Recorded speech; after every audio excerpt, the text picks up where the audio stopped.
OTP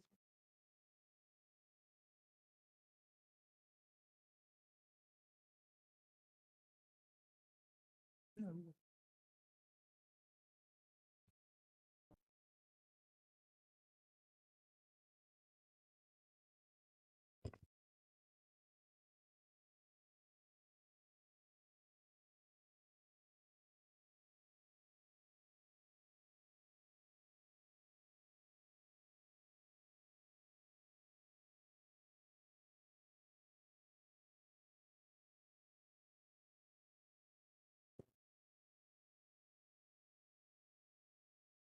Excuse me,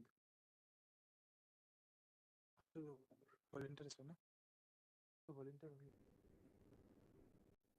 मैं तो पीछे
Good morning, ladies and gentlemen.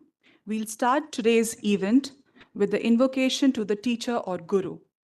Eka eva para dharma sam upasthite, sarva dharmatma tasmai shri guruve namaha. All of us invoke an important person, Eka, before we start any work, dharma, for his presence, upasthite.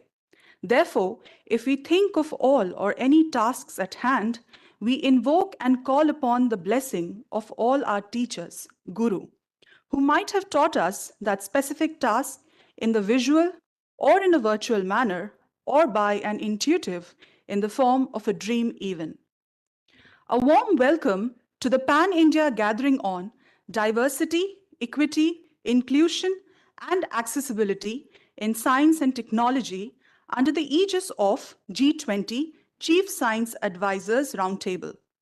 G20 CSAR is the flagship event under India's G20 presidency and led by the Office of the Principal Scientific Advisor to the Government of India.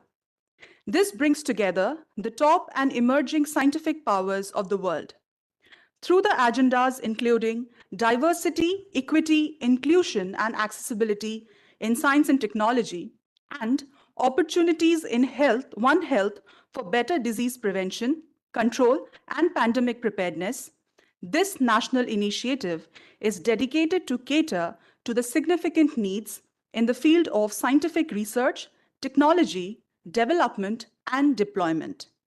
We have gathered here today with a common goal to drive positive change in the realms of science and technology that shape our rapidly evolving world, fueled by diversity, equity, inclusion, and accessibility. The event is being organized by the Jodhpur City Knowledge and Innovation Cluster, JCKIC, and the Indian Institute of Technology, Jodhpur. May I now kindly request Professor Shantanu Chaudhary, Director IIT Jodhpur, Professor Sampath Raj Vadera, Deputy Director IIT Jodhpur, and Dr. G.S. Toteja, CEO JCKIC, to grace the dais.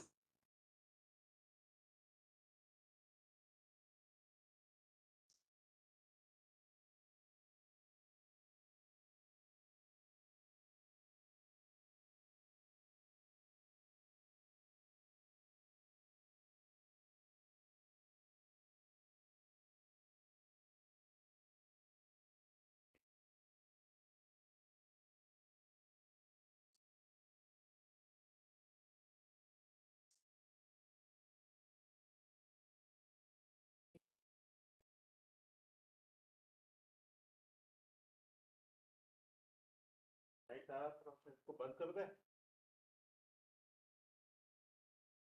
बंद कर दीजिए light, कोई बात नहीं।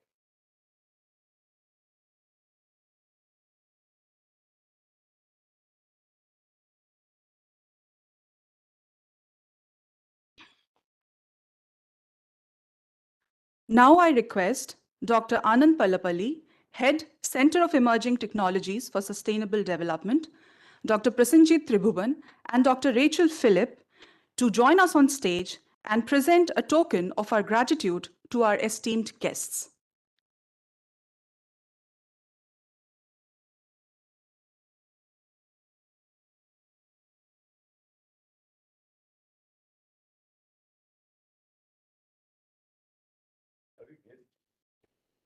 That's the question.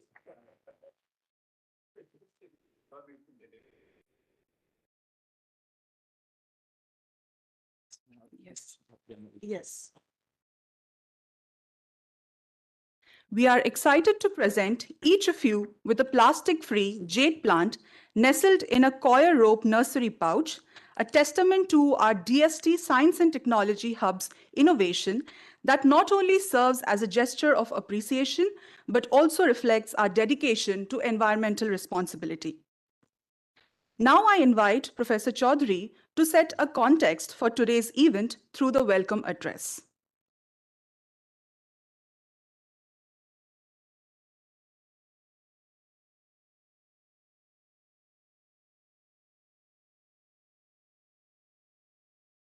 Good morning.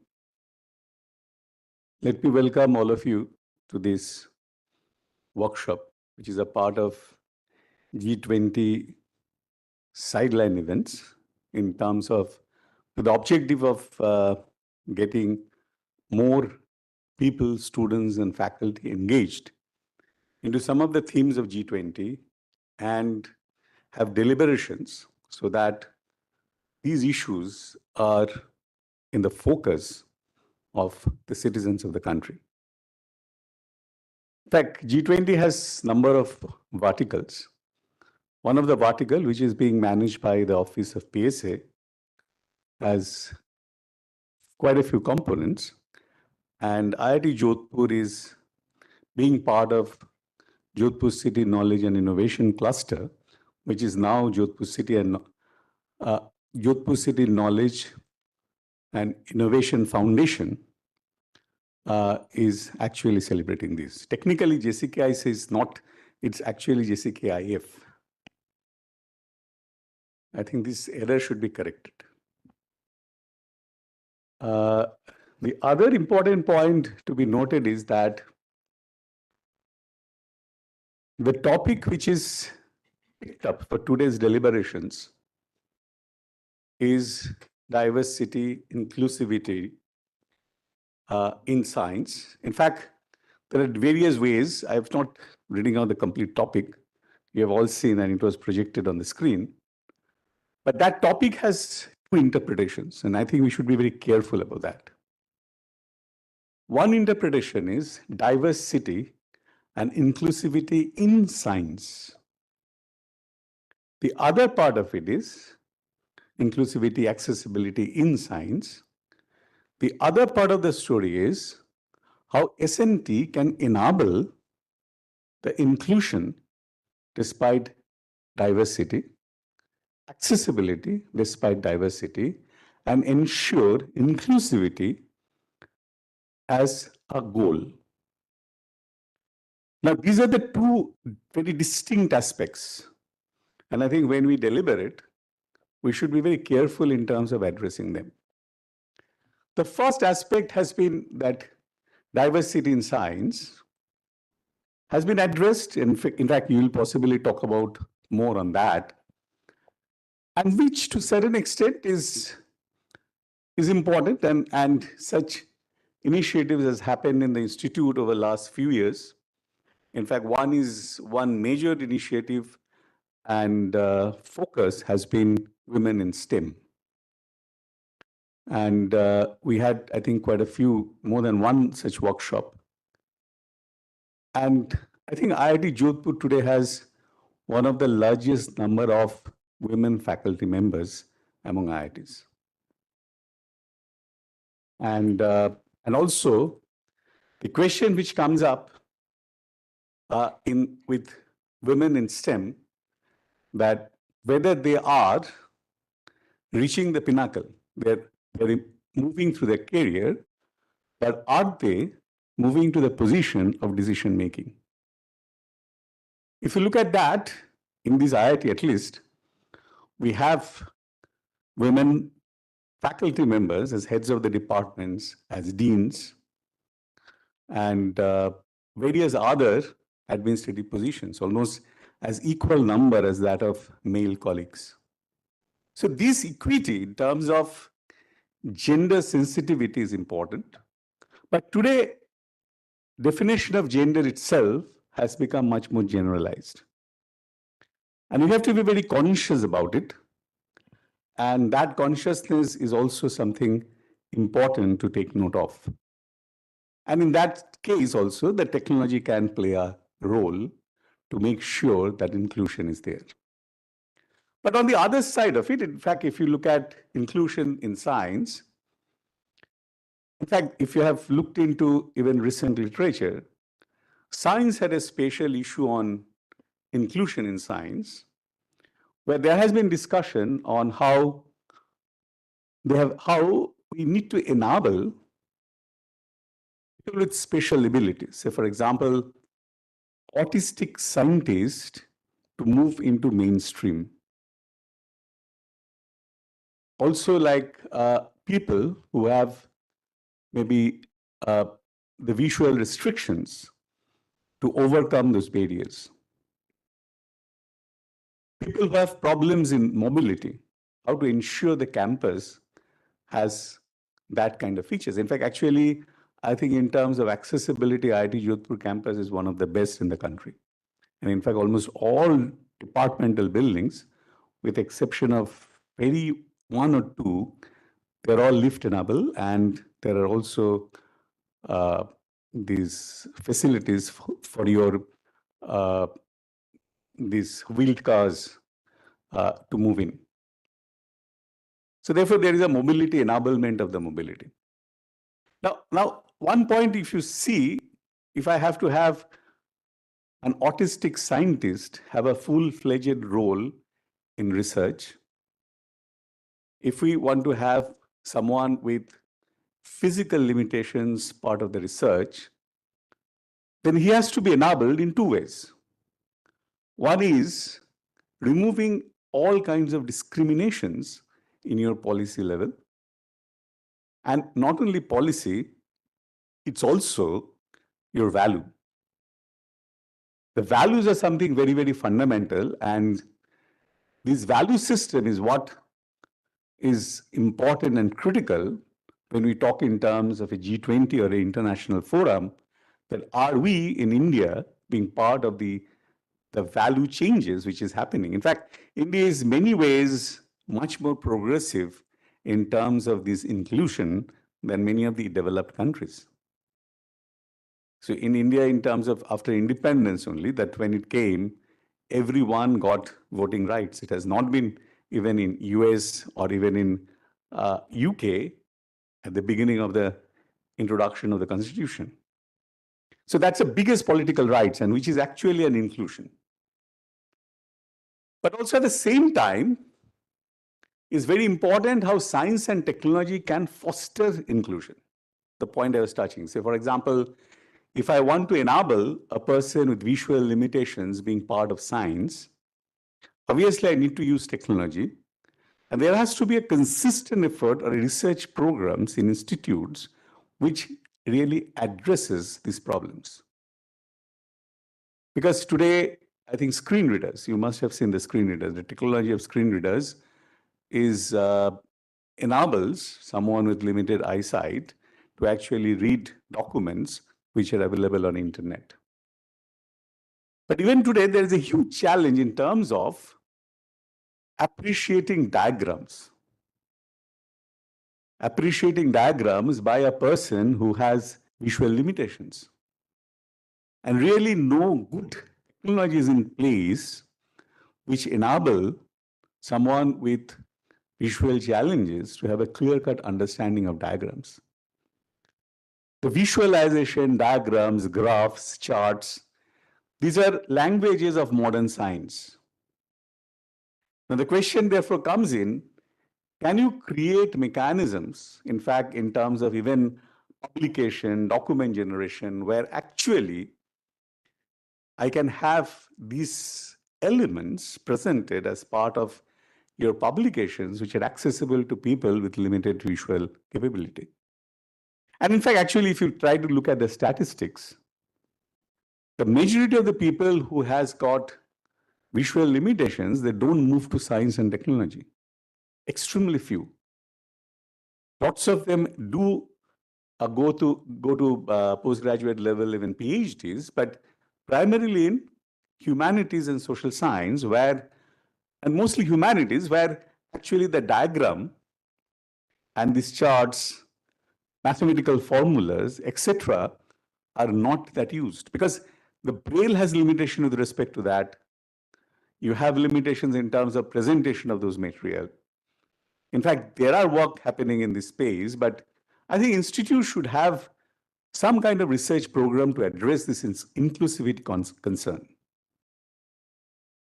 The other part of it is that obviously accessibility is also another technology challenge. In fact, if you have various kinds of physical limitations, how you enable them to access that. In fact, there has been huge advances in terms of, say, if somebody has lost a limb, how the EMG signals along with can be used for bionic prosthetics.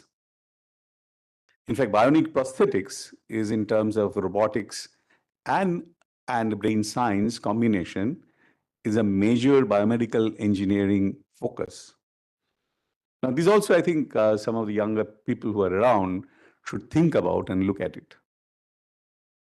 But on the other side of it, see, economic inclusion is also something very, very fundamental. When we talk in terms of economic inclusion, we say that, okay, policy-wise, we at times talk about economic inclusion through reservations. But that cannot be the only way of empowering or inclusion with the people who are at a marginal space in terms of economy, in terms of abilities, in terms of access to resources. Now, how do you enable them with technology to have more open spaces? Say, for example, even we have tried to get the artisans here. At least they are exposed, they have been brought and exposed to people coming from various parts of the country. That was the whole intent. But also at the same time, the question comes is, can we bring in absolutely state-of-the-art technology to make their products accessible globally? Now, this is just not, this is an example, but there are many such things. Even the health challenges. If you know that very near to this place, there is a district which is very well known for stone engravings, and they supply the stone engravings across the country. But the average survivability of the people over there is approximately 50 years.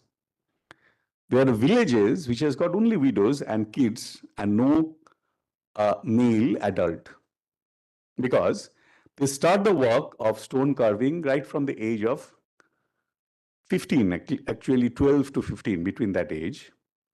And when they do stone carving, actually today there are more sophisticated instruments for doing the stone carving, and that generates dust. And dust is typically, in fact, they are of the order of PM 2.5. And PM 2.5, the stone dust gets deposited in their lungs. And once the lungs get affected by those, that silicosis is the disease. In fact, silicosis is a disease also for mine workers in the state, in the district of Jodhpur as well. And silicosis has no treatment.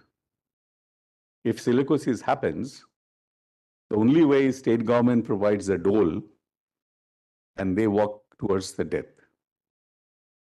It's a huge technology challenge that if you really want to preserve this whole tradition of stone carving and have these workers working in it, you require modern science to address their health problem.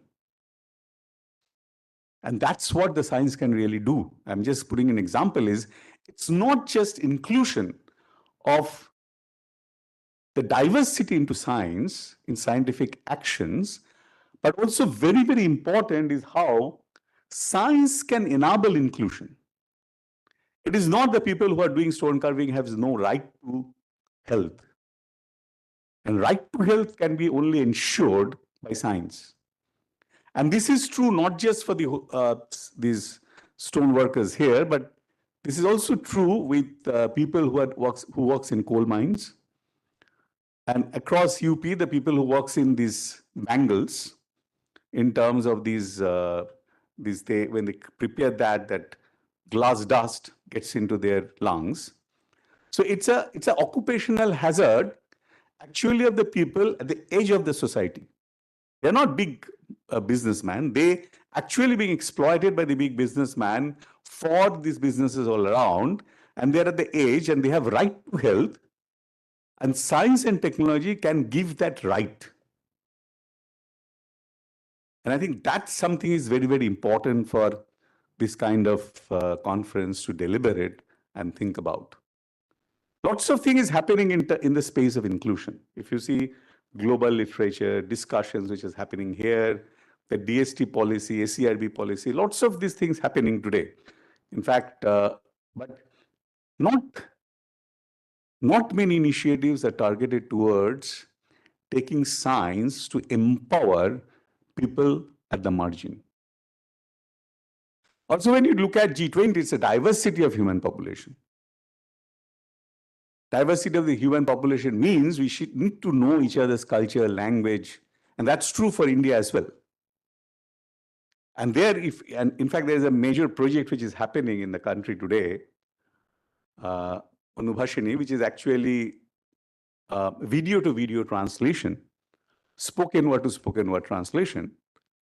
But this is actually a technology, a top class AI driven technology, which can actually enable you any material, any spoken material, or any video in any language, any Indian language, to be mapped to any other Indian language. In fact, this can actually be a revolutionary technology like that of UPI, which India has got and enabled. If you see, UPI is also an inclusive technology.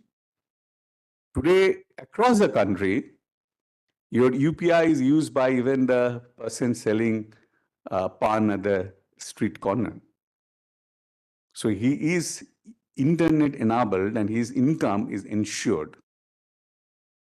And this is exactly an example of a, through technology, financial empowerment. I was also referring to through technology, health empowerment. So I think this is a very major issue which at times we miss. We don't make focused, we don't pay attention to it. We give attention to the other part of the story. But really people who are marginalized, how science and technology can really empower them. SMT is essentially a tool for empowering them. And I think these deliberations should really focus at it and look at how, whether we can come up with a policy document or an approach paper with JCKIF or the entire clusters across the country, which have been pushed forward by PSA's office, can adopt. Because empowering marginalized society with SNT is actually a responsibility of the people who are at the high end of science and technology. And those problems are more challenging than so-called internationally acclaimed research challenges. If you look into it, you will find they have more significance. So this is my submission to the audience. Thank you.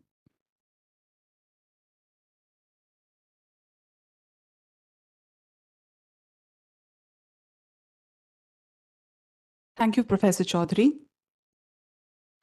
With the vision to enable innovation for accelerated growth of local industry, to generate new initiatives in entrepreneurship and develop solutions for the critical problems of the city of Jodhpur and areas around, the JCKIC works for effective intervention of knowledge, technology, and innovation for the society at large, industry, and governance in particular.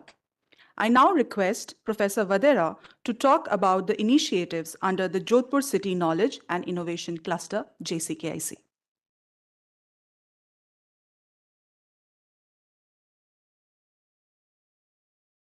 On the dais, Professor Chaudhary, Director IIT Jodhpur, Dr. Tuteja, Chief Executive Officer, Jodhpur City Knowledge and Innovation Foundation, guests, faculty members, students. A very good morning to all. The journey of Jodhpur City Knowledge and Innovation Foundation started with a project sanctioned by Principal Scientific Advisor's Office 3 years back in July 2020. That was Jodhpur City Knowledge and Innovation Cluster. But the prime objective of the cluster was to see that can we pool together the knowledge, the technologies available not only in the city of Jodhpur, but around the city of Jodhpur, even nationally, globally available technologies for the help of the society, for the benefit of the society. And also an objective was that no, it should not remain as a project, but it should convert into a Section 8 company. Because when you have a Section 8 company, you have freedom of operation, freedom of working. And that's where perhaps Jodhpur City Knowledge and Innovation Cluster was the first cluster amongst the 6 clusters which were created at that time to start with Jodhpur City Knowledge and Innovation Foundation, JCKIF, a Section 8 company. I think it was around March 21. And since then, the foundation has really progressed very significantly. It has got verticals. We started with a vertical of 4 verticals. One is medical technologies, another was craft, third was pollution, environment and pollution, and fourth was governance. Then we added 2 more verticals. One of the verticals is AIoT, another is star designs. And all these verticals, if you look at, they are basically addressing the issues of diversity, equity, inclusivity, accessibility.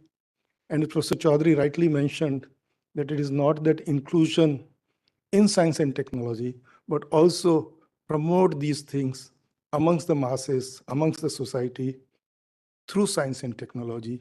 And I would like to mention here that JCKIF is working on both fronts. Not only that it is working on technologies, but it is also working that how technology can enable society at large. Be in the area of medical technologies, we have got, all of you might be aware, unique program with AIIMS Jodhpur.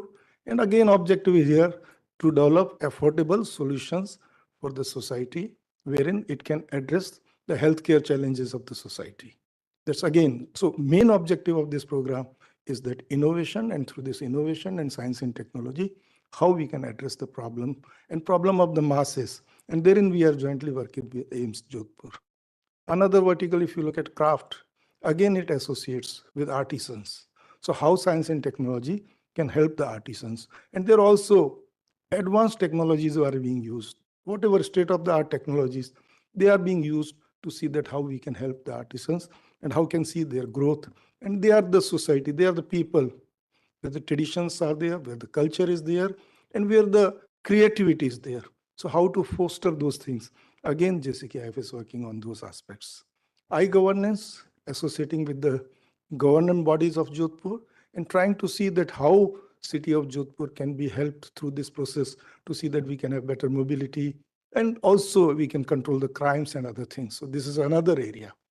Third design is very unique. When I say very unique, that means we are in an ecosystem of desert. And how this ecosystem has really survived over years or centuries. And what are the unique features of this Thar ecosystem and how we can see that we preserve those things and simultaneously while we are advancing with the technologies. Many times when we work on technologies, we really are not able to sustain with our originality, our whatever ecosystem we have got, and some of the things which nature provides, they are more sustainable than what we create. So there again, we are trying to understand those things.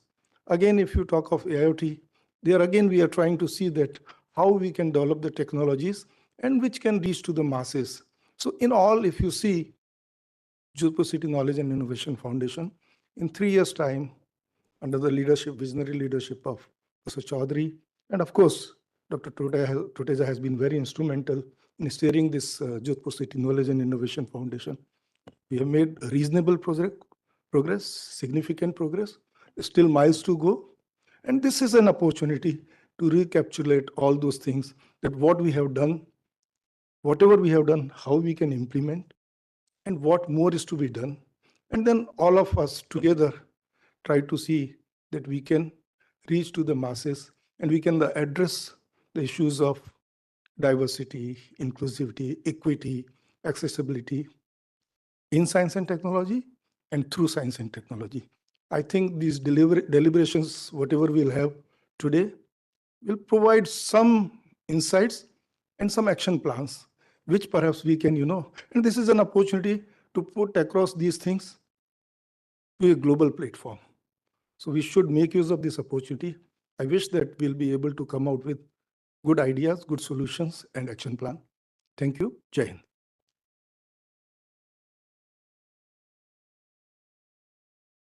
Thank you, Professor Vadera. I thank all the dignitaries again for providing us with thoughts for introspection. Now, as we draw this inaugural session to a close, I am filled with a sense of gratitude and inspiration. The insights have set a promising tone for the rest of our event and beyond. I thank all the esteemed guests for their presence, and now I invite Dr. Rachel Phillip on stage to commence the event's first session, Diversity, Gender, and Social Inclusion. Thank you.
Professor Chaudhary and Professor Vadera already very evocatively set the tone for today morning's events. And we know that the aim of this session is really to move towards plan and policy for science and technology powered global action. And as we pursue the idea of one earth, one family, one future, it's quite important to remember that this oneness is not a one size fits all approach, but rather, like Sir very profoundly pointed out, that there's a need to develop shared visions for the future in that context. And questions of diversity, equity, inclusion, accessibility need to be discussed in terms of individual, institutional, and societal practices. And so in that context, as I was thinking about this session, one moving quote, which is one of the last thoughts left behind by Mahatma Gandhi in 1948, seemed relevant. So he wrote, "I will give you a talisman. Whenever you are in doubt or whenever the self becomes too much for you, apply the following test. Recall the face of the poorest and the weakest person whom you have seen and ask yourself if the step you contemplate is going to be of any use to him or her. Will he or she gain anything by it? Will it restore to them control over their own life and destiny? So in other words, will it lead to Swaraj for the hungry and spiritually starving millions?" And so in that context, it is our privilege to have with us a series of eminent speakers and practitioners whose work has really walked this talk. And in that context, it's my pleasure to introduce our first speaker, Dr. Sonal Mobar Roy, to the stage. Dr. Roy is an assistant professor at the Center for Wage Employment and Livelihoods at the National Institute of Rural Development and Panchayati Raj, Hyderabad. Dr. Roy's academic trajectory followed path of social anthropology and a doctorate in sociology from the Department of HSS at IIT Kanpur. And prior to joining NIRD PR, she worked at IIIT Hyderabad at the Center for Exact Humanities. Her research attempts to bridge the gap between theory and practice in her special focus areas of the sociology of health and education, culture and tribal studies, rural development, and ethnography. Dr. Roy, the stage is yours.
A very good morning to one and all. Good morning, Dr. Chaudhary, Dr. Vadera, Dr. Tuteja, Dr. Anand, esteemed guests, students, faculty members, to one and all in this august house. I'm really obliged to address this gathering here. The introduction has already been set about what I'm going to speak about. As the first speaker for this session, I thought I'll share some glimpses through my experience, having been worked in NIRD and been associated with some of the government schemes that actually work towards diversity, gender, and social inclusion. I'll speak for a couple of minutes and then walk you through my experiences, ethnographical evidences, and visual narratives from the field. So addressing the issue of inclusion and exclusion, I would like to draw your attention that when we are addressing the so-called inclusivity, the approach of inclusivity, we focus on empathy. We focus on drawing attention of the stakeholders towards concern, care, and respect for one and all, recognizing and acknowledging the differences, be it related to one's language, one's ethnicity, one's caste, color, creed, sexual orientation for now, and beliefs and ideologies. So one has to be open to such changes and differences in one and all, as we live in a very diverse society. And once we are talking about inclusion, automatically, so to say, we have to flip the coin and look towards why do we need to address the issues of exclusion.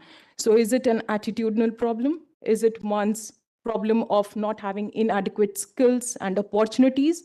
Or is it because of not acknowledging one's different sexual orientation? Why are we so fussy about our outliers? Why can't we acknowledge them? Why can't we just give them the same platform, or be it the differently abled, the vulnerable? So I'll be talking about all these things through the glimpses from the field that I have brought for this August House here. And lastly, what about our constitutional rights? The right to education, the right to livelihood, the right to work. What is it just there in like letter and not in spirit? So can we address those issues? So that is what we'll be talking about in this session here. When we are talking about gender, let us widen our canvas. Let us think beyond pinks and blues. The whole idea of gender has right now been in a dual mode. We are only talking about two genders rather than covering the whole canvas, the whole arc of people coming out with their orientation. So just writing his or her, him or she in your LinkedIn profile, is it an inclusive approach, or in your email signatures? Or can we do something more beyond that? Looking at gender, is it only a social construct or beyond?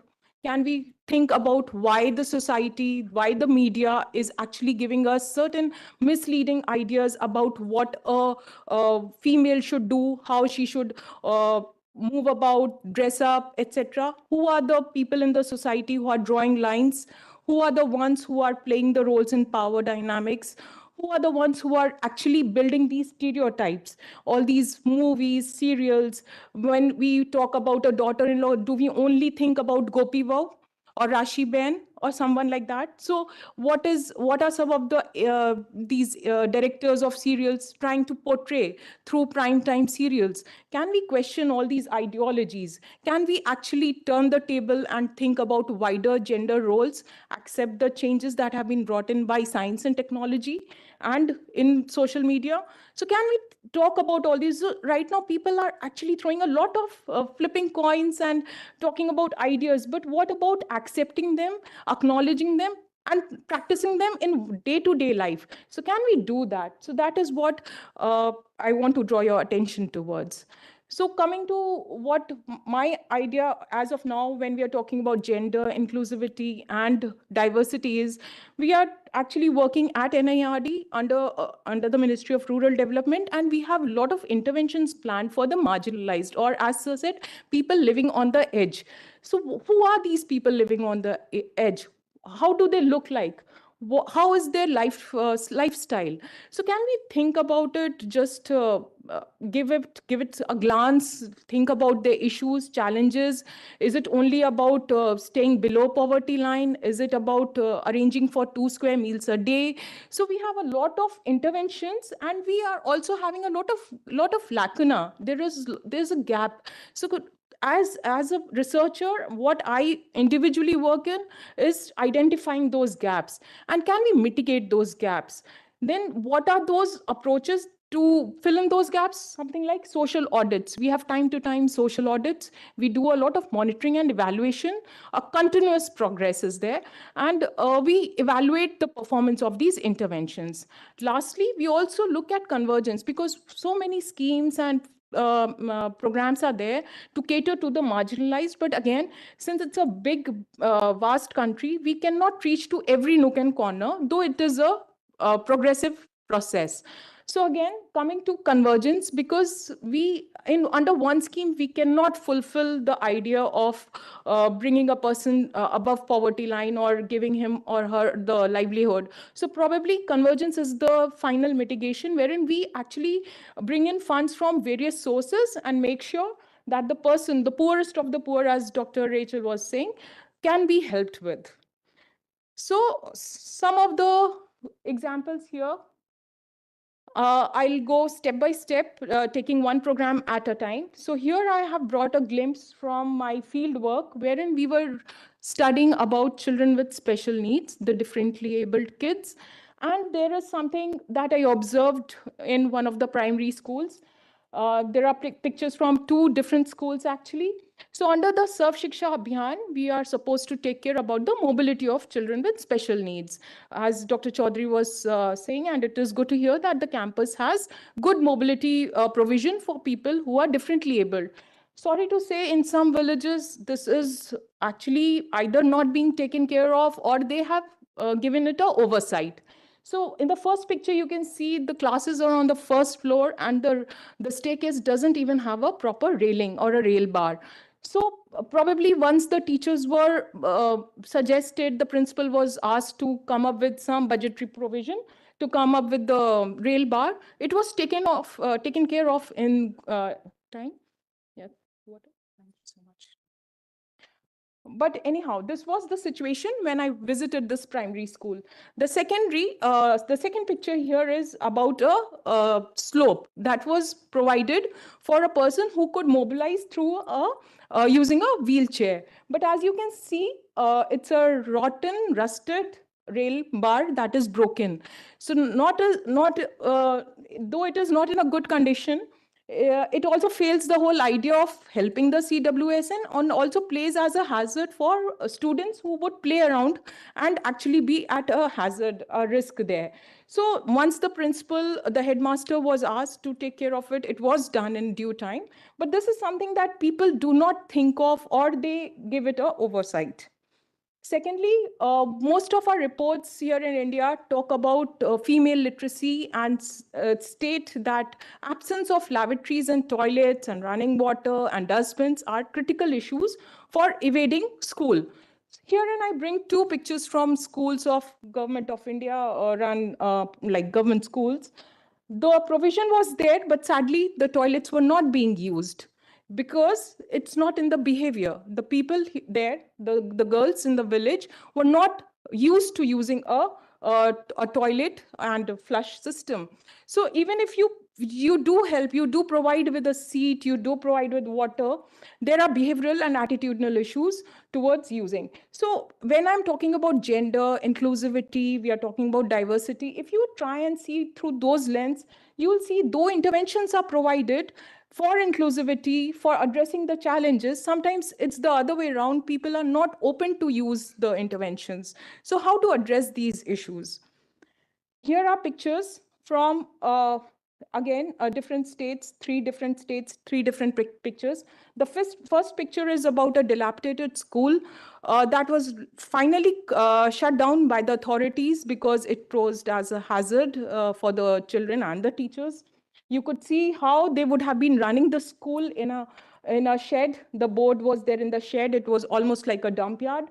And the second picture is about Anganwadi center that caters to the primary education of the kids.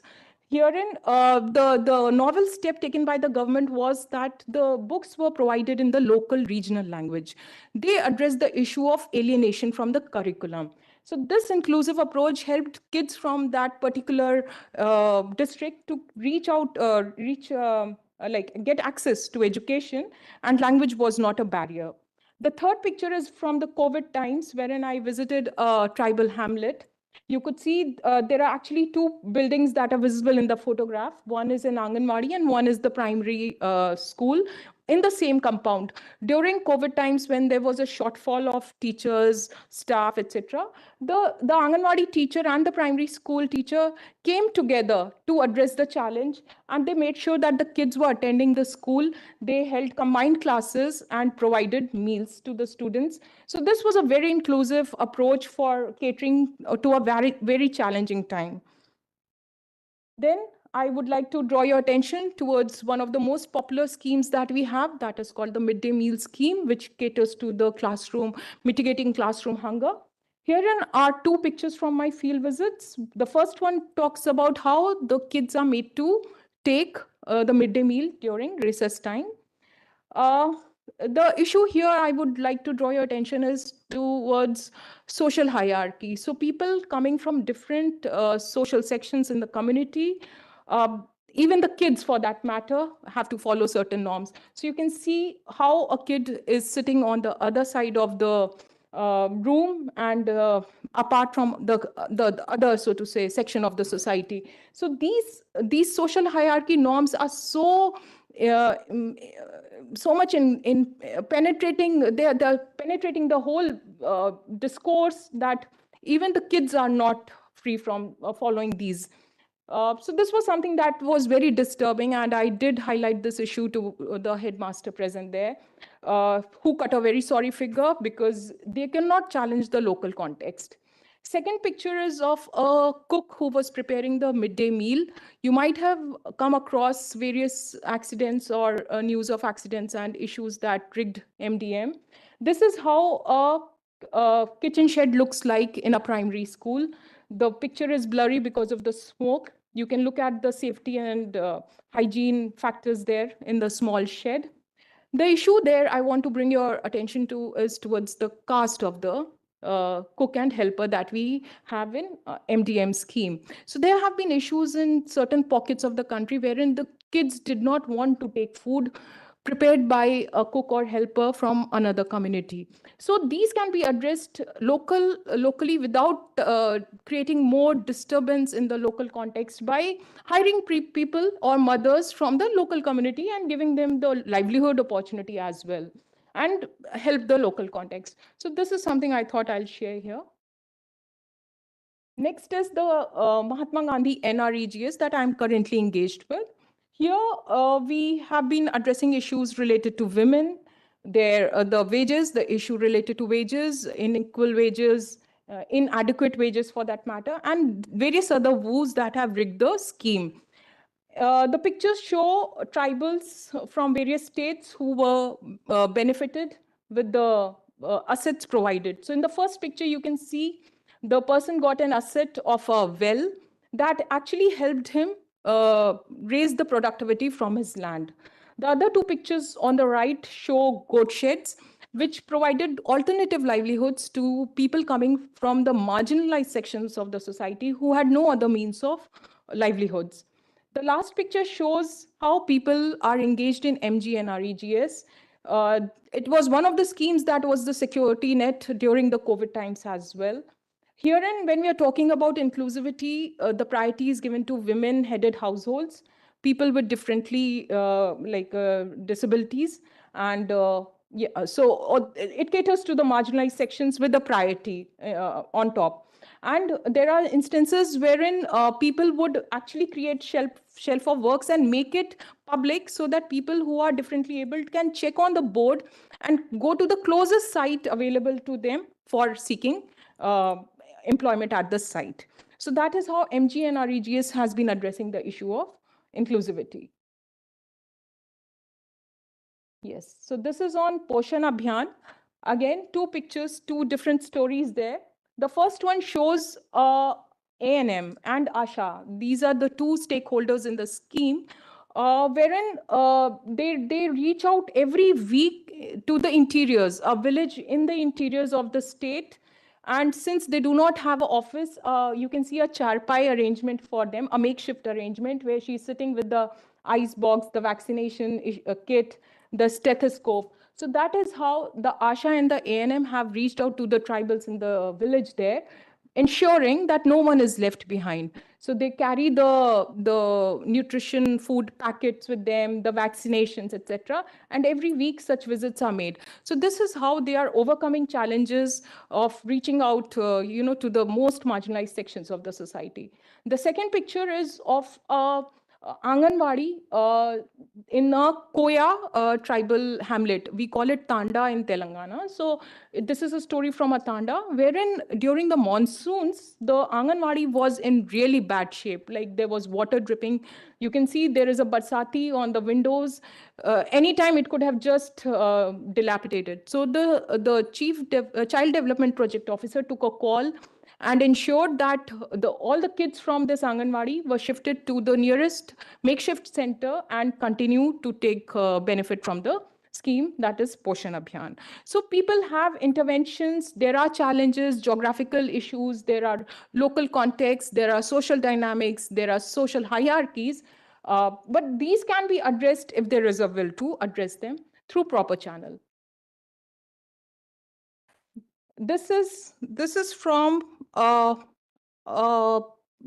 like snippet from my Burgula study. Burgula is one of the adopted villages by NIRDPR. I was the team member in that during that time. This is a picture of, as you can see, people, tribal people. They are called the Lambadas, the Sugalis, or by different other names in the local context. They have their roots from Rajasthan. Over the period of generations, they have settled in Telangana. You can see their rich material culture. I thought I'll bring glimpses of that here. In the second picture, actually, the lady in the center is a sarpanch. So she was a newly elected sarpanch, which was really enlightening to see a tribal lady as a sarpanch of the village. So I thought I'll share what I observed in Burgula. When we are talking about inclusion, gender, and diversity, this was a study in which I used my colleagues' specialty of GIS mapping as well. So two approaches were conducted for this study. One was ethnographic, wherein we went around Burgula mapping all the assets and resources and mapped them through GIS. So this is the map. I've brought only 3 indicators here. There were 149 indicators that we mapped.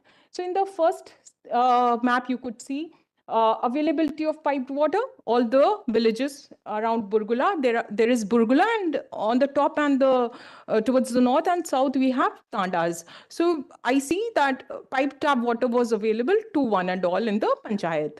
In the second one, wherein we mapped all weather road, it was only available in Burgula and 2 adjacent villages, which were inhabited by the elite class. But the Tandas were not getting the intervention. In the third, availability of public transport, again, it was the Tanda that was left out from the development intervention. So what I want to draw upon this conclusion is that when we are planning for interventions, we only plan around mainstream population, the elite class, the upper class, or the dominant class, I would say.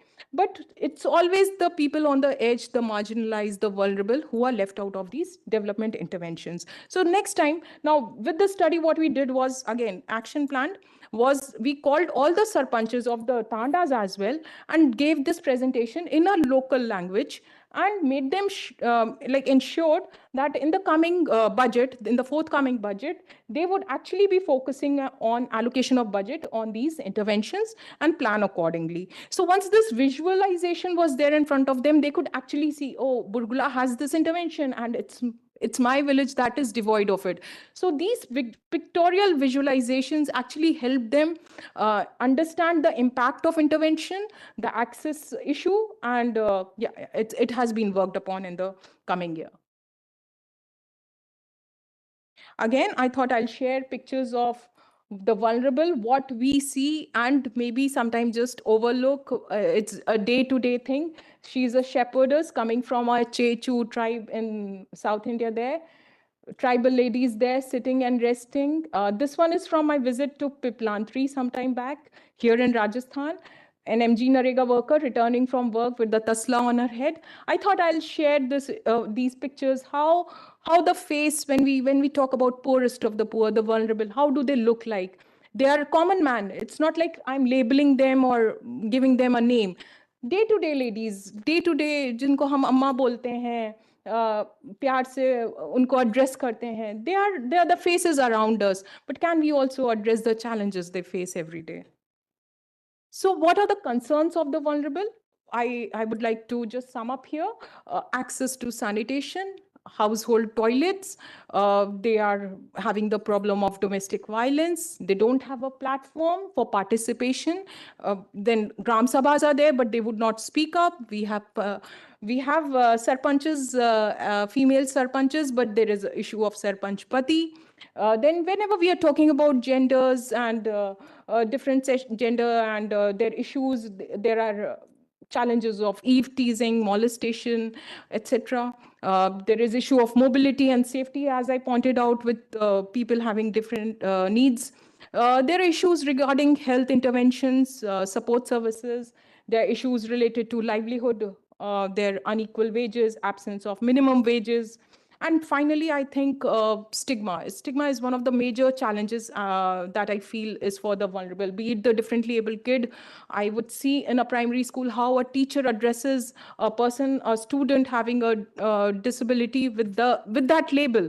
It is really humiliating. Or, for instance, somebody having a different sexual orientation is always mocked upon, and they cannot come out of their cocoon there. So can these concerns be addressed? So we have policies aligned towards gender-friendly Gram Panchayat. We have focus on gender-just Gram Panchayats, and we also have planning under Grameen Development Plan, GPDP. So we have gender-responsive planning, and we focus upon economic empowerment and social empowerment of these marginalized through all these interventions. So who are the agents of change? So I bring in two more pictures from my field work. One is from Rajasthan and one is from Telangana. Herein you can see how the SHGs, the self-help groups, they do not have any infrastructure, a room, a hall. We are so blessed to be sitting in this AC auditorium. They do not have any such support, but still they would carry the burden of development on their shoulders. And they would conduct meetings even during peak hours in the day and during nights. As you can see, they would gather and discuss issues of development, issues that are actually haunting their local periphery. And then one thing that I have observed is through SHGs, they have also got financial inclusion. So you have a lot of women who are now having bank accounts. There's strong bank linkage, and they have more awareness. So they have actually emerged as agents of change across the country.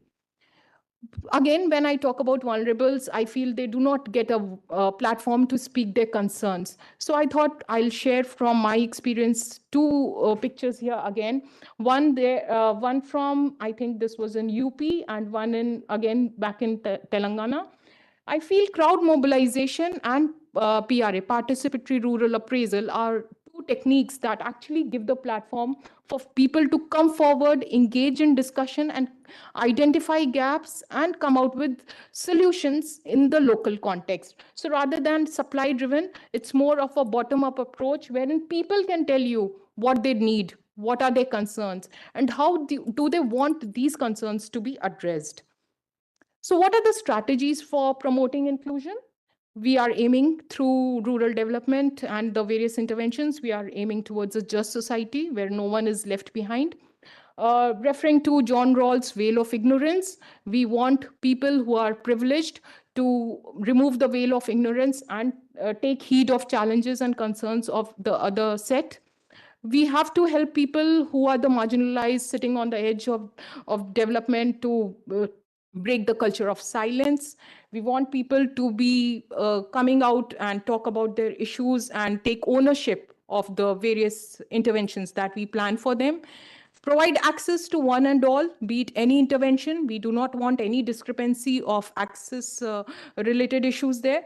Build a strong capital amongst the people, amongst the community, and make sure we use gender neutral terms. That is something I've been talking about in my past sessions back in NIRD as well. Something that I really appreciate is some term that we were using a couple of days back was man days in MG NREGS. Now we use person days. So using such terms actually, lays down inclusivity for one and all, and addressing the constitutional rights. So make sure that we have provisions for providing the constitutional rights in letter and spirit. Some interesting picture, not mine, but from the internet. I found it quite interesting when we talk about these issues, talking about gender, diversity, and inclusivity. So an inclusive toilet there. Thank you.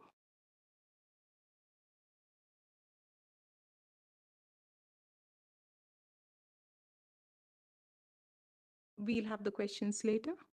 If any questions or doubts, we can address them later or now. Panel discussion, that's fine with me. Thank you.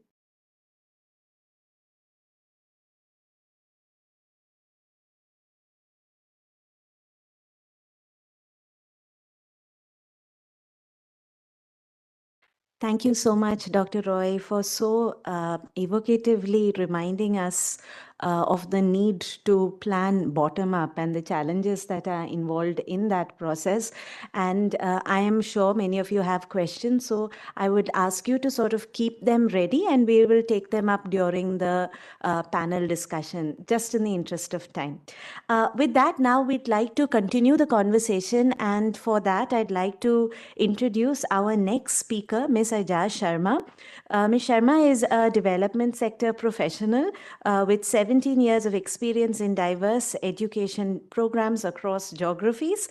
She worked for education programs with a focus on girls' education and inclusion, engaging communities with education, language pedagogy, children's literature and libraries, professional development of teachers and educators, and educational content and strategy. With a master's in social work from Delhi University and another master's in elementary education from TIS, she currently works as a learning experience specialist with a non-profit Quest Alliance in Bangalore, especially with their science education work. Ms. Ajaz.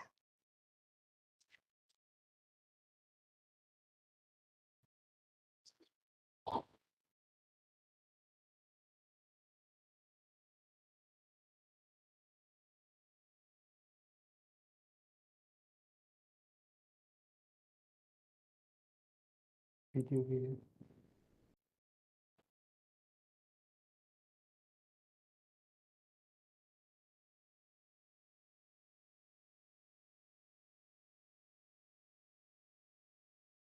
Video to the Second slide. okay. So I'll make it ready. You have just tab.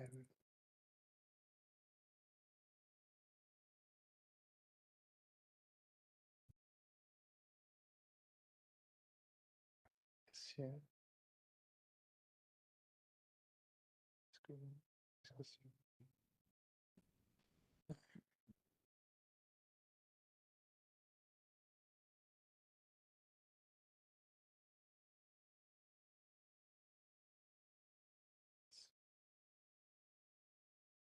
So good morning, everyone. Firstly, I'm very glad to be here. I'm very thankful to IIT for organizing a panel which is very diverse, because when I met the panelists, I was like, okay, there's not just one kind of panelist, but there are different panelists. And that's where we start when we start talking about diversity and inclusion. So I'm representing Quest Alliance here, and I'll be first briefly introducing what Quest Alliance does. So Quest Alliance is a not-for-profit, and we've been working for the past 2 decades almost. Our focus is to meet the gaps in the school to work continuum, that entire journey that young people make. And we use technology in education, capacity building, knowledge collaborations, and advocate with governments to talk about some real impact.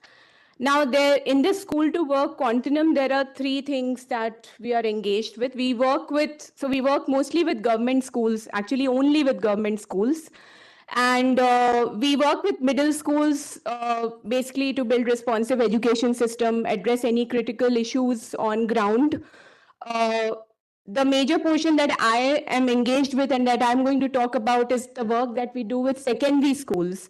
This is mainly with secondary school children. We work with some gender-focused interventions to counter gender biases in their learning experiences.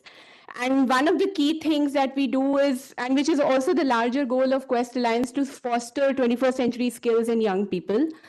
And our work at secondary school is also to bridge the gender and STEM divide.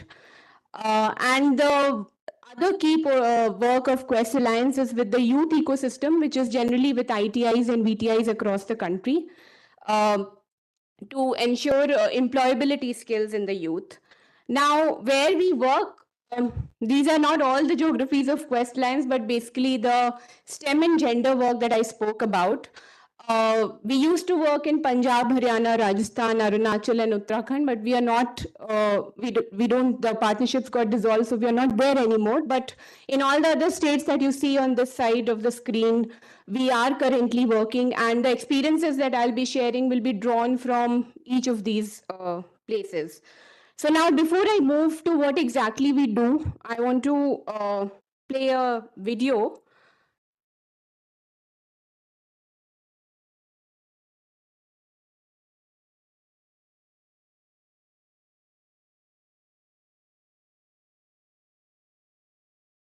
तो ये है हमारा model हवा हवाई।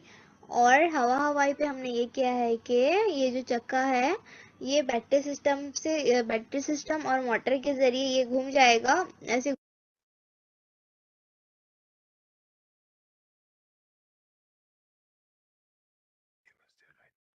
Yes.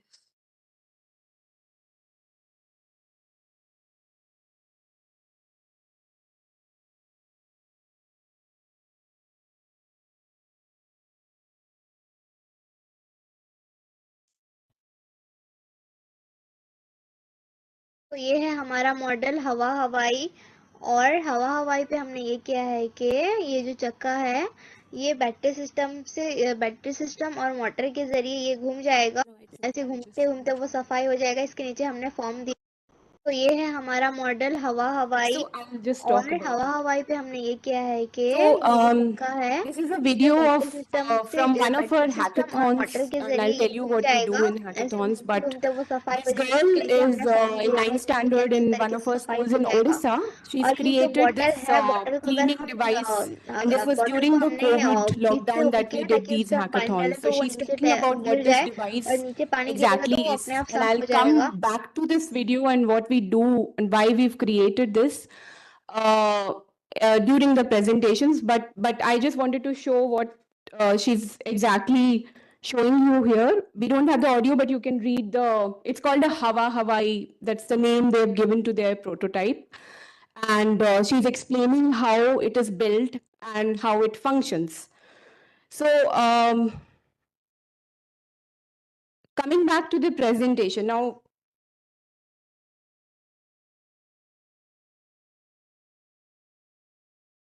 Nice.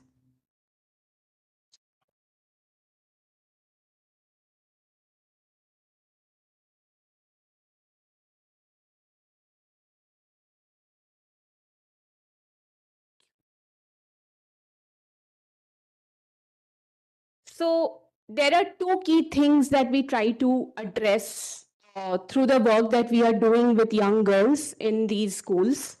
One is to break beliefs and barriers that sabotage learnability. Do I have the ability to learn something, do something? And aptitudes that are formed basis your gender identity. I'm a girl, I'm a woman, what can I do and what can I cannot. When I say gender, our work majorly focus on women and girls. We have other genders involved, but the focus has throughout the last 4-5 years been with women and girls. The other thing that we try to do is to inculcate mindsets to question, reason, and problem solve, be it anything, any problem that you see in your vicinity. Now, we do it through a curriculum that is interwoven with some of these key elements. The first step is for us to make children self-aware. And I'm taking you back to schools. This is all about school education. We work with children for them to be aware of what are their strengths, their interests, abilities, what influences are there in their life, internal or external, what are their aspirations, beliefs, and value systems, and what are the biases and mindsets that emerge from the cultural context that they are in.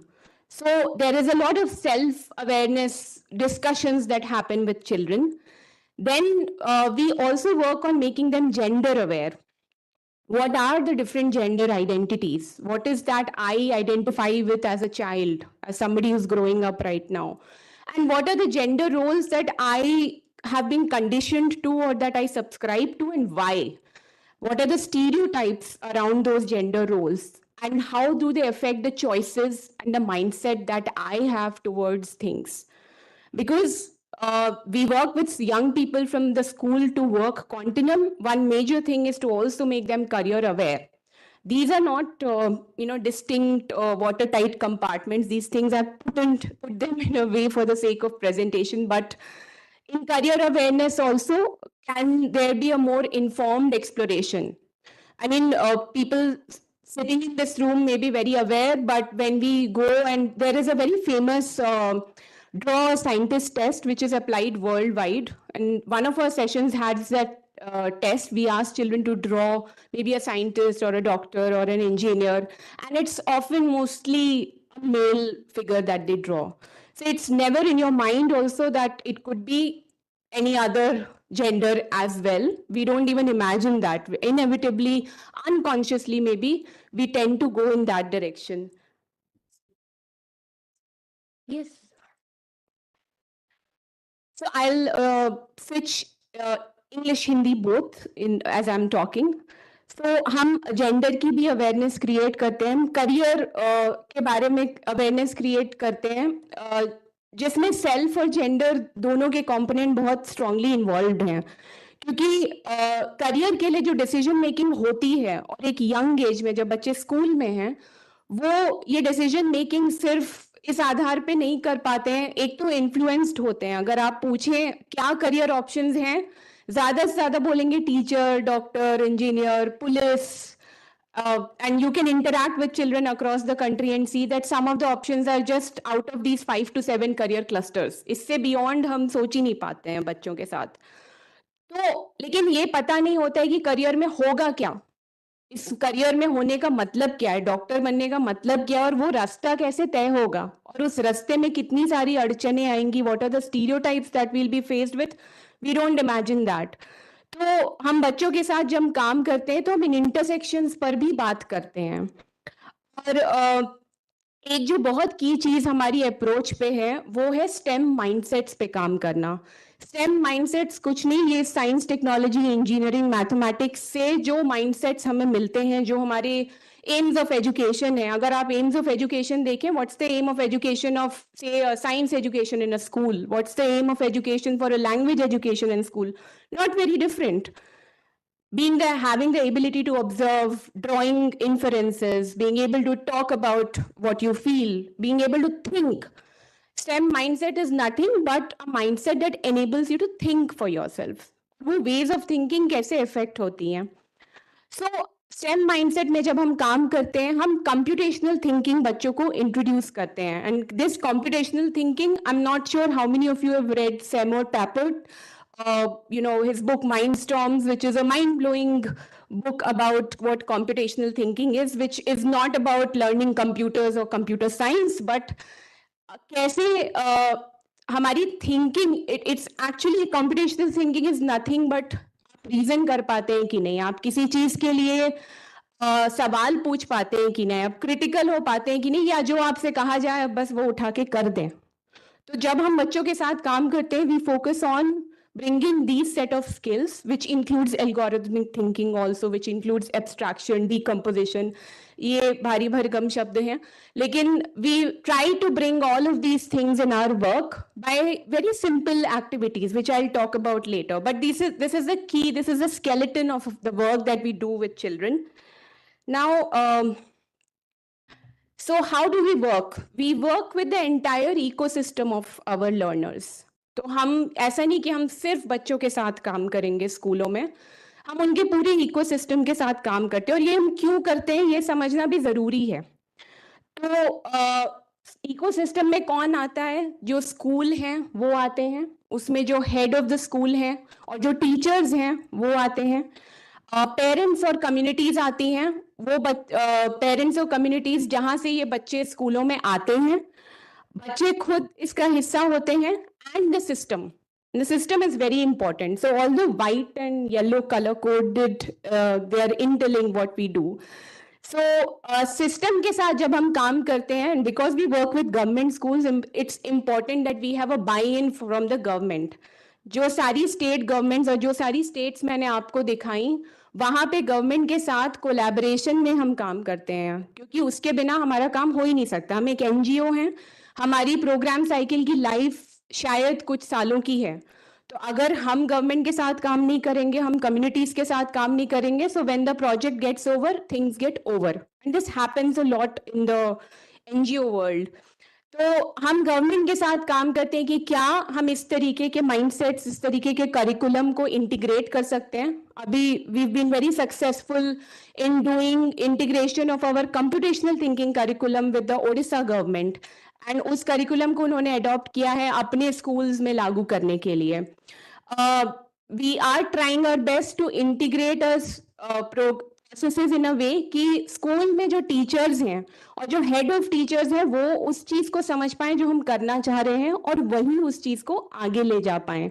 So when I say school led processes, school led approach, पहले हम क्या करते थे, we would go into schools and we'll do things ourselves. हम करके दिखाते थे कि क्या करना है, हम बात करते थे जेंडर स्टीरियोटाइप्स के बारे में, हम कहते थे कि आपको क्या प्रॉब्लम है आप सोचिए, लेकिन हम चाहते हैं टीचर्स करें, कि हम चले जाएंगे कुछ सालों में फिर उसका क्या होगा. So for it to stay, we work with teachers, we work with head teachers, we support them in taking this forward and bringing these conversations in the school environment, bringing these processes in the school environment. और ये हम कैसे करते हैं बच्चों के साथ? One of a very की work is having stem clubs in school. जैसे कई स्टेट्स में बाल संसद होती है स्कूलों में, कई जगह इको क्लब्स होते हैं, ऐसे हम स्टेम क्लब्स का कॉन्सेप्ट स्कूल में इंट्रोड्यूस करते हैं. In these STEM clubs there are a set of students who are part of the clubs, और जो प्रोजेक्ट बेस्ड थिंकिंग या डिजाइन थिंकिंग के प्रोसेस को अपनाते हुए they work on different kinds of problem solving projects, which again come with the concepts of self, gender awareness, stereotypes और career, हर चीज के बारे में सोचना. लास्ट ईयर हमने क्लाइमेट चेंज, ग्रीन इश्यूज को लेकर काफी काम किया इन स्टेम क्लब्स में. जेंडर इश्यूज को लेकर हम बहुत सारे काम करते हैं, and these are always intersectional issues, they can't be seen in isolation कि ये जेंडर की प्रॉब्लम है, ये क्लाइमेट की प्रॉब्लम है, या ये कोई और हेल्थ की प्रॉब्लम है. These are all interconnected. So in these clubs, we offer these experiences to children. These clubs are full of girl students in our schools, and they work together problem solve something. And to problem solve, they use a computational thinking approach. 5 Ys and 1 H, I don't know how many of you are aware of, but asking questions. Why something is wrong? Why this has happened? ऐसा क्यों हुआ? ऐसा हुआ, उसका जवाब आ गया तो फिर क्यों पूछना? तो वो क्वेश्चन पूछ कर अपनी प्रॉब्लम को आर्टिकुलेट कर पाना, उसको दूसरों तक पहुंचा पाना, उसके लिए रिसर्च करना, उसके लिए लोगों से बात करना कि ये प्रॉब्लम क्यों है. So we take students through these processes wherein they have this experience is built for them. It is not taught in a classroom. It is something to do. It happens in the clubs. And we also bring in a lot of role model interactions. We've realized इतने साल काम करके जब gender और stem का gap navigate करना है, role models को पिक्चर में लाना बहुत जरूरी है. And role models could be anywhere from an ISRO scientist to somebody who is working in the village. And actually जो local role models हैं वो ज़्यादा effective होते हैं. एक बार हमारे बिहार के बच्चों से एक रोल मॉडल बात करने आई थी, वो लोकोमोटर पायलट हैं, वो ट्रेन चलाती हैं और वो अलग अलग डेस्टिनेशंस बिहार के बाहर भी कवर करती हैं. और जब वो आई थी बात करने, सवाल क्या होते हैं, और हम भी जब स्कूलों में जाते हैं लड़कियां क्या सवाल पूछती हैं हमसे, मैम आप काम करती हैं, आपकी शादी हो गई, आपके बच्चे हो गए, आपका घर कौन संभाल रहा है अगर आप यहाँ आई हुई हैं, खाना कौन बना रहा होगा घर में. These are the questions they ask. Why? Because that is the problem where you can navigate, if you have to navigate gender stereotypes, these are the stereotypes. And they know that these women who are working, हम teachers या जो role model है वो आ रहे हैं, क्या उनके भी वही चैलेंजेस हैं जो मुझे लगता है मेरे चैलेंज होंगे अगर मैं ये करियर लूँ. अगर मैं सोचूं कि मुझे बाहर गांव से बाहर पढ़ने जाना है, अगर मैं सोचूं कि मुझे इस तरीके का काम करना है, स्टेम फील्ड में काम करना है. These are the very challenges, and we are not working in Rajasthan right now. I've worked in Rajasthan in the past, and I can tell you the challenges of a girl in Rajasthan may be a little different from the challenges of a girl, say, in the Northeast, in Nagaland, or in Assam, or in Jharkhand. It's not very different. So, जब हम लड़कियों के साथ काम करते हैं, we want to break these stereotypes. These are the questions that need to be addressed. And this is the kind of support that we need to offer. Skills वगैरह तो हम पढ़ा लेंगे, हम computational thinking भी सिखा देंगे, बच्चे बहुत जल्दी pick up करते हैं. They're very good at learning, especially in this age.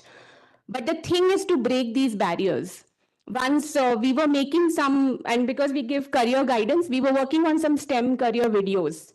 And I was speaking to different women जिनको हम capture करना चाहते थे अपने videos में. अलग अलग महिलाओं से मैं बात कर रही थी, और उन्होंने उसमें से एक डॉक्टर थी, ऑप्थेल्मोलॉजिस्ट, और मैंने उनसे पूछा आपने क्यों ऑप्थेल्मोलॉजी क्यों चुना.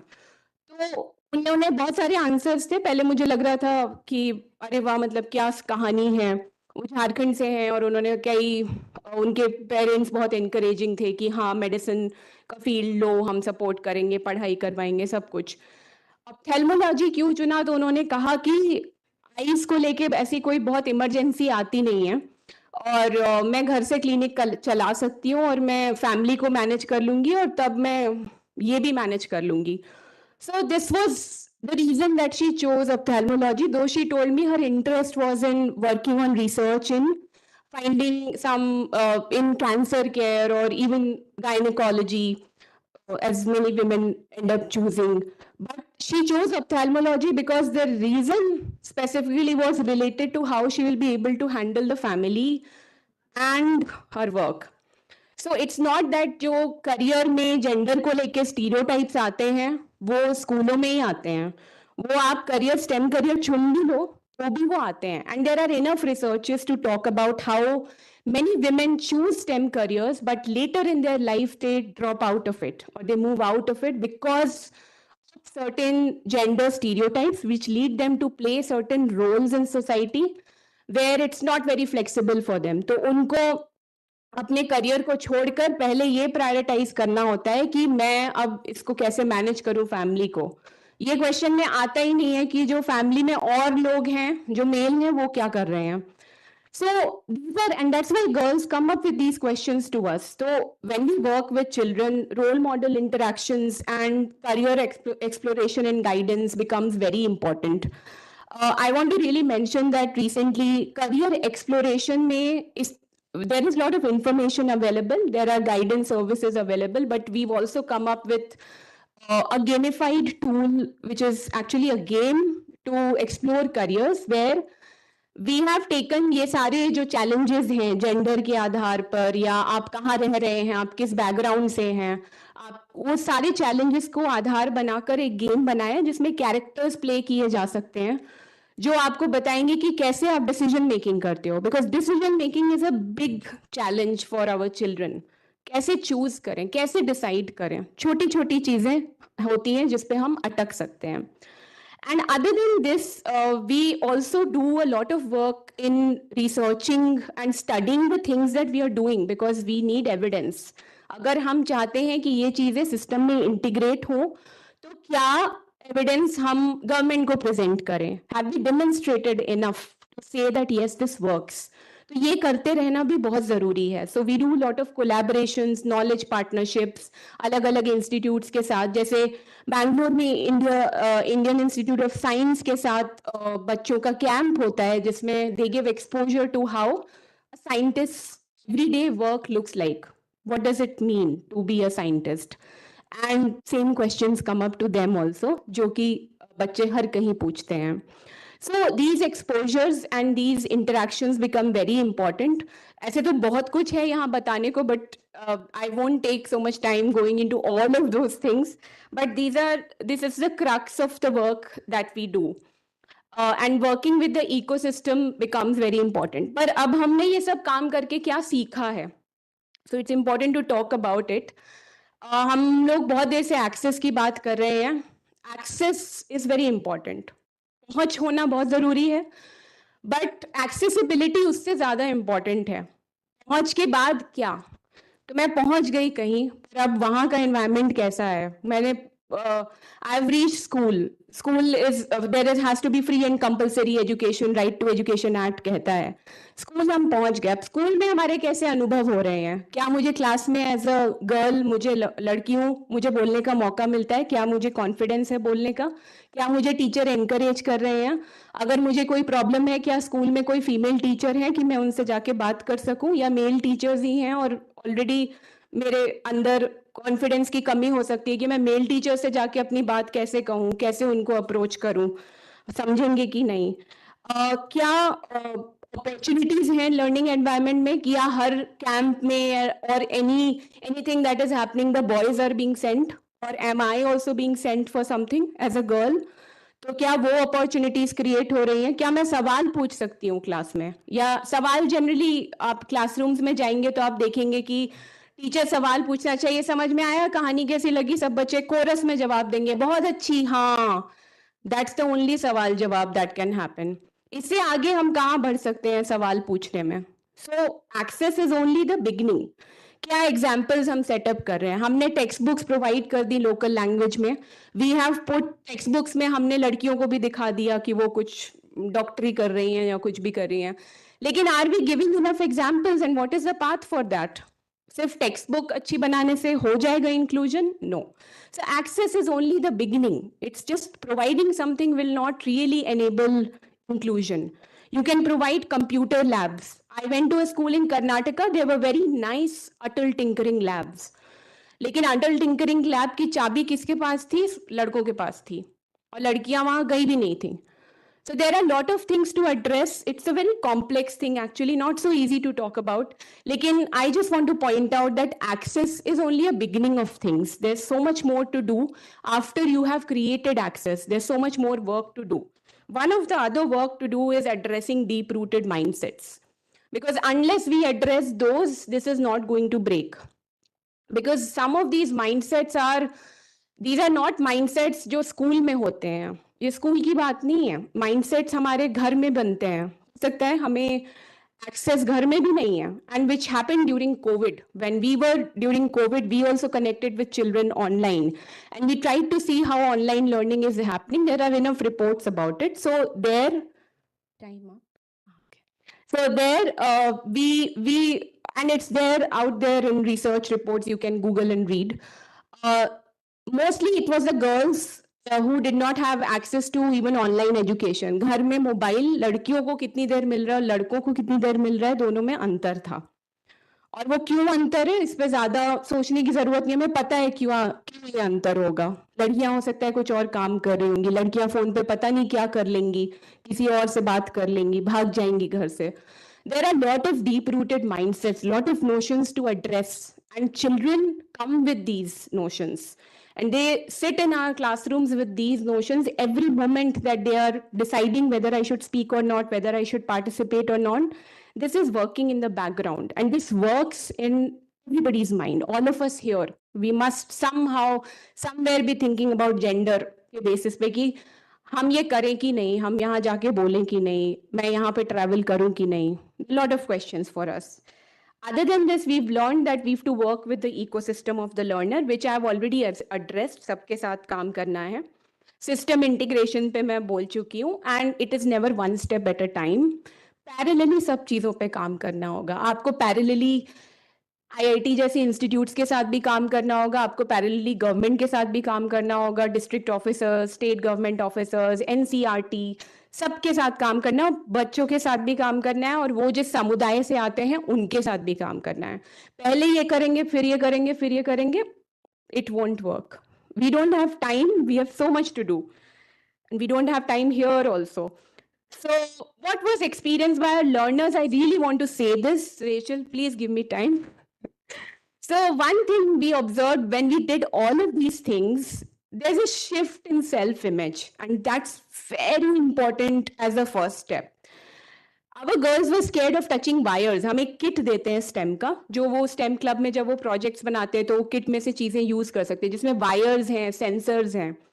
And many of the girls once they see the kit, and even female teacher training में भी हम वो किट्स लेके जाते हैं. वो वायर के साथ हम क्या करेंगे?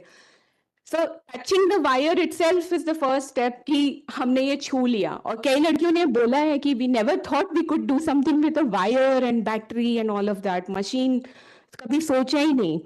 So there is a huge shift in the self-image of the learner. I'm a tinkerer, I'm an explorer. मैं तोड़ फोड़ ये करके कुछ चीज बना सकती हूँ, मैं रिसर्च कर सकती हूँ, मैं सवाल पूछ सकती हूँ. दूसरा, बहुत सारी स्किल्स एक्टिवेट होती हैं, बहुत सारे कॉन्वर्सेशन स्टार्ट होते हैं, और ये रियलाइज होता है कि फेल होना is okay. Science is all about doing experiments, failing. You don't have to be perfect in first shot. ये परफेक्शन का एजुकेशन में जो ऑब्सेशन है वो ब्रेक होता है जब हम ये मौके देते हैं जिसमें आप कुछ यूज करके तोड़ भी सकते हो और आप कुछ क्रिएट भी कर सकते हो. Are we giving that enough? And also realizing that science is in the everyday. We've seen examples. There are a lot of women here. There are a lot of, one of our activities, the first activity in a STEM club is looking at kitchen science. And we never think, our children never think कि science kitchen में भी है. वो तो mummy का space है. वहाँ जाके हम क्या करेंगे? वहाँ क्या सीखेंगे? But there is a lot of science happening in the kitchen. We never even talk about it. And it does not find space in any mainstream conversation or talking about concept of science. It's always in the labs, or it's always some big time things that are happening. And it creates a lot of empathy. This video that you saw in the beginning, this was created during COVID. This was part of a hackathon. And because children were at home, where to observe? Mummy को observe किया, कौन घर में क्या काम कर रहा है, क्यों कर रहे हैं, कितने घंटे उनके उस काम में जा रहे हैं जो कि इनविजिबल काम है. वो काम भी कर रहे हैं पर वो इनविजिबल है. एंड उनके लिए हम क्या कर सकते हैं? Empathy building is a very important step also to become inclusive. And this is something we've been able to see change in our boys and girls that we are working with mostly. And that's the last bit. What can we hope for when we are talking about inclusion here? We have to think about inclusion to equity. We cannot think that integration करना inclusion है. आपने equal opportunities दे दी, हमने तो दे दी equal opportunities, अब आपको जो करना है करो. Integration is not inclusion. Let's please become aware of this. Let's be conscious of this. Next is to bridge the gap between formal and informal knowledge. What happens in Indian Institute of Technology is science and technology, but what happens out there in the field is not. What happens locally is not science. No. Let's bring it together. Can we collaborate? Can we do more of that? Blurring the boundaries, divide of subjects, ये humanities है, ये science है. Where I grew up in Jharkhand, everybody is obsessed with getting into IITs. And if you are a student not in the science stream, you are looked down upon. क्या कर रहे हो? तुम्हारे life में कुछ नहीं है. Can we blur those boundaries? Because it starts very early in life. I also had a fear of maths and science, and I was like, अरे बाप रे, ये मैं कभी नहीं कर सकती हूँ. But where did it come from, and why has been sitting it for so long? Now I'm working with children, and I hope this program was run in my school also. Creating relatable role models and giving them more and more space to talk to children, bringing them more and more is very important. I've already spoken about this. And for science and technology institutes to think from a social inclusion lens. Many IITs have done excellent work in bringing any aspects of research. Like IIT Bombay has worked with Central Square Foundation to create a quality check for edtech tools. Like there is this Tulna framework, and IIT Madras created a machine that could help people who are in manual scavenging. So there are a lot of innovations and experiments happening. Let's do it more and more. And finally, the inclusion narrative has to go beyond economics. Often it is about kitna paisa STEM careers mein milta hai, yehi duniya ka future hai, technology. But what more is there behind this inclusion in STEM careers or in the narrative of STEM? Who's building that narrative? ये सब सोचना भी जरूरी है. Finally, last slide. हम जो काम करते हैं उसमें हमारे बच्चों ने कुछ चीजें एक्सप्रेस करी हैं. Some of the things that stand out I wanted to share. I've already shared about how a girl expressed that she never thought she could work with wires and sensors. She was afraid. So that fear needs to go when you want to include. There is a boy from Telangana in ninth standard. He raised a question in one of our STEM club activities about caste. Why मुझे लोग छू देते हैं या जरा सा touch भी हो जाए तो क्यों नहाने चले जाते हैं? ऐसा क्या है मेरे छूने से? So उसने कास्ट पे सवाल उठाया. इस तरीके के सवाल बच्चे उठाना शुरू करें और कर रहे हैं STEM क्लब्स में. यहाँ पे ये एक जीन एक्टिविटी है जिसमें एक लड़की ने जीन बनाया कि मुझे पीरियड्स नहीं हुए तो अब शायद मेरी जिंदगी खत्म. अगर मम्मी को पता चल गया मुझे पीरियड्स नहीं हो तो सोचेंगी पता नहीं मैंने क्या किया. But it was nothing but a PCOD problem. Are we aware? This is a zine that the girl had to make from her own experience, and this was her experience. So ऐसे बहुत सारी चीजें बच्चे करते हैं. Here is one from Telangana again, where they've written about gender stereotypes. Girls are not allowed to study well. All work are dependent on girls. Girls are burdens. ये बच्चों ने खुद लिखे हैं. ये उन्होंने खुद ये सवाल उठाते हैं, सोचते हैं. But are we giving these opportunities to think? That's it from me. Thank you so much. And I hope to be addressing more things in the panel discussion.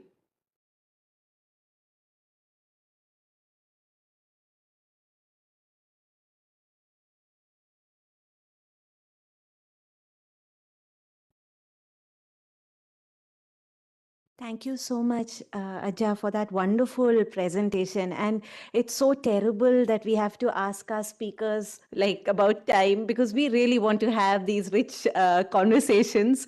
And we will have time during panel discussion as well. And with that, I'd now like to move forward to our third speaker for the morning. And she is one of our own. So we are exceptionally happy as well. This is Ms. Premlata Punya, founder of Hamari Lado, which works which has a focus on rural and low-income girls. So there's a very nice continuity with the work that Ms. Aja has also spoken about. Their core areas of work focus on an innovative running-based program called NEEV for pre-adolescent girls, and they sponsor talented rural students to make their transition to post-high school education. And Premlata has done her master's in HR and corporate governance. And before starting her PhD here at IIT Jodhpur, she has a very rich corporate experience both in India and in US. So Premlata, the stage is yours. She's joining us online. So Rachel, can you hear me?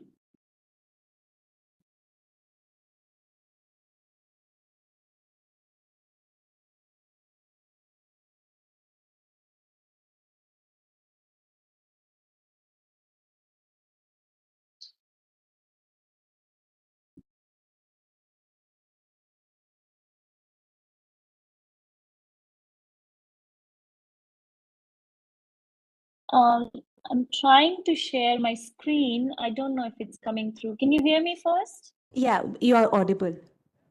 Okay, I'm trying to just WebEx this. I think some setting issues. If that happens, I am happy to just send it to head CEST. Is that okay? Yes, I think that should be fine. Just give me 1 sec.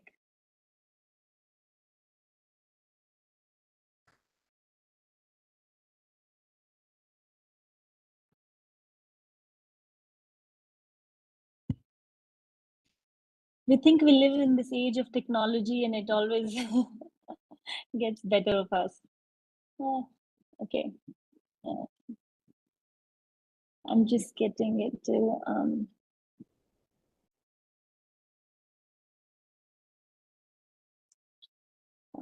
I've just sent it to head CEST and then I will get started and I'll start with a little story.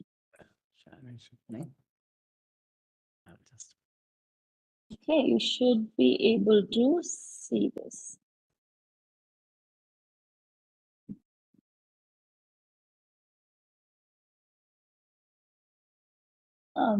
And the sharing requires I log out. So you might have to give me 1 minute. I think people can just stand up, move around and take a minute of break while I do that. So they're not fatigued in the process.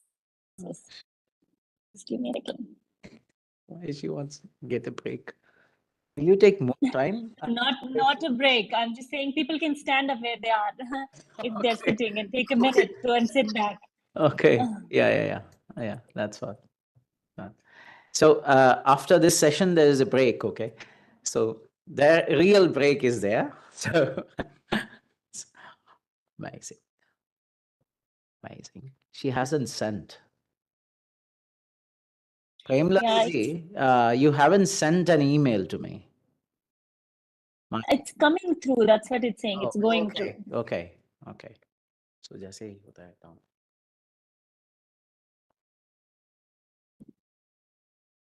Next cut again.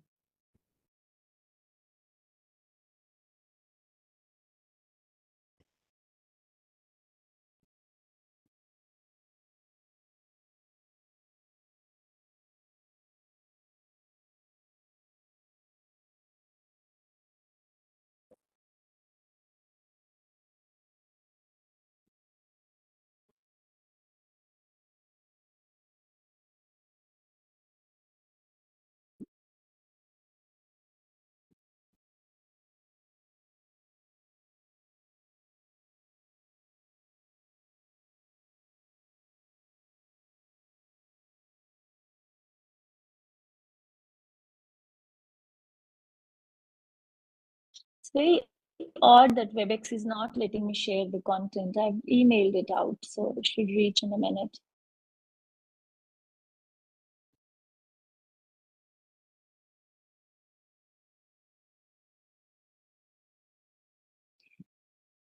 So we can open as it reaches, and I'll start. I'll just start now, and it won't hold up. And whenever it reaches, we can open it up.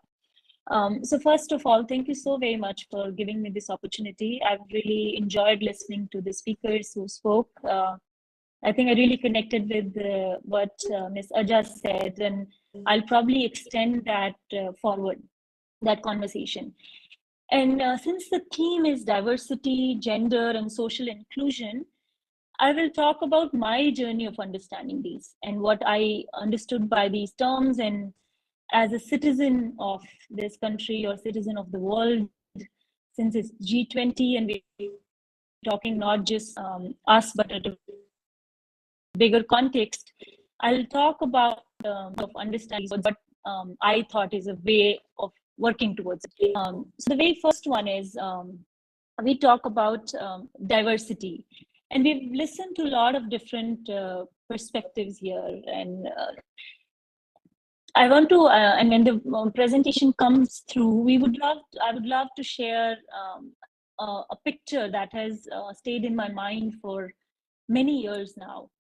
It's a data, and this data was put together by United Nations, and it captures 61 developing countries. And that's why I said, since we are talking G20, we are expanding the way how we think and the experiences of the people across the world. So this data is about 61 different developing countries, and it talks about educational attainment. And it talks about the fact that impact educational attainment across these developing countries. And this data is from 2014 or 15. Excuse me, please, just 1 second. Can you also speak sure. bilingually? Because many speakers. Thank you so much. और बिल्कुल I can speak Hindi, अगर वो बिल्कुल ठीक है तो मेरे लिए वो भी बहुत कंफर्टेबल है। हाँ, तो 3 चीजों का असर होता है, और जब आप वो देखते हैं डेटा में तो आपको रियलाइज होगा कि हाँ ये तो सही बात है, और वो तीनों ही हमारे कंट्रोल से बिल्कुल बाहर है। पहली चीज होती है लोकेशन। लोकेशन सबसे ज्यादा डिटरमिन करता है कि आप कहाँ तक पढ़ पाते हो। तो लोकेशन में 2 एस्पेक्ट आते हैं, अर्बन और रूरल। तो जो अर्बन है वो लोग बेटर करते हैं रूरल से, और उसके फैक्टर्स भी आप लोगों को पता होंगे, बट हम आगे थोड़ी इसकी बात करेंगे। दूसरी चीज होती है इनकम। जो लोग हायर इनकम ग्रुप है उनके बच्चे लोअर इनकम ग्रुप से ज्यादा पढ़ पाते हैं, तो इनकम दूसरा फैक्टर है। और तीसरा फैक्टर है जेंडर। जेंडर का मतलब boys perform better than not perform, they are able to finish, the chances of them finishing high school or primary education is more than girls। लड़कियों से ज्यादा उनके चांस रहते हैं। तो अगर आप इन तीनों को प्लॉट करें इस मैट्रिक्स को, तो अगर आप रूरल लो इनकम लड़की हो तो आप उस पिरामिड में सबसे नीचे रहोगे। और कितना नीचे और कितना पीछे अगर हम इसकी बात करें, तो अभी लगभग एक सेंचुरी और लगेगा विश्व के 61 डेवलपिंग कंट्रीज में, जब लड़कियां 10th तक की एजुकेशन पूरी कर रखी होंगी, all girls, rural areas included. Of course India में ये सिचुएशन पिछले कुछ सालों में काफी चेंज हुई है, और फर्स्ट हैंड में अपने राजस्थान का अगर अनुभव बताऊं तो उस हिसाब से भी, तो ये गर्ल्स जो रूरल एरियाज में ये अभी भी सबसे पीछे हैं, और एजुकेशनल अटेनमेंट इनका सबसे ज्यादा पीछे है। तो जब हम डाइवर्सिटी का लेंस लेते हैं तो उसको हमें विजिबल से थोड़ा आगे जाना पड़ेगा कि लोकेशन कितना बड़ा रोल प्ले करती है, इनकम कितना बड़ा रोल प्ले करता है, और जो जेंडर है वो कितना बड़ा रोल प्ले करता है। एंड इवन अगर आप लड़की हो लेकिन आप सिटी से आए हो, देयर आर चांसेस कि आप रूरल से बहुत बेहतर कर रहे होगे, और इफ यूर आप लड़की और अपर इनकम से आए हो तो चांस है कि आप रूरल बॉयज से भी बहुत बेहतर कर रहे होंगे। सो बहुत मिक्स डायनामिक है, एक बहुत वो नहीं है कि एक क्लियर कट हमने बोल दिया कि यही एक इंक्लूजन के लिए एक प्रोसेस सोचनी चाहिए। तो diversity can be very layered. अब जब हम इन सारे फैक्टर्स को देखते हैं तो दूसरी चीज आती है कि जेंडर के साथ ऐसा क्यों होता है, व्हाई इज इट? बिकॉज अगर आप अर्बन इनकम, अगर आप अपर इनकम में भी और अर्बन में हो तो भी लड़कियों से लड़के बेटर कर रहे हैं, and it is nothing to do with intellect, right? ये तो हमें पता ही है, उसमें इंटेलिजेंस का कुछ फैक्टर नहीं है, फैक्टर्स कुछ और है। और वो फैक्टर्स क्या हैं, ये मैंने कैसे समझा, ये मेरी अपनी जर्नी है, और उसके बारे में मैं आपको थोड़ा सा बताऊंगी, और फिर हम बात करेंगे कि उसको फिर हम एड्रेस कैसे करें, या मैंने उसको कैसे समझा, एड्रेस कैसे करें। तो मैं राजस्थान के गांव में पली बड़ी। उस गांव का नाम है लिखमे वाला, वो नॉर्दर्न राजस्थान में है, बॉर्डर से, इंडिया पाकिस्तान बॉर्डर से 8 किलोमीटर दूर है। और मेरे जो ग्रैंड पेरेंट्स थे वो 1947 में पार्टीशन के टाइम वहां आके सेटल हुए। उस गांव में पहला स्कूल 1953 में बना, 5वीं तक का।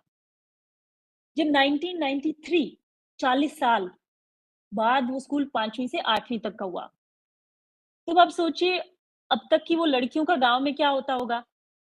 लाइकली 5वीं के बाद शादियां हो जाती होगी, है ना? तो मेरे पापा ने वो गांव छोड़ा क्योंकि उन्हें हमें पढ़ाना था। तो हम पास की मंडी आए, जहाँ के गवर्नमेंट सरकारी स्कूल में मैंने 12वीं करी, क्योंकि एक लड़कियों का हाई स्कूल था वहां पर। फिर मैं जयपुर आई, फिर मैं IMT गाजियाबाद में मास्टर्स करने चली गई, और मास्टर्स करके मैं 2007 में गांव वापस गई।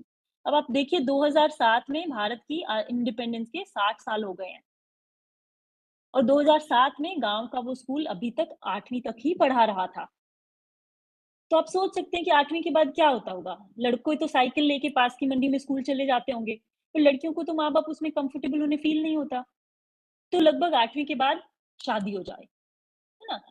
फाइनली 2016-2017 में एक डिसीजन में राजस्थान के सारे पंचायत लेवल के गांव 12वीं तक के पंचायत लेवल के स्कूल 12वीं तक के किए गए।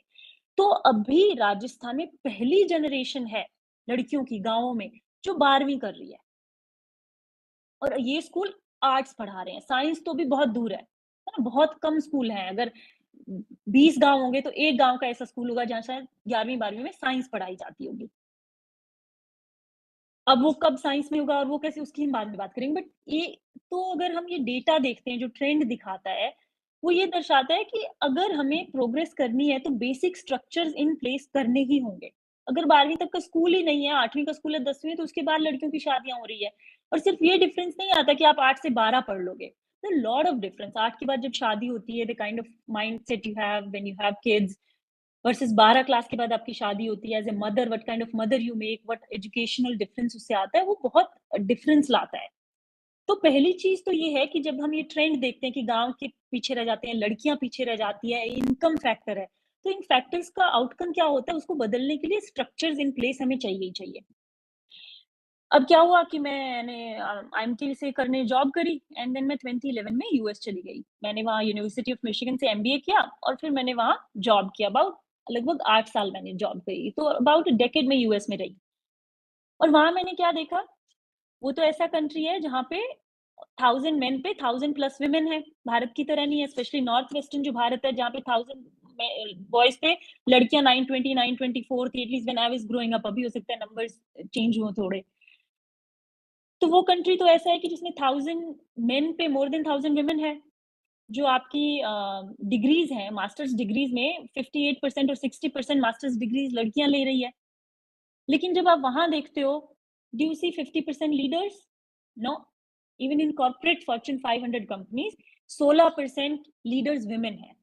अगर टॉप लीडरशिप कंट्री की देखें तो अभी तक फीमेल प्रेसिडेंट कंट्री में नहीं रही है। So when you look at these factors, you realize that there's something else that's at play. सिर्फ स्ट्रक्चर सेट करने से चेंज नहीं हो जाएगा, because there something called practices, है ना। तो एक स्ट्रक्चर डालोगे लेकिन गांव की प्रैक्टिस चेंज होने में बहुत समय लगेगा, या किसी भी सोसाइटी की प्रैक्टिसेस चेंज होने में बहुत समय लगेगा।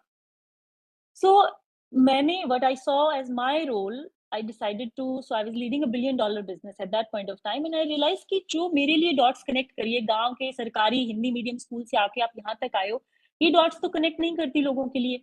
और जो गांव में लड़कियां हैं उनकी सिचुएशन अभी भी वही है। So I decided to move back, कि मैं वापस जाती हूँ एंड स्टार्ट समथिंग, कि इसके लिए क्या किया जाए, कैसे इन प्रैक्टिसेस को बदला जाए। और इसी तरह 2020 में हमने हमारी लाडो सेटअप किया। और जो रेचल बात कर रहे थे, जो अजय बात करी थी थोड़ी देर पहले, कि कुछ कुछ जो प्रैक्टिसेस है उनको बदलने पे काम करना पड़ेगा, है ना। स्ट्रक्चर, जैसे एक उदाहरण देती हूँ, स्कूल में स्ट्रक्चर है, ग्राउंड है ना, 400 बच्चे हैं, 200 लड़कियां 200 लड़के हैं। मैं ग्राउंड में जाके खड़ा होती हूँ, मैं देखती हूँ कि वो ग्राउंड इक्वली 50-50% यूज ही नहीं होता है। लड़कियां किसी कॉर्नर में खेल रही होंगी, है ना, आधी छुट्टी होती है, बच्चे भाग के ग्राउंड में आते हैं। लड़कियां उस ग्राउंड को पूरा यूटिलाइज नहीं करती, वो क्लेम नहीं करती उस स्पेस को, बिकॉज वो एम्बॉडीमेंट नहीं है, वो ग्रोइंग अप का, वो बहुत सारे उसमें फैक्टर्स है जिसके हम अंदर जा सकते हैं।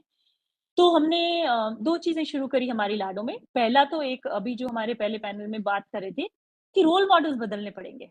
जो फर्स्ट जनरेशन लड़कियां 12th फिनिश कर रही हैं, उनको सक्सेस कराना बहुत जरूरी है, वरना एक जनरेशन वेस्ट हो जाएगी।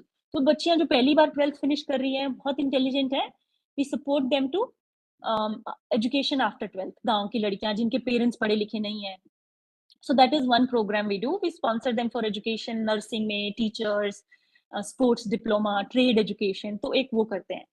बट आई रियलाइज कि ये तो ऐसा है कि हम समुद्र के पास खड़े होकर एक एक मछली को वापस फेंक रहे हैं ना, हम पूरा बदलाव नहीं कर रहे। एक बच्ची की मदद कर रहे हैं एक स्कूल में, वो रोल मॉडल बनेगी, वो बहुत चेंज लाएगी, यू स्टिल रियलाइज कि पूरी क्लास को तो नहीं हेल्प कर रहे।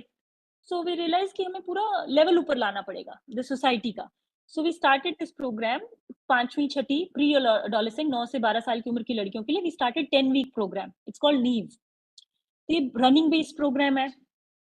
अगर हम सब लोग भारत में पले बड़े हैं, आपने कभी लड़कियां सड़क में भागती हुई तो नहीं देखी होगी, मेरा अनुभव नहीं है कि I ever ran on a street.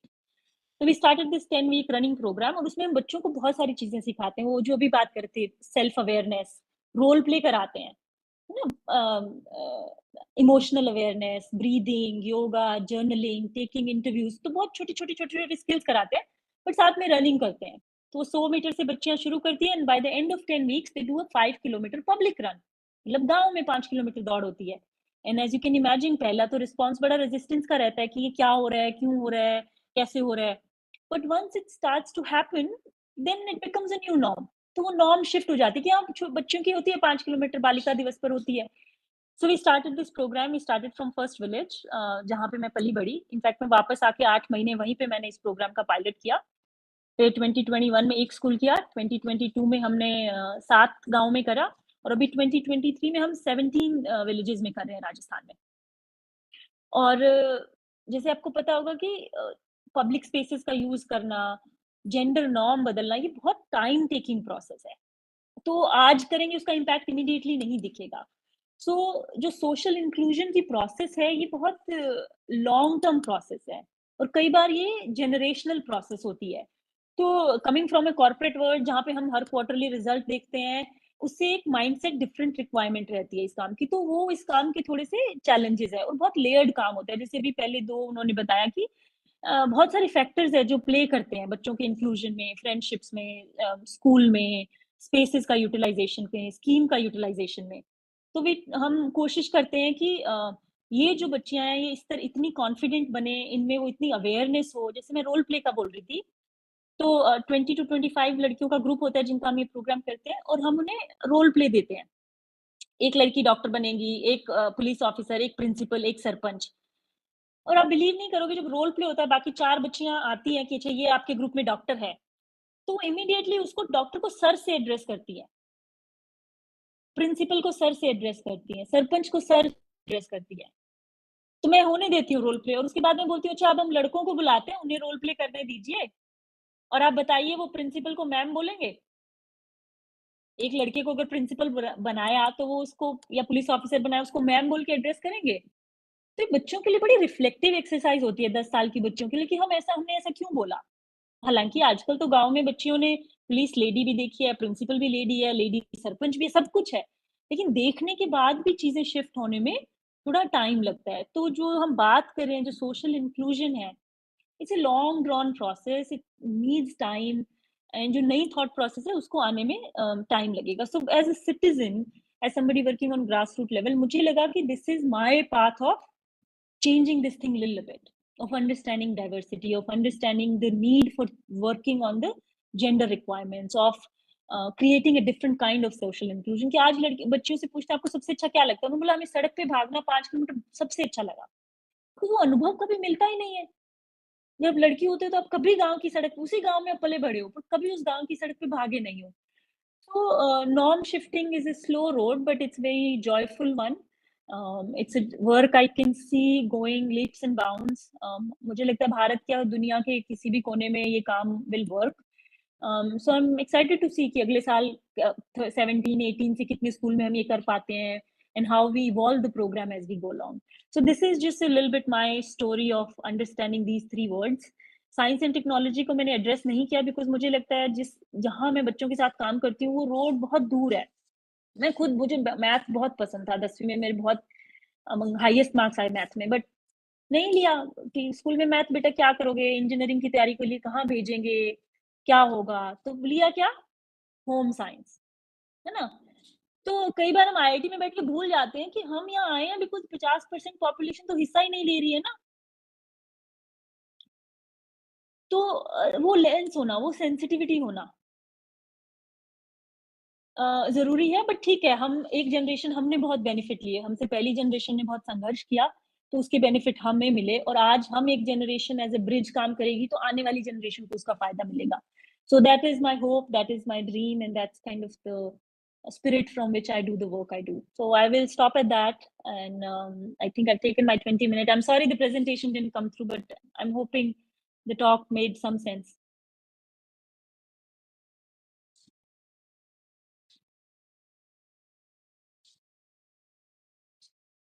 Thank you very much, Premlata, for sharing your experiences and your journey. And I think many of us can relate to the concerns that you have shared. And now we will take a short break. 10 minutes, we will have tea. It is organized outside. And we will come back and we'll have 2 more speakers, and then we will have a panel discussion. Thank you very much, Premlata.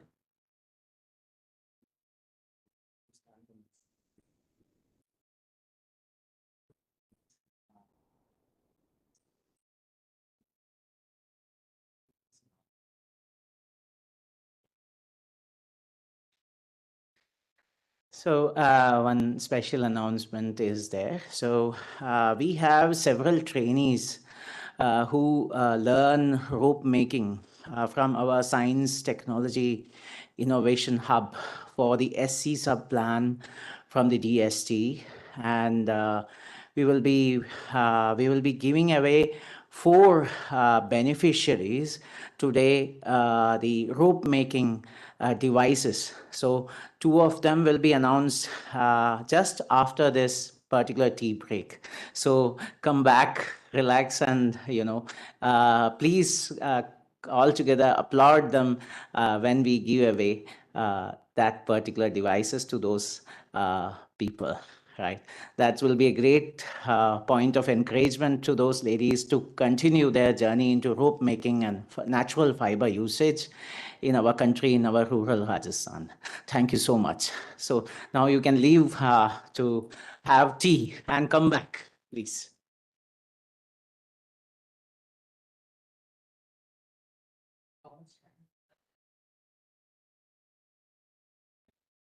Yeah, yeah. The request is that जब आप चाय P के वापस आएंगे तो 11 साढ़े 11 बजे वापस आ जाइएगा 11:30 राइट 11:30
हाँ हाँ हाँ आ रहा हूँ यार, ये डाउनलोड तो कर लूँ।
आ रहा है?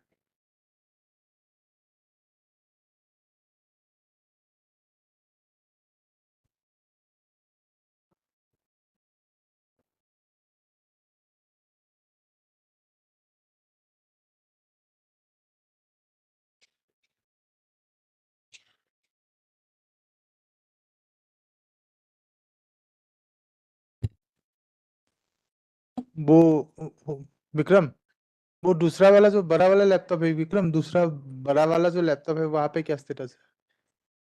दूसरा बड़ा वाला जो लैपटॉप है, मेरा वाला लैपटॉप, बड़ा वाला साइड में जो जहाँ से यूट्यूब लाइव हो रहा है, वो ठीक चल रहा है? वीडियो आ रहा है उसमें?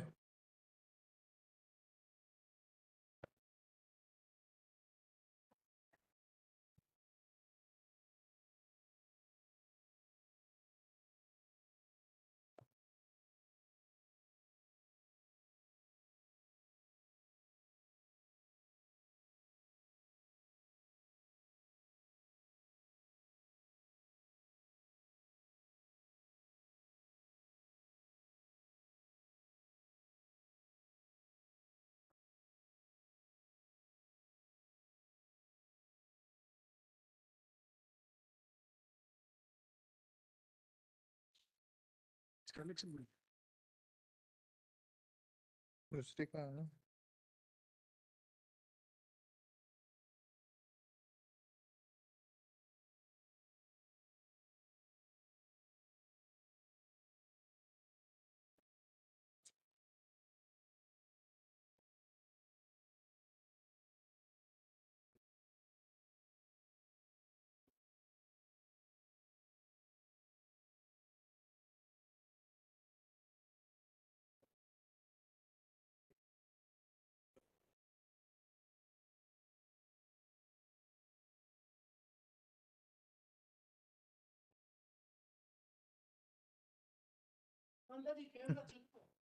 चल रहा है।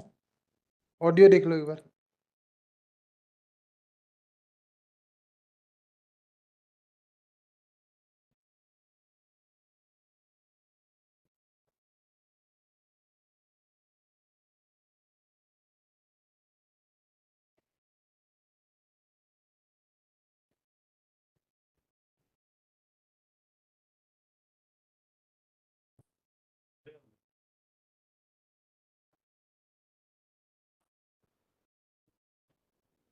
ये वीडियो ना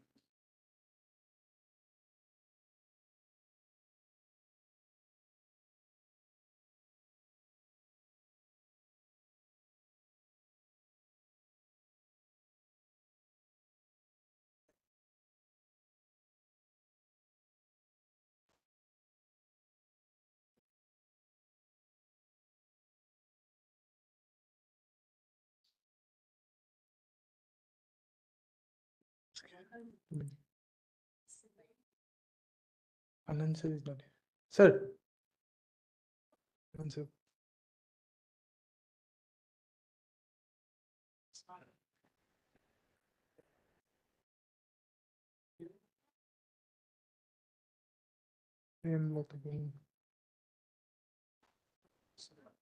Sir.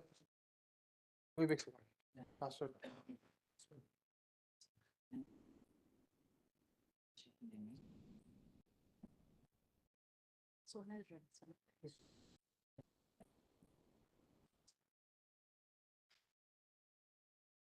Password.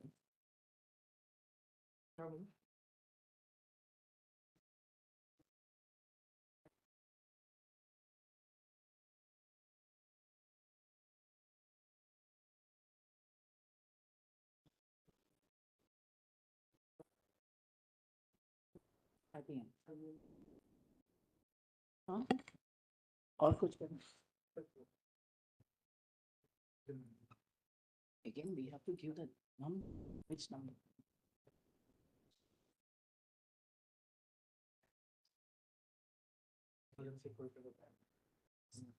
Everything went.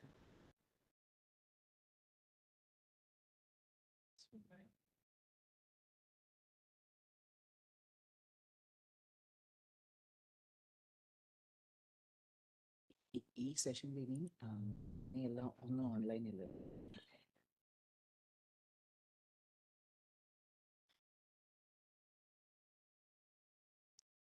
ഇതുണ്ടോ മാഡം? സാറുണ്ട്. അപ്പം ഞാൻ എന്നാ പതുക്കെ അവരെ വിളിക്കാം, മാഡത്തിനെ വിളിക്കാം.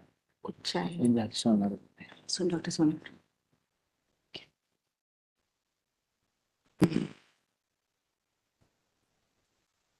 Huh? Yeah. Yeah, I have downloaded the inbox. It has been done. So summon is done. Done. It's there. Ah, yeah. No, don't open. No, I have to keep. Yeah. Keep it on the desktop. Yes. For the evening also, we have to do the same thing. Okay. What's the name of the present? I will get you. Huh? Utsa. UTS. Yeah. It's ready, sir. Yeah. Which one? Huh? No, don't upload now. Once she's Which tells. one? This one? Huh? This one, right? Yeah. Yes, sir. I just keep it open. Keep it open.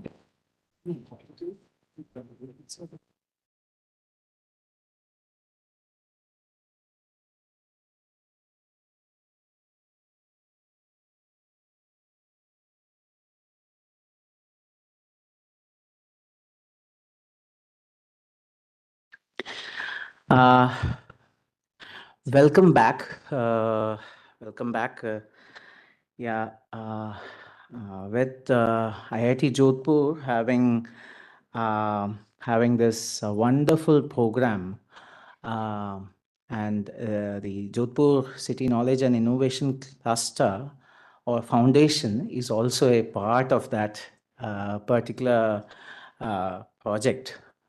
We have this DST's project on Science and Technology Innovation Hub, where we train many people under the SC sub-plan, right? So today, I'm going to announce two of the beneficiaries and who will be provided with rope making machines, right? On which we train. Actually, this rope making machines are produced by Choir Board of India. And there is a Mahila Choir Vikas Yojana also associated with it. And it's a very important aspect to be, said here as well as encouraged here. So मैं आज ये बताने जा रहा हूँ कि हमारे यहाँ पे DST का एक science and technology innovation programme भी है, जिसमें हम रस्सियाँ बनाना सिखाते हैं बहुत सारे लोगों को जो SC सब प्लान के अंदर में आते हैं. वो सीड डिवीजन जो भारत सरकार की सीड डिवीजन DST के अंडर से पारित ये प्रोजेक्ट है. ये प्रोजेक्ट जैसलमेर, बाड़मेर, बीकानेर, नागौर और जोधपुर में ये प्रोजेक्ट चलता है और वहाँ से लोगों को हम ट्रेनिंग करते हैं. फ्री ऑफ कॉस्ट ट्रेनिंग होता है. हम देते भी हैं, मशीनें देते भी हैं. तो आज सुबह की ट्रेनिंग के बाद दो लोगों को हमने यहाँ पे देखा कि वो बहुत उत्सुकता से वो जो हैं रस्सियाँ बनाने में आगे आई. तो हमने उनसे पूछा कि आप आगे ये रस्सियाँ बनाएंगी क्या? तो उन्होंने सट से जवाब दिया, हाँ सर, हम बनाएंगे और हम चाहते हैं कि आप जो है हमारा नाम जो है बेनिफिशरीज लिस्ट में ऐड करें. तो हम चाहते हैं कि उन दोनों को जिन्होंने ये थॉट प्रोसेस दिया है, उनको हम छोटी सी एक गिफ्ट के रूप में वो पर्टिकुलर जो मशीन है, रस्सी बनाने वाली मशीन है, वो हम प्रदान करें. उसके लिए मैं चाहूँगा Madam Aja Sharma to come over to the stage.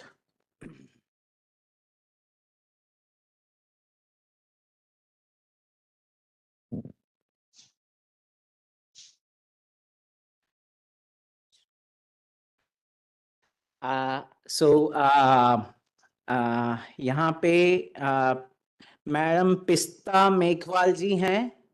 पिस्ता मेघवाल जी, हाँ आ जाइएगा मैम. हाँ आ जाइएगा.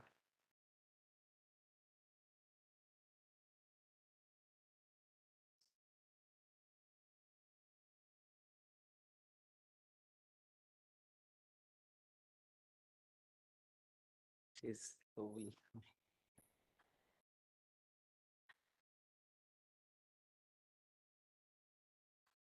You can.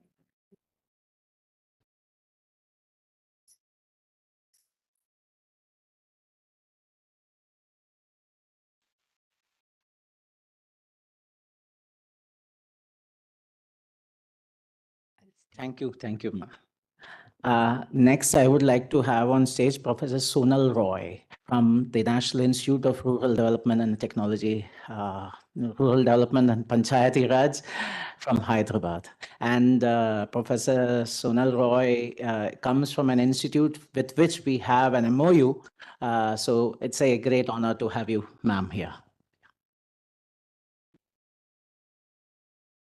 ममता मैडम आ जाइए, ममता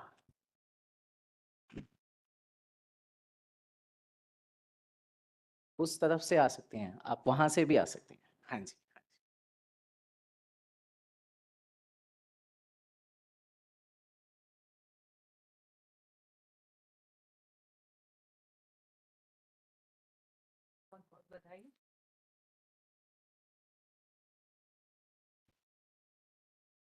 thank you ma'am. Thank you ma'am.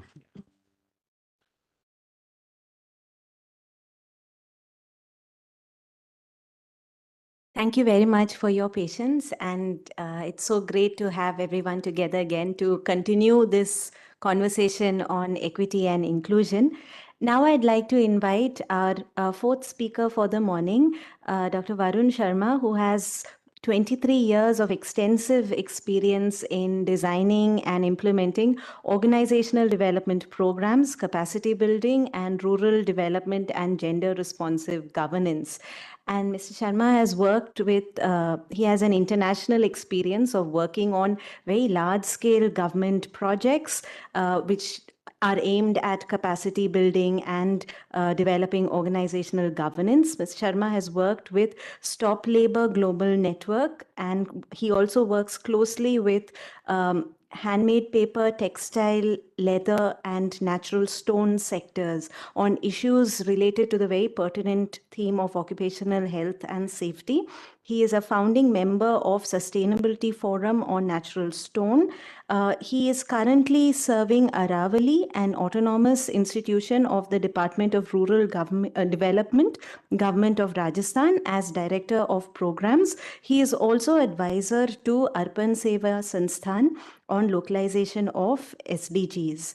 On the academic side, Sir has an interdisciplinary background in engineering, law, and human resource management. Sir, it's an honor to have you.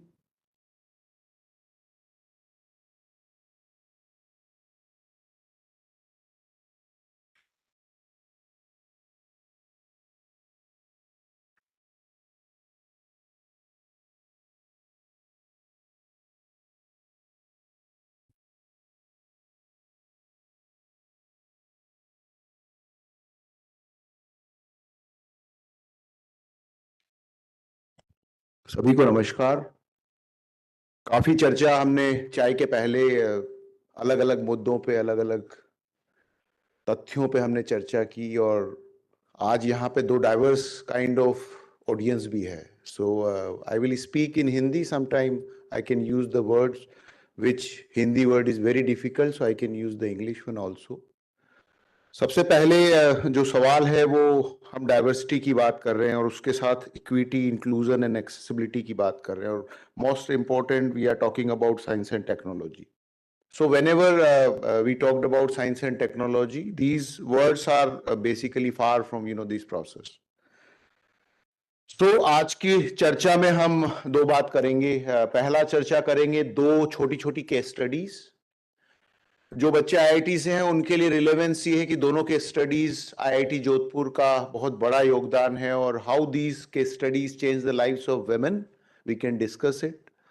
Then क्या approach होता है basically, क्या large number पे जो हमारा topic है इसके ऊपर वर्ल्ड वाइड कई बार स्टडीज हुई, कई पेपर पब्लिश हुए, तो वो क्या बात कहते हैं, कमी कहाँ है, क्यों जो अध्ययन या जो इनोवेशन बहुत सारे संस्थानों में होते हैं वो लोगों के पास क्यों नहीं पहुंचते हैं, क्या चुनौतियां, उन पे चर्चा करेंगे और अंत में कुछ कंक्लूसिव बात करेंगे कि अगर ऐसा होना चाहिए तो क्या हुआ, और ये केस स्टडी हमारी मदद करेंगी कंक्लूजन ड्रॉ करने के लिए।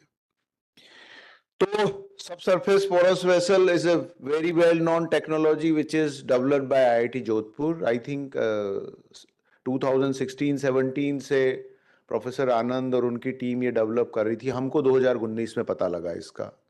2020 में हम यहाँ IIT आए और then we just saw how IIT is working on that kind of technology and how this technology could be useful for the marginalized porter community in Rajasthan. So I am basically an engineer, but more than engineer, I am a social scientist. So मेरा लंबा अनुभव राजीवी का राष्ट्रीय SRLM जो है इसके साथ का भी है. So I'm always looking for avenues through this we can enhance the income of rural society. And best part of this intervention is this intervention has a capacity where they can, build the capacity of the porter community so they can have one more added product in their kitty. क्योंकि अभी वो लोग काफी survive कर रहे हैं. हम मटके का यूज कम हो गया है. शहरों में आपको पता ही नहीं होगा मटका कहाँ मिलता है. कुछ त्योहारों पे आप दीवानी खरीद रहे हैं. So we do a initial research and based on that we come to know कि जोधपुर के पास में जेतारन, अगर आप यहाँ से जयपुर हाईवे पे जाएंगे तो एक जगह है जहाँ पे काफी मात्रा में पोर्टर कम्युनिटी रहती है. 5000 से ज्यादा परिवार. तो we do the primary thing and important was इस पूरी टेक्नोलॉजी को हमको गांव में ही तैयार करना था. We are not looking for somebody who is developed these kind of vessels and vessels move to the basically rural area, which is the very important part of this entire innovation. So we took this challenge and we took the technology in the far behind Rasamand district of Rajasthan. वहां ले जाके हमने वहां identify किए कुछ progressive potters. We have discussed them with technology. IIT से काफी लंबा टाइम विजिट होता रहा. देन दे अंडरस्टूड कि what is the product. Then there second question is this product is really useful. Potter के लिए IIT कुछ भी मायने नहीं रखता. उसके लिए मटका 120 रुपए की जगह 140 का कैसे बिकेगा. और ये जो आप पोर्ट बना रहे हैं, ये उन्होंने कहा IIT का सर्टिफिकेशन होगा तो ये 500 का बिकेगा क्या. And how people are believing कि IIT मटकों का सर्टिफिकेशन भी कर रहा है. ठीक है. तो और आप लोग जो यहाँ बैठी हैं, आप में से बहुत सारे लोग अलग अलग परियोजनाओं में IIT के साथ जुड़े हुए हैं. So I am also belongs to department of rural development and Panchayati Raj. So I took that initiative with an organization called Arpan Seva Sansthan, and Arpan Seva Sansthan is working in 6-7 states across this country. So we use their capacity कि इनका जो mobilization capacity है उसको कैसे use करें हम इस process में. तो हमने काम शुरू किया, टेक्नोलॉजी को गांव में लेके गए. We identify few potters and best part is तब हमको समझ में आया कि मिट्टी के काम में, मटके के काम में महिलाओं का योगदान बहुत ज्यादा है. वी कम टू नो मटका बनाने में पुरुष का काम सिर्फ लकड़ी लगा के मटका पकाना और मटका बेचना है. उसके पहले के सारे ऑपरेशन कौन करता है? महिलाएं करती है. Initially we have an idea कि हम पुरुष आगे आगे, देखिए आप इसमें महिलाएं पीछे बैठी हैं, पुरुष आगे आ गए कि हम मटका बनाना सीख लेंगे. पर लेटर ऑन वी रियलाइज किया तो महिलाओं को आना चाहिए. अल्टीमेटली महिलाएं बनाती हैं मटका. हम देखेंगे आमतौर पे डॉक्यूमेंट्रीज में जरूर दिखता है, पर आमतौर पे विजिबल नहीं होता है. पुरुष बेचने का काम करता है. इसलिए उनके सवाल बेचने को लेके थे, बनाने को लेके नहीं थे, जबकि कॉम्प्लिकेशन बनाने को लेके है. सो SSP भी बहुत ही साधारण सा टेक्नोलॉजी है. मैं साधारण सा इसलिए कह रहा हूं क्योंकि अब लोग इसको करने लगे हैं. इसमें कोई कॉम्प्लिकेशन नहीं है. जहां पे ये जिस जगह होता है वहां की लोकल सॉइल, लोकल जो वुड का आप जो भी डस्ट कह लें उसका यूज करके इसको काम किया जा सकता है. और ये लाइफ चेंजिंग है. हाँ, मैडम ने अभी पोषण अभियान की बात की. मेरे हिसाब से पोषण अभियान में इस टेक्नोलॉजी को अलग से स्पेस मिलना चाहिए, क्योंकि लैंडलेस फैमिलीज के लिए all weather leafy vegetable available कराने का इससे बेस्ट तरीका हमने लगभग 500 परिवारों के साथ, सब मार्जिनलाइज परिवार हैं, उनके साथ काम किया. हमको नहीं लिखा. हमको यह भी समझ में आया कि अर्बन स्लम्स जो हैं वहां पे कैसे न्यूट्रिशन एस्टेब्लिश किया जा सकता है। इसको आप छत पे भी लगा सकते हैं। आप अगर कच्ची बस्ती में आपका घर है तो छत के ऊपर प्लास्टिक का एक शीट डालिए, उसके ऊपर एसएसपीवी लगाइए, मिट्टी लगाइए, और आपको ये टेक्नोलॉजी जो है, इसमें कोई ऐसा, माताएं बहनें भी सुन रही है मेरी, कुछ भी ऐसा काम नहीं है। आपको पालक खाना है, पालक के बीज डाल दिए, तोड़ते जाओ, नया पालक आता जाएगा, हाथों हाथ उसी दिन तोड़ा, उसी दिन खाया। पालक खत्म हुआ तो बथुआ बो लिया, बथुए का सीजन खत्म हुआ तो मिर्ची बोली। और सबसे बढ़िया बात है कि इसके अंदर आपको लगातार पानी को मॉनिटर करने की जरूरत नहीं है। एक बार पानी भरा, 10-12 दिन के लिए छुट्टी, धीरे धीरे पानी रसेगा। पानी धीरे धीरे आता है, इसलिए आपकी जो सब्जी है उसकी ग्रोथ आप देख ही रहे हैं, देखिए पिक्चर देखिए। पर इस सब में महत्वपूर्ण बात यह थी कि इसका अडॉप्शन कैसे फास्ट हो। हमने 100-150 ट्रायल फील्ड के अंदर किए, और उसके बाद एक इक्विटी कैपी करके एक एजेंसी, उसको आइडेंटिफाई किया जो इसमें हमारी मदद करती है नॉलेज को और वाइडर लेवल पे ले जाने के लिए। मुझे खुशी है कि ये प्रोग्राम जो है, आज की तारीख में 1000-1500 परिवार इस प्रोग्राम से जुड़े हुए हैं, जो एसएसपीवी के माध्यम से रोज हरी सब्जी का क्या कहते हैं उपयोग कर रहे हैं। But initiative itself create lots of challenge for us. मैंने अभी लास्ट टाइम ही जब हम college of technology and agriculture engineering में मिले प्रोफेसर से, तो मैंने कहा सर अब आप इसमें एक यूसी डेविस से एक स्पीकर भी थे, मैंने जब शेड्यूल पढ़ा, and university of Davis is also an agriculture expert university. तो मुझे लगा कि अब मेरे को क्या कहते हैं इसके ऊपर जो है पॉलीशीट भी चाहिए, ताकि मैं इसके ऊपर वो फल और वो सब्जियां भी उगाऊं जो सब्जियां शायद उस हार्श क्लाइमेट में नहीं हो सकती हैं। बहुत छोटा डिवाइस है, बैरन लैंड पे आप एग्रीकल्चर कर सकते हैं। इस साल हम कम से भी कम 5 हेक्टेयर बैरन लैंड पे एग्रीकल्चर करेंगे। इसी तरह से वो लीफी वेजिटेबल कल्टीवेट करेंगे, और आइडिया ये कि हमारे जो न्यूट्री गार्डन्स हैं सब आंगनबाड़ियों के साथ बन रहे हैं, वो सब बैरन लैंड है। सारा न्यूट्री गार्डन का पैसा वेस्ट जा रहा है एनआरईजी में, उसको कैसे टैप किया जा सकता है, विच इज कुड बी है। और ये एक छोटा सा पोस्टर है जो बताता है कि हर घर जो है वो कैसे अपने आप को कुपोषण मुक्त की बात कर सकते हैं, क्योंकि कुपोषण हम कभी भी बाहर से विटामिन लाके एक मां को स्वस्थ नहीं रख सकते जब तक वो अपने घर को नहीं देखेगी। दूसरी केस स्टडी थोड़ी सी डिफरेंट है। जल जीवन मिशन के बारे में हम सब लोग जानते हैं, जल जीवन मिशन का लक्ष्य हर घर पानी पहुंचाना है, ठीक है। पर पानी अपने आप में ही बहुत विस्तृत शब्द है, और पानी की परिभाषा जो है वो अलग अलग सेंस में अलग अलग है। हम जहां बैठे हैं ये पानी के संरक्षण को कई तरह से परिभाषित करते हैं। माननीय प्रधानमंत्री अटल बिहारी वाजपेयी ने पहला जोधपुर के ऊपर मूवी बनवाया था कि जोधपुर में पानी कैसे आता है, और जोधपुर में जो पानी आता है वो अब डिस्टॉर्टेड है, सब तरफ माइंस आ गई, जोधपुर का पानी खत्म हो गया। आज मुझे अच्छा लगा प्रोफेसर चौधरी ने सिलिकोसिस की बात की। हमने 14 साल स्ट्रगल किया, तब स्टेट ने माना कि स्टेट में सिलिकोसिस है। मथुरा दास माथुर हॉस्पिटल के डॉक्टर कभी भी सिलिकोसिस शब्द नहीं लिखते थे अपने प्रिस्क्रिप्शन पे। वाई? तब हमको समझ में आया कि ऑक्यूपेशनल हेड डिजीज का मायने लिखने से डॉक्टर को 3 जगह रिपोर्ट करना पड़ता है। First NIMH, second ministry. वो डॉक्टर कह रहा है कि मैं 4 जगह चिट्ठी लिखूं कि पेशेंट देखूं, प्रोटोकॉल है। अगर आप कोई भी ऑक्यूपेशनल हेल्थ डिजीज का पेशेंट आइडेंटिफाई करते हो तो राज्य में 2011 तक बहुत ही कम प्रिस्क्रिप्शन पे किसी ने सिलिकोसिस लिखा, और Jodhpur highest number of silicosis patient है सर। यहां पे अभी 27,000 पेशेंट डायग्नोस हुए राजस्थान में, उसमें से 7,500 जोधपुर में है, लगभग 5-5.5 हजार करौली में है, 3,500 धौलपुर में है। ये वो है जो डायग्नोस हो गए। हमारा एस्टिमेट है 30 लाख लोग करीब है इस तरह के। तो ये सिचुएशन है। तो इस केस में जी फिल्टर को हम जल जीवन प्लस इनिशिएटिव की बात कर रहे हैं, और हमने तभी एक शब्द का यूज किया, हर घर शुद्ध जल। अगर जल पहुंच भी गया और उसमें बहुत सारा इकोइल है, फ्लोराइड है, Rajasthan is a land of fluoride. Ajmer के आसपास 32 पीपीएम तक फ्लोराइड है।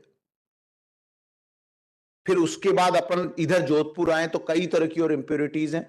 बहुत ही अच्छी सारगम्य टेक्नोलॉजी है, और इसके लिए जरूरी था कि अगेन महिलाएं पानी देखती हैं। देखिए हमारे राज्य की यही स्थिति है, पानी अभी भी महिलाएं मैनेज करती हैं घर में, चाहे सवेरे पानी भरना हो, चाहे एक घड़े से दूसरे घड़े में ट्रांसफर करना हो, ये सब काम महिलाओं के पास है। तो शायद महिलाएं बेहतर विकल्प देंगी इसके लिए। और इस टेक्नोलॉजी का फायदा ये हुआ कि हमने स्कूलों से काम शुरू किया। आज की तारीख में 3000 से ज्यादा परिवार इस टेक्नोलॉजी का फायदा ले रहे हैं, उदयपुर, राजसमंद, भीलवाड़ा जिलों के अंदर। और बहुत सारे लोग हैं जिनके लाइफ में बहुत परिवर्तन आया, जो आज कहीं ना कहीं खराब और दूषित पानी के कारण परेशान थे। और ऐसे ही एक व्यक्ति का मैं नाम लेना चाहूंगा जो प्रोफेसर आनंद से उदयपुर में मिला भी, फतेह सिंह। तो आप, हो सकता है कि जब हम यहां कोई टेक्नोलॉजी इवॉल्व करें तब हमको लगेगा कि ये तो बहुत छोटा सा काम है, पर वो हो सकता है कि एक व्यक्ति की पूरी लाइफ ट्रांसफॉर्म कर दे। उसका एग्जाम्पल सर ने भी वहां पे देखा। कुछ छोटे मोटे मैं आउटकम की बात करता हूं, क्योंकि बाजार वाला व्यक्ति हूं। बाजार में कोई चीज लेके आने वाले हैं तो कॉस्ट बड़ा मायना है, कितने रुपए का बिकेगा, एसएसपी भी कितने रुपए का बेचेंगे, हम क्या करेंगे, फिल्टर कितने रुपए का होगा। तो कॉस्ट पे हमने काम किया, कॉस्ट कैसे रिड्यूस किया जा सकता है। मशीन चूंकि अभी तो आईआईटी ने बना के दिया है, मार्केट में कैसे मिलेगा। मेरे को अगर 100 लोग आ गए, उनको मशीन चाहिए, तो कौन वेंडर है। बेस्ट पार्ट, आईआईटी ने वेंडर भी डेवलप किए जोधपुर में, जो सीधी मशीन सप्लाई करते हैं।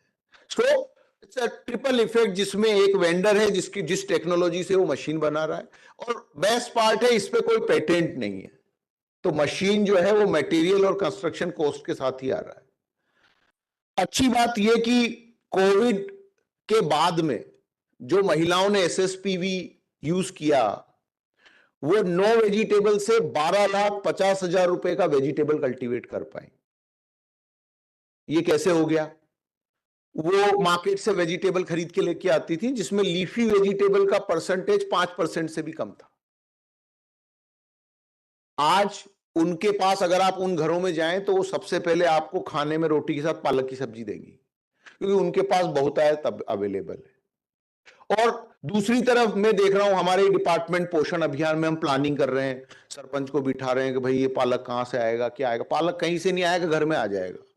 तो एक बड़ी गैप जो इसमें है कि एक लेवल और पॉलिसी लेवल पे हम अलग तरह का फ्रेमवर्क यूज कर रहे हैं। टेक्नोलॉजी आइसोलेशन में अपनी जगह है और एक जगह पे बेनिफिशियरी है। और मैं वापस हमारे एप्पल के संस्थापक के वो शब्द की वो डॉट्स ही कनेक्ट करने का काम हमको करना है और कुछ भी नहीं करना है। इस पूरे काम में मैं शुरुआत से जुड़ा रहा, ये मेरे लिए सौभाग्य की बात है। और मैंने जो इसमें काम किया वो सिर्फ डॉट्स कनेक्ट करने का काम किया। ना तो मैंने टेक्नोलॉजी डेवलप की, ना मैं क्या कहते हैं हर बार फील्ड में ट्रेनिंग के लिए गया, पर मैं नॉलेज को डॉक्यूमेंट करता रहा। जो भी परिवर्तन आ रहा है, लोगों से मिलना, महिलाओं से पूछना कि इस लगाने से अब वो कैसा फील कर रही है। तो वो जो प्राउड फीलिंग है उसका हाथ में जब वो लेके बैठी रहती है, अलग कि आज पालक की सब्जी बन रही है हमारे यहाँ पे, तो आई थिंक समहाउ हम क्या कहते हैं न्यूट्रिशनल चैलेंजेस को इस तरह से देख रहे हैं। इसके सोशल इंपैक्ट क्या है।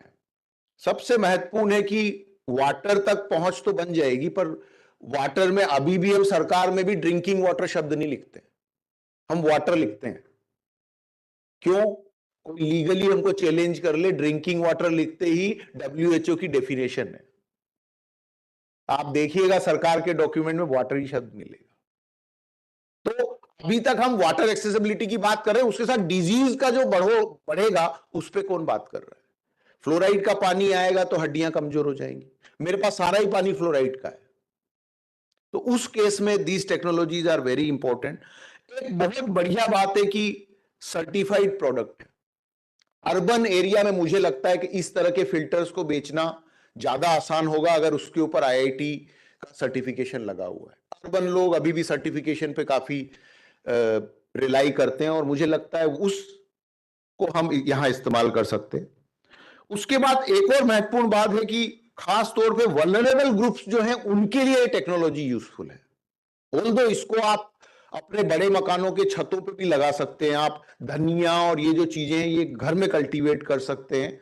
और मुझे आइडिया यूरोप से क्लिक कर रहा था। यूरोप में आप अगर धनिया और ये खरीदने जाएं तो वो सॉइल बेड में सेल करते हैं, तो आप घर लाके 3-4 दिन पानी डालते रहो और उसमें से धनिया तोड़ते रहो। तो मुझे लगा कि एक तरह से उसी का एक लार्जर सिस्टम, क्या कहते हैं, इकोसिस्टम यहां डेवलप हुआ है। तो नेचुरल फिल्ट्रेशन प्रोसेस है, इसमें जो भी मटेरियल जी फिल्टर में हम काम में ले रहे हैं वो कोई भी चीज बाहर से नहीं आ रही। आईआईटी एक बार नहीं, हमको साल भर लग गया मेरे हिसाब से, अब जाके हम फाइनल सर्टिफाइड फिल्टर पे पहुंचे। कभी लग रहा था कि इसमें से ई कोइल अभी भी उस तरह से क्लियर नहीं हो रहा है, अभी इस तरह का इंप्योरिटीज है। तो वो जो टेक्नोलॉजी बैकस्टॉपिंग है वो basically institution like IIT could be a better place where they can provide that kind of interface. और महत्वपूर्ण ये कि हम लोग एक बेटर, क्या कहते हैं, इन्वायरमेंटल इंपैक्ट इस प्रोसेस में क्रिएट कर पाए और एक लॉन्ग टर्म गोल के साथ जा सकते हैं। आपको मैं एक जानकारी दे दूं कि वहां लोकली जो व्यक्ति ये फिल्टर और ये बना रहा है, उसने पिछले साल 3 लाख रुपए के फिल्टर और ये बेचे, क्या कहते हैं, वहां पे। तो टेक्नोलॉजी कहीं की है, बनाने वाला लोकल पोर्टर है और उसकी इकोनॉमी भी ग्रो कर रही है इसके साथ में।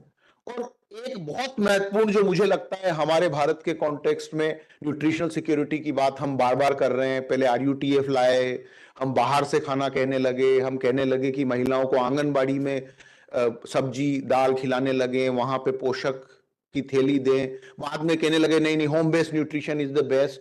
ये क्या होता है, अंग्रेज लोग कुछ सोच लेते हैं, उसके हिसाब से हम नई नई थ्योरी गढ़ लेते हैं। अब वापिस हम वहीं आ गए जहां से शुरू किया था। तो पॉलिटिक्स ऑफ फूड हमको बार बार बताता है कि वहीं आ गए, वहां भी होम बेस्ड न्यूट्रिशन की बात कर रहे हैं पोषण अभियान में वापस। अगर हम ये बात करें कि इसमें पूरी चर्चा में बेसिकली चैलेंजेस क्या हैं और की अप्रोचेस क्या होना चाहिए, अगर इसकी बात करें तो सबसे महत्वपूर्ण है कि how we can effectively engage with diverse stakeholders. Engagement जो है वो की है और यही घट रहा है, और तकनीक है जो घटा रही है।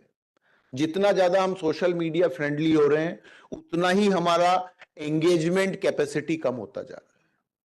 There are scientific research by Harvard की लोग इंटरेक्ट नहीं कर पा रहे, लोग बहुत सारे लोगों के बीच में बात करने की क्षमता खत्म हो रही है। He is a very good orator in YouTube, पर पब्लिक स्पीकिंग में बोल नहीं पा रहा है। तो जब आप एंगेज नहीं करेंगे तो टेक्नोलॉजी इवॉल्व करने के बाद उसका बेनिफिट नहीं पहुंचा पाएंगे। और कॉम्बेटिंग मिस इन्फॉर्मेशन, कोविड से हमने सीखा कि मिस इन्फॉर्मेशन को भी कॉम्बेट करने की जरूरत होगी। पहला लोट इस फिल्टर को देख के यही कहेगा कि अरे बेकार है, काय का IIT, ये तो वैसे ही झूठ फूट लगा दिया इन्होंने। तो how we can combat that kind of misinformation. Covid के टीकों के लेके आपने देखा ही होगा कि शुरुआत में हवा चलती थी कि ये टीके से तो फलाना हो रहा है। एक बड़ा मास मानता था कि इससे फर्टिलिटी खत्म हो जाएगी, एक बड़ा मास मानता था कि ये कोविड को ही फैलाएगा। So right now in current era, how we can combat misinformation and encouraging wider participation in science and technology initiatives. Science and technology initiative जब तक आइसोलेशन में रहेंगे तब तक वो, क्या कहते हैं, किसी व्यक्ति की लाइफ में आइदर इकोनॉमिकली और सोशली चेंज के एजेंट नहीं बन पाएंगे। तो हमको अगर ये बात करनी है, डाइवर्सिटी की बात करनी है, इक्विटी की बात करनी है, तो irrespective of gender, caste, colour, हमको उन लोगों तक पहुंचना पड़ेगा और टेक्नोलॉजी एनेबल बनाना पड़ेगा। और मुझे अच्छा लगा आज आप बहुत सारी महिलाएं यहाँ पे IIT में आई हैं, तो कम से कम ये सपना शुरू करें कि हमारा बच्चा भी पढ़ के IIT में जाए। हमने एक बड़ा प्रोग्राम अर्पण के साथ मिलकर शुरू किया महाराष्ट्र में। वो अभी चीफ मिनिस्टर नहीं है, पर उन्होंने एक प्रोग्राम शुरू किया कि ट्राइबल विलेजेस से वो जो बच्चे 12वीं में अच्छे अंक आते थे उनको IIT पवई का विजिट कराते थे, ताकि उनके मन में एक एस्पिरेशन तो आए। जो बात हमारे साथी ने भी कही कि आप अर्बन और रूरल की बात करेंगे तो रूरल में वो एस्पिरेशंस नहीं है, वो तो एस्पिरेशन पैदा करेंगे तो वो क्वालिफाई करेगा। ऑल्दो राजस्थान के सेंस में हम आपको बता दें कि यहां आज भी, क्योंकि मैं कोटा से आता हूं, और IIT में जो हम कोचिंग में सक्सेस रेट मानते हैं वो रूरल एरिया से आने वाले बच्चों का अर्बन एरिया की तुलना में ज्यादा मानते हैं। अगर वो राजस्थान बोर्ड में 85-90% लेके आया है और छोटे शहर से है तो उसका IIT सिलेक्शन जो है, क्योंकि कुछ समय में कोचिंग इंडस्ट्री में भी दे देता हूं, कभी मेरे काफी सारे मित्र वहीं पढ़ाते हैं, तो ऐसा नहीं है, पोटेंशियल सब जगह है, हमको एक्सप्लोर करना है। और सबसे बड़ी बात कि हर व्यक्ति को उस प्रक्रिया में शामिल करना है। तो वो समान अवसरों की जो बात हम करते हैं वही सब बात यहाँ पे हम कह रहे हैं। और एक और इम्पोर्टेंट, चूंकि हम समुदाय के साथ काम करते हैं, उनकी आवश्यकताएं क्या हैं, वो क्या चाहते हैं, उनका रुचि किसमें है और वो क्या गतिविधियां करना चाहते हैं। ये 4 शब्द मैंने यहाँ पे लिखे हैं। अगर इनके इर्द गिर्द हम टेक्नोलॉजी को प्रायोरिटाइज करें तो उसका अडॉप्शन, जो हमारा अनुभव है यहाँ पे किया है, वो ज्यादा होगा। और अभी हम एक और काम कर रहे हैं, मैंने प्रोफेसर को भी कहा है, हम राजस्थान में एक बहुत बड़ा प्लांटेशन कर रहे हैं 30,000 हेक्टेयर के अंदर, huge plantation. So now another thing is how IIT could help us to make some innovation in this process. How we can increase the plant survival. कम पानी में कैसे plants को करें, क्योंकि 30,000 hectare means lots of water could be consumed in that process. So that's all, you know, I just want to talk, and I think कहीं ना कहीं यही इन सारे शब्दों को एक माला में पिरोने का एक, कैसे तकनीक इन सबको साथ लेके चल सकती है, इसके प्रयास है। धन्यवाद।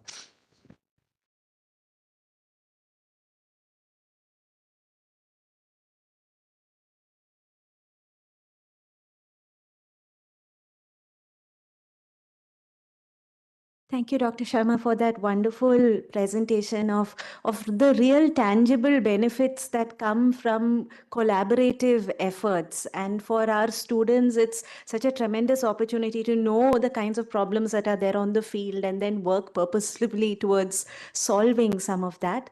And with that, I'd like to invite our next speaker for this afternoon, Ms. Utsha Samin.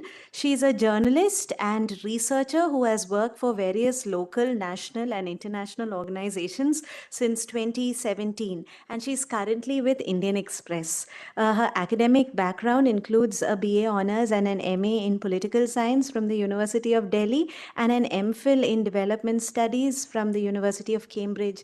We're so happy to have you. Welcome, and the stage is yours.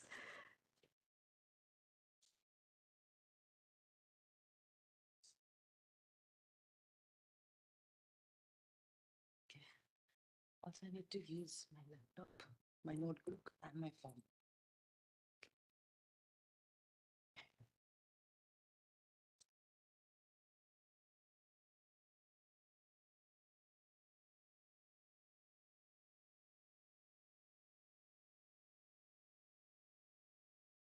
Gender.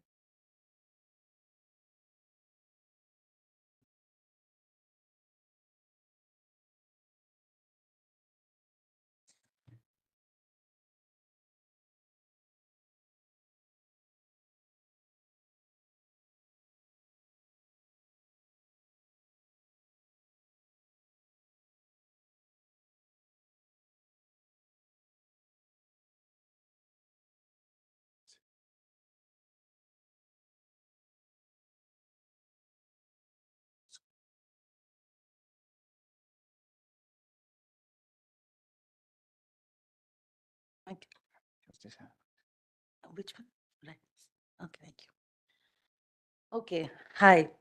Am I audible? Yes. I think I'm so used to Zoom that I have to say, am I audible every time I address somebody? Anyway, I am Utsha, and as I've been introduced, I'm a journalist. And in today's panel, there were researchers, there were development practitioners. I'm none of them. I'm not any of them. I am a storyteller. My work is to go to the field, collect stories, and report it as truthfully as I can. So, and as of course, I want to in current journalism era. But anyway, what today I bring is stories from my fieldwork in Sundarban. Now, okay, I think I'm far away from the mic. Okay, so now what we have seen today, sorry. I'm not comfortable. I'll try. हाँ, थोड़ा सा मैं try कर लूंगी. मुझे ज़्यादा हिंदी आती नहीं है, मैं जेंडर चेंज कर दूंगी सबका. Please don't mind. ओके.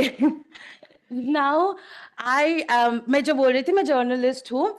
मेरा काम है कहानी कलेक्ट करना फील्ड से. एंड आज हमने बहुत कुछ सुन लिया इंक्लूजन के बारे में, एक्सक्लूजन के बारे में, हमने समझ भी लिया इंक्लूजन का मतलब क्या होता है, डाइवर्सिटी की मतलब क्या होता है, एंड बहुत मतलब मैंने भी बहुत कुछ सीखा। तो उस बेसिस पे मेरा जो काम है ये, उसमें it's about gender and climate change. अब क्लाइमेट चेंज सबको पता है ना, रियलिटी है। मतलब agriculture, I'm sorry, can I go back to English? Yes.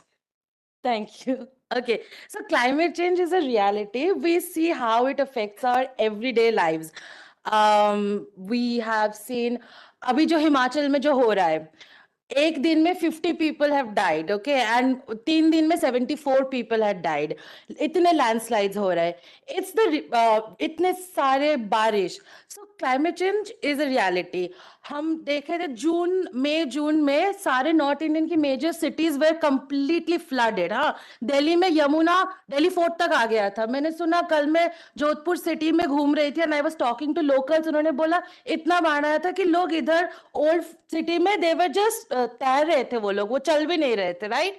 Yes, thank you. So it was it's happening in the cities, okay. Now imagine, Sundarban एक जगह है, ये हर साल इनका एक ही सेम हालत होता है, इतना ज्यादा फ्लडिंग, इतना ज्यादा साइक्लोन का इंटेंसिटी बढ़ रहा है, फ्रीक्वेंसी बढ़ रहा है, एंड फ्लडिंग तो दे परमानेंटली फ्लडेड ऑलमोस्ट। अब मैं बताती हूँ सुंदरबन के बारे में पहले, to explain how it works. Okay, as you can see, it's in West Bengal. मैंने इंडिया की मैप भी रख दिया है, तो you can see where West Bengal is, and West Bengal की एकदम साउथ एंड में it's Sundarbans. Now Sundarbans is well known for its biodiversity, okay. Royal Bengal tiger you can see at Sundarban, जो दिखते नहीं है, मैं बहुत बार जा चुकी हूँ, मुझे आज तक नहीं दिखे, but still they're there. Then there is, of course, you can go take these cruises inside this river and riverines to see the biodiversity and the jungles of Sundarban. So Sundarban is very famous for that. Now Sundarban is also very famous for destruction, widespread destruction, cyclone that ravages town after town, island after island. Now, to give you some data about Sundarban, okay, it has the home's largest mangrove forest, and it is home to 4.5 million people. Huh. And imagine, so imagine, एक जगह. And okay, sorry, before that, this place was not supposed to be inhabited by anybody, right? ये जगह पूरा, it was बंजर जमीन, like jungle without any inhabitation. And 18th century में, when the Britishers were ruling us, so actually Sundarban ka problem is a colonial legacy. So when Britishers were ruling us, they migrated people, West Bengal के काफी सारे जगह से, they asked people to migrate to Sundarban because they found the land very fertile. हाँ, तो उनको लगा बहुत सारे agriculture मतलब हो सकता है, you can cultivate and produce many crops. So they asked people to migrate. They cleared large part of land, and that how, is there some water? I'm sorry. Yeah, they cleared large part of land and they settled people there. Now, this land, when I was speaking to Dr. Kalyan Rudra during one of my field visits to Sundarban, and Kalyan Rudra is a geologist, he's he's an expert on Sundarbans. So he has been saying that, thank you.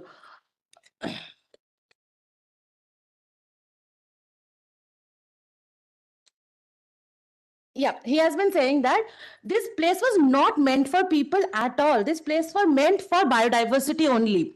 So what colonizers did, they cleared this place, they settled people there, and then stop the sea and the river from flowing into the land, they build embankments. So embankments is a colonial legacy, okay? This is another picture of Sundarban. So you will see how the water is coming into the land, basically. This place where the boat is, it's not supposed to be, the boat is not supposed to be so close to where I was staying during one of my field visits, but that's how inundation happens. See, so yes, you can see people are living like this in Sundarban. There are basically houses on water. That's how they survive. Now, yes, now it was not meant for people, but they have made it. They have created embankments. These are the example of embankments, to stop the water from coming in the island. But what happens is, because these embankments, that those that were engineered were not very strong embankments, तो बहुत ज़्यादा पानी आता है every year. The way the cycle works is every year you go and you see monsoon में the embankments will be completely destroyed. हाँ, पूरा टूट जाता है, उसके ऊपर से पानी आता है and embankment high है, but पानी का level climate change की वजह से इतना ज़्यादा बढ़ गया है, पानी ऊपर से आता है, हाँ, टूटता भी ऊपर से भी आता है, then they are completely inundated. अब उधर पे बारिश मानसून का सीजन बंगाल में ज्यादा लंबा है, हाँ, by the time the monsoon season ends and the this season starts, आपका हम बोलते हैं बांग्ला में उसको शरद, just before Durga Puja, so that starts, and what happened, that doesn't give enough time for the embankments to get dried because they're still wet. By the time they get dried is actually winter, and then winter pe काम start hota hai to rebuild those embankments, and it happens every year. But by the time the embankments are rebuilt, it is again monsoon. So when will the embankments get any time to actually get dry and start working? They don't get any time. So this is happening. Now to actually come to the part, we have explained how horrible the situation is. Now to come to gender, which is the main thing of today. Now, when we talk about climate change and climate change ka effect, we always consider that effect as a very homogeneous, ki flood affect ho raha hai, so everybody is affected by flood, so everybody will have similar problems. No, women have different problems, and that's what we have been learning today since morning, that how much intersectionality is important in talking about diversity and inclusion. We have to take care of, we cannot just include women under the concept of okay, climate change में औरतों के भी दिक्कत होते हैं, but they have specific problems that they face, and that's what I'm going to talk about. So there are no more pictures, that's it. So now coming to the problems, देखो, when I have been visiting the fields, I have came across three main issues. Now we know gender में we live in a patriarchal society, right? So obviously there are already issues that women face, but when it comes to something like climate change, the issues exacerbate, मतलब बहुत ज़्यादा बढ़ जाता है issues. तो तीन main issue पे मैंने फोकस किया है. One is livelihood, second is health, and third is your trafficking. So what happens, I will now tell stories. Now livelihood में क्या होता है? So I went to this island, it's called Moshuni. Moshuni is a small island which is basically sinking right now, huh? And when you go to Moshuni, you will, this is one of the, this area. Now this area, there was a resort in Moshuni, huh? And it's a very beautiful, pretty island. You will love going there, you will love going visiting there with your friends, and there are so many small resorts. Entire coast of Moshuni is filled with resorts, right? Now, what happens is, all these resorts are basically, obviously they are owned by men, but all the employees are women. So they are basically cooking, they're cleaning. So that way, Sundarban is ensuring that women are employed, Sundarban's women are employed. But what happens when cyclone ravages your entire island, your employment opportunity is completely gone, right? This is a photo of a resort that was completely broken down. There was nothing left, right? So now they have to rebuild the resort, but by the time they do rebuild this, all these women who were employed in the resort, they don't have any livelihood. Second is Sundarban ka jo main livelihood hai, that is agriculture, but that's sustenance agriculture, means वो खाना उगाते खाने के लिए, बेचने के लिए नहीं, ठीक है? So what we saw that उधर के मेल जो फैमिली के मेल मेंबर्स है, they migrate out to work as construction workers or something, and the women stay back, and then women cultivate paddies and everything. But what happened is, because सारे flood के वजह से सारे जो ये है field hai, it has been they have been inundated completely. So there are no way that you can grow anything. And ye jo inundation ho raha hai, ye salt water hai. This is not clean water. Because salt water is inundating all the field is, soil is getting wasted. मतलब soil का chain, मतलब जो chemical component है, the nature of the soil, that is changed. So you cannot grow, produce crop there. So all the women who used to work on the paddy fields, now they cannot work. So now what they did, and this is happening over a period of years actually, because Sundarban has been facing this for years now. So what they started doing is bhedi culture. Bhedi culture is like this small fisheries that they make because their fields are inundated. They will dig up the earth, they will put some fishes, and they will start cultivating fish in these small bhedis. Okay. Now what happened? That was also going well. But what happened was, because of overflooding, the fishes are also escaping now. So basically, women-centric livelihood in Sundarbans are facing all sorts of problems. Now, coming to my next point, public health, which is very closely related to this problem. Now, women, as I said, they were either working as employees in resorts, small-time resorts, or paddy field, or in the fisheries.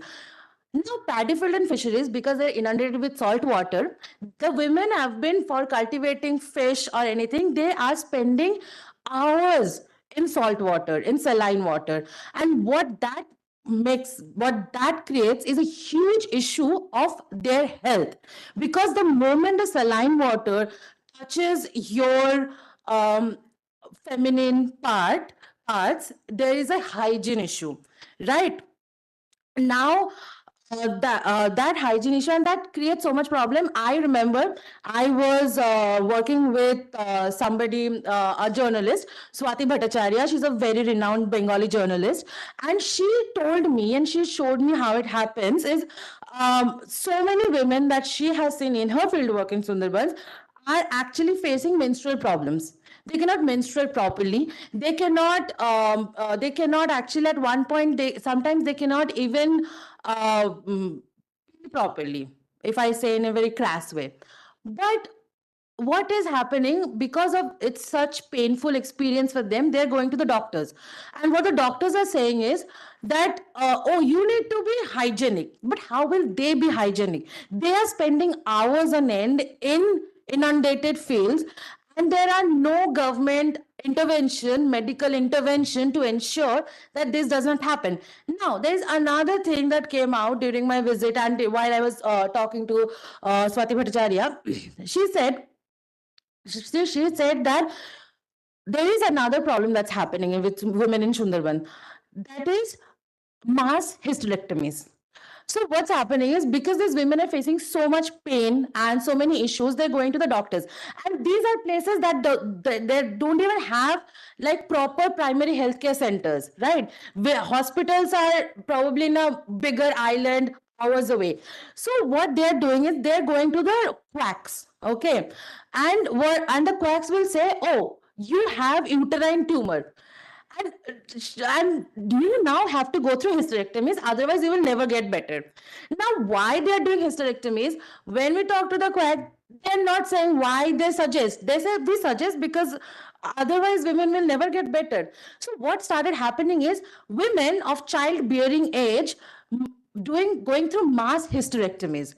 Now, you can imagine, like in a village, because there are small villages, in a village in Hingalganj, for example, there's a woman who said she knows, and she is like around early 20s, she knows 7 of her friends, and including her, who have gone through hysterectomy. So this is actually a public health problem, that women are facing so many issues. There is no medical intervention, there is no government intervention, and they're completely at the mercy of the local healthcare provider, who is not even a registered healthcare provider. So how do you engage with these issues?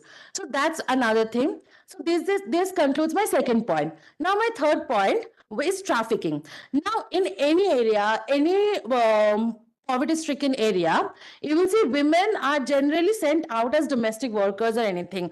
But in Sundarban, what happens? They're trafficked en masse also. So I will give you a bit of my work bit of my experience, because to understand why and how I came to know about this is before I worked as with the Indian Express long time ago, I started my journalism career in Kashmir. I was working there in Kashmir for a Kashmiri news organization, and there I came across one day while I was frolicking around the rivers. I came across a woman speaking Bengali, and I was very surprised. So I stopped. I asked her, "Hey, you are Bengali. You don't seem like a journalist or a development sector or a person or an academic."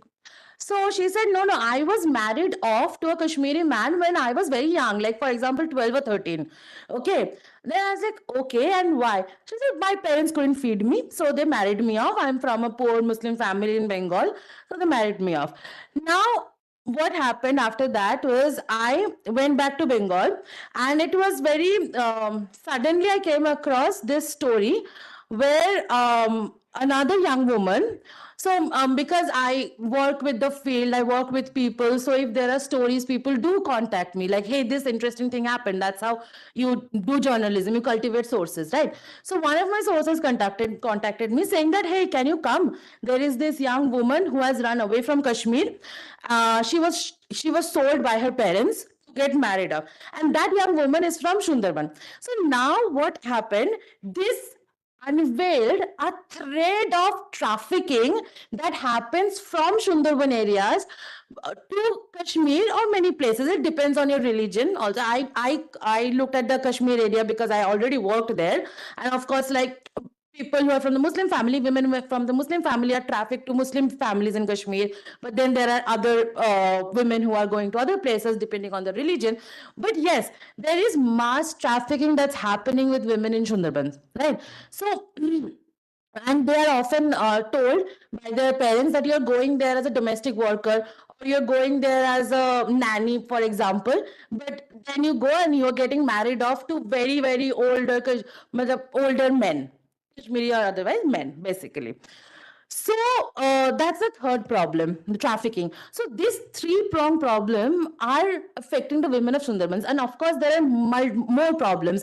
When you intersect something as huge as climate change with gender, there will be more problems that always come up, right? But my studies, my work has shown these three problems. Now, another thing that I had seen was migration, which I mentioned that men are migrating, but now women are also migrating en masse from Sundarban because they cannot sustain there. So now my question is, because as I said, I'm a storyteller, not a problem solver, not a researcher, but my question to everybody who wants to solve problems and research and develop technologies, how to solve these issues, right? How to, for example, today the director was saying about medical technology, med tech, which can help in bring inclusivity or target some issue, right? So how you use med tech to target issues of women who are in such a marginalized condition that they don't even have access to primary health care. So how can you make a medtech and make sure that reaches to these areas? So issues like this. So that's my question to everybody. And with that, I hope I haven't taken up all the time. I finish my speech. Thank you.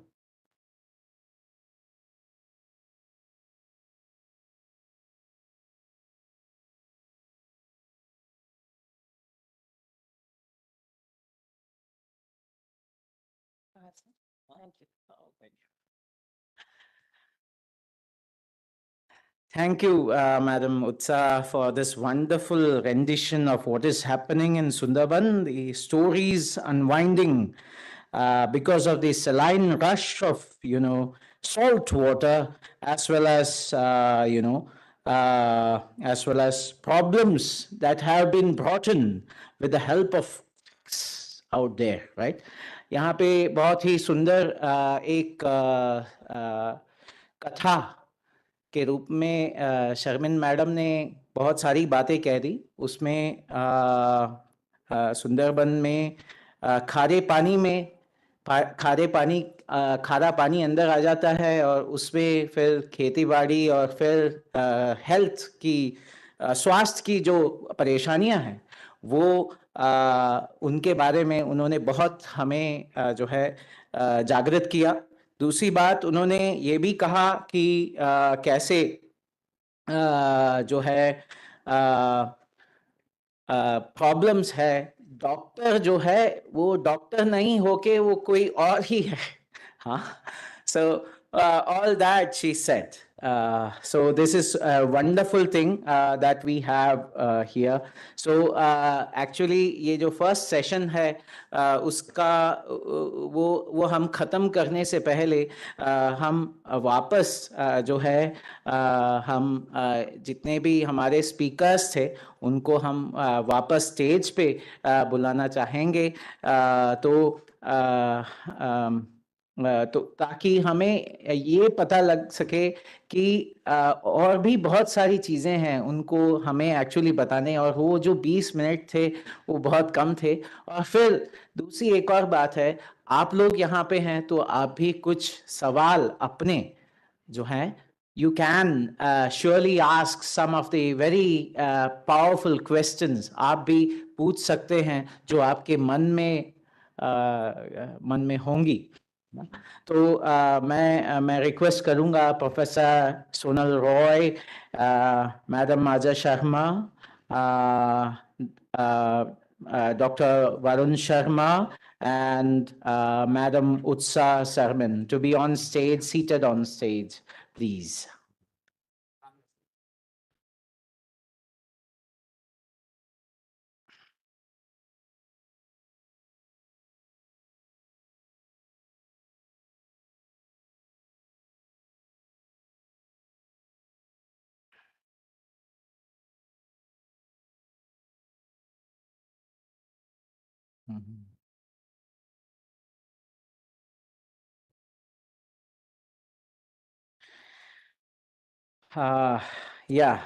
This is,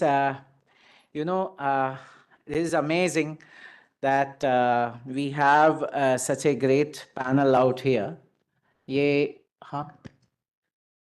projector. Now it's okay? Yeah. So this is, तो पहले मैं ये पूछना चाहता हूँ हमारे जो audience है उसमें से किसी के मन में कोई प्रश्न आया है इन चार महान व्यक्तियों से? आपने जो वार्तालाप सुना उसमें से कुछ ऐसे क्वेश्चन आए हैं तो वो आप पूछ सकते हैं पहले, उसके बाद हम स्लोली पैनल डिस्कशन की तरफ जाएंगे। माइक्स प्लीज, माइक्स है? माइक है? Do we have mics? So anybody having questions? Yes, sir.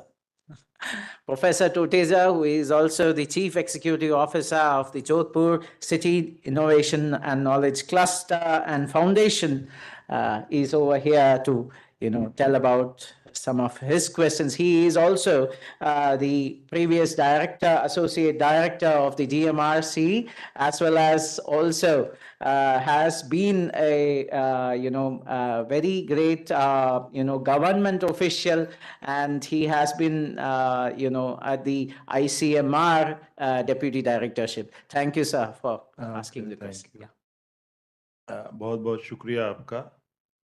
मैं क्योंकि मैनेजमेंट का पार्ट हूं तो बाहर जा रहा था, अंदर आ रहा था, सुनने का पूरा मन कर रहा था, लेकिन थोड़ा थोड़ा सुना मैंने। उससे मुझे लगा कि जो काम आप लोग कर रहे हैं इसका एक तो आप इतने मन से कर रहे हैं, इतने कमिटमेंट के साथ कर रहे हैं कि बहुत सी चीजें तो अपने आप आपके मुंह से निकल रही है, क्योंकि आपने जो काम किया ग्रास रूट लेवल के ऊपर, जो आपकी समझ है, अंडरस्टैंडिंग है, उससे आप लोगों ने आपके साथ शेयर किया है। प्रश्न मेरा छोटा सा है। प्रश्न का है कि इतना जो काम किया आपके जीवन में और जो आपने सीखा है, इसको आप किस तरह से स्ट्रक्चर मैनर के अंदर आगे बढ़ाना चाहते हैं ताकि सोसाइटी का वेलफेयर हो? Anyone? Anyone? Yeah, you have mics. Yeah, mic is there. Yeah. So they pass on the mic to me to respond first. Hindi English mix में जवाब देती हूँ सर आपको।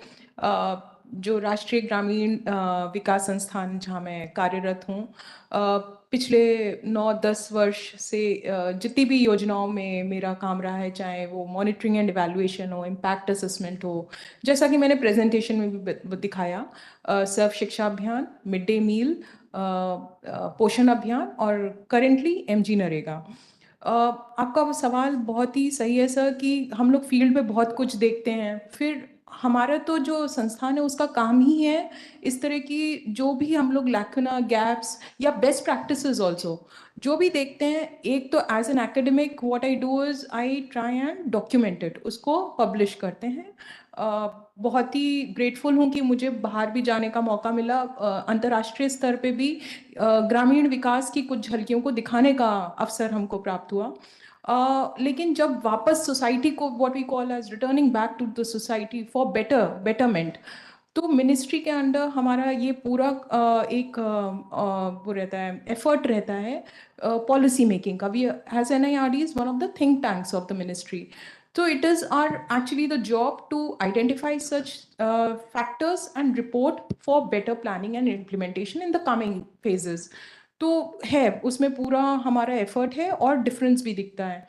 और जिन प्रोग्राम्स में मैं जुड़ी हूँ, मैं तो वाकई फर्स्ट हैंड एक्सपीरियंस से बता सकती हूँ कि बहुत जो भी सोसाइटी को रिटर्न करना है, we are doing our best, पूरा उसमें जोर है। सर आपका इजाजत हो तो थोड़ा सा। हाँ सर। मैं इसको इसलिए बोल रहा हूँ, I retired from ICMR after 38 years of service as a scientist.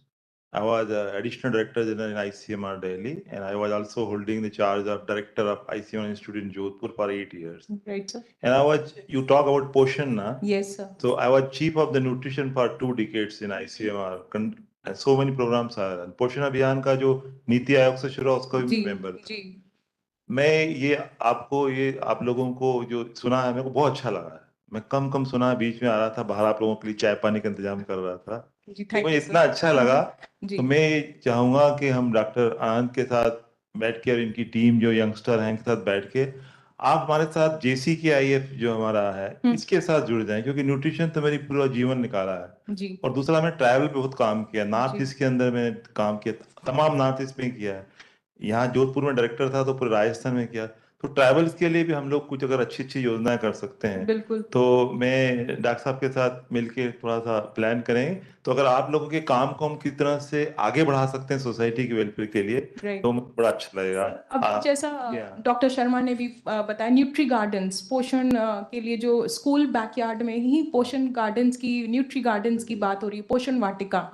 तो अगर हम एक जगह देखते हैं, इसी तरह अगर फोटोग्राफ्स और वीडियोग्राफी के जरिए हम बगल वाले टांडा में दिखाते हैं कि भाई वहाँ के स्कूल में तो ऐसा करा, वहीं के लोगों ने करा, आया अम्मा ने करा, आप क्यों नहीं कर सकते? तो जो एक रेप्लिकेटिंग कंपटीशन हो जाता है कि अरे उन्होंने करा हम भी करेंगे, तो वो एक 90s के अंदर WHO FAO इनकी स्कीम जो है बंगाल में बहुत काम हुआ, कोलकाता में जी, और ये काम बैकयार्ड हार्टिकल्चर वो बैकयार्ड हार्टिकल्चर हुआ। और ऐसे कुछ एक्सपेरिमेंट्स हमने कानपुर के देहातों में किए जी। वहां जाके हमने उनको कहा कि तुम अपने छोटी छोटी जगहों में सब्जियां वो खुद खाओ और आस पड़ोस में थोड़ा सा सेल करने की कोशिश करो। जैसे कई एक्सपीरियंस हमारे को है, हम आपके साथ बैठेंगे, आपका एक्सपीरियंस ज्यादा है हमारे से, अगर हम इकट्ठे हो जाएंगे तो हमको अच्छा काम कर सकते हैं। जी, पर्सनल स्तर पे ये बता सकती हूँ कि मैंने भी लद्दाख से लेकर छत्तीसगढ़, झारखंड, यूपी, राजस्थान के कुछ जिलों में और फिर तेलंगाना, हम सब मिलके कर रहे हैं तो बहुत अच्छा है। जो भी एक्सपीरियंस गेन करा है वो डॉक्टर शर्मा भी कुछ कहना चाह रहे हैं। सर इसमें अगर जो आपका मूल सवाल था वो अगर बात करें तो उसमें 4 चीजें महत्वपूर्ण हैं। एक तो नीड, वांट, इंटरेस्ट और इन्फ्लुएंस। अभी इस समय कल राजस्थान के मुख्यमंत्री ने एक बड़ा सखी सम्मेलन किया, कल मैं वहीं था, वहीं से यहाँ आया। 2010 से हम राजीविका करके एक बड़ा प्रोग्राम राष्ट्रीय स्तर पे, राष्ट्रीय ग्रामीण आजीविका मिशन है, राज्यों में राज्य आजीविका मिशन है। पर आजीविका मिशन का सर सबसे बड़ी चुनौती जो है वो ये कि वो आजीविका के लिए उतना डेडिकेटेड नहीं हो पा रहा है। इंस्टीट्यूशन लेवल पे तो काफी काम हो रहा है, तो अभी चूंकि मैं जिस संस्थान से आता हूं, हम ग्रामीण विकास पंचायती राज का ही एक संस्था है और हम मुख्य रूप से चीफ मिनिस्टर और आरडी मिनिस्टर के लिए रिसर्च और इनोवेशन का काम करते हैं। कौन सी स्कीम ठीक चल रही है, कौन सी नहीं चल रही है, क्या हो रहा है। तो हम देख रहे हैं कि बहुत सारे इनिशिएटिव्स हैं जो, जैसे एसएसपीवी और जी फिल्टर की मैं बात कर रहा हूँ, तो राजीविका में हम ढूंढ रहे हैं कि हमारे पास एवेन्यूज नहीं है, क्या करें हम। जबकि और उधर माटी कला बोर्ड बना है एक, मुझे नहीं पता वो उनको पता भी है कि आईआईटी जोधपुर में जी फिल्टर एसएसपीवी बन रहे हैं। माटी कला बोर्ड के अध्यक्ष जेतारण के हैं सर, जोधपुर के नजदीक ही है जेतारण। तो अभी जो रोल है हमारा वो ये कि कैसे ये डॉट्स को कनेक्ट करें।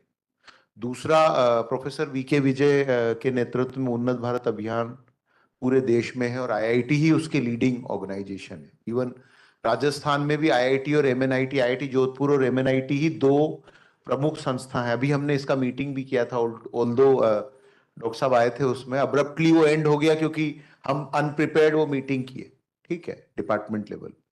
तो अभी मुझे लग रहा है कि कम्युनिटी लेवल की तो बात की बात है, पहले जो ये इस तरह के इंस्टीट्यूशन है इन्हीं के बीच में सर आइसोलेटेड, बिल्कुल बिल्कुल, तो वो ये बातचीत चर्चाएं ज्यादा बढ़ाना वो महत्वपूर्ण है सर। पहले सर हम लोग लंच के दौरान बात करेंगे, मैं चाहता हूँ दूसरे लोग भी प्रश्न करें, हम लोग लंच में और बात करें। थैंक यू, शुक्रिया।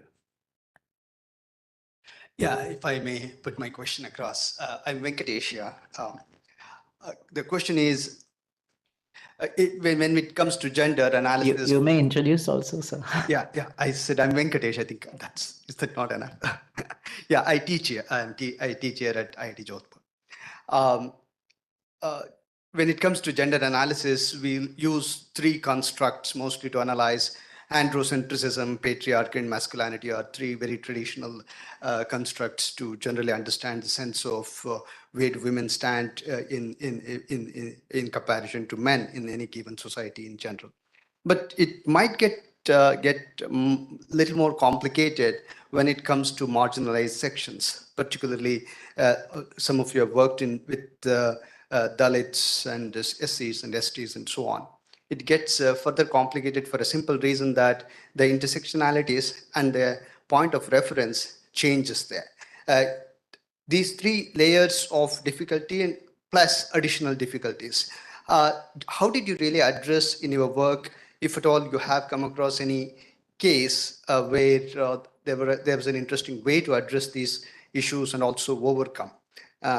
If you could elaborate on that, if there are any use cases. Thank you very much.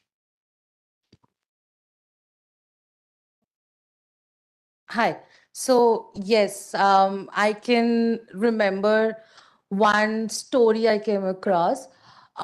So what happens, because as you said, when we include the intersectional nature of our society, when we discuss the nuances, things might get much more complicated. So, right, that there is this thing that in India where Dalit people are generally segregated, not segregated, they're pushed towards the southern side of a village, right? So we have seen that happening in many rural areas. Now, so when I, again, because my work was based on Sundarban today, so I'm going back there.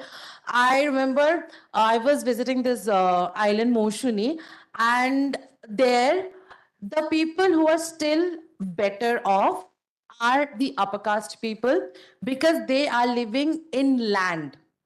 And people who are completely, I met this gentleman, he's from a Dalit family. Of course, the woman's condition is worse, but why I'm saying this gentleman in a Dalit family, his house was taken away by the sea 3 times in the last 20 years.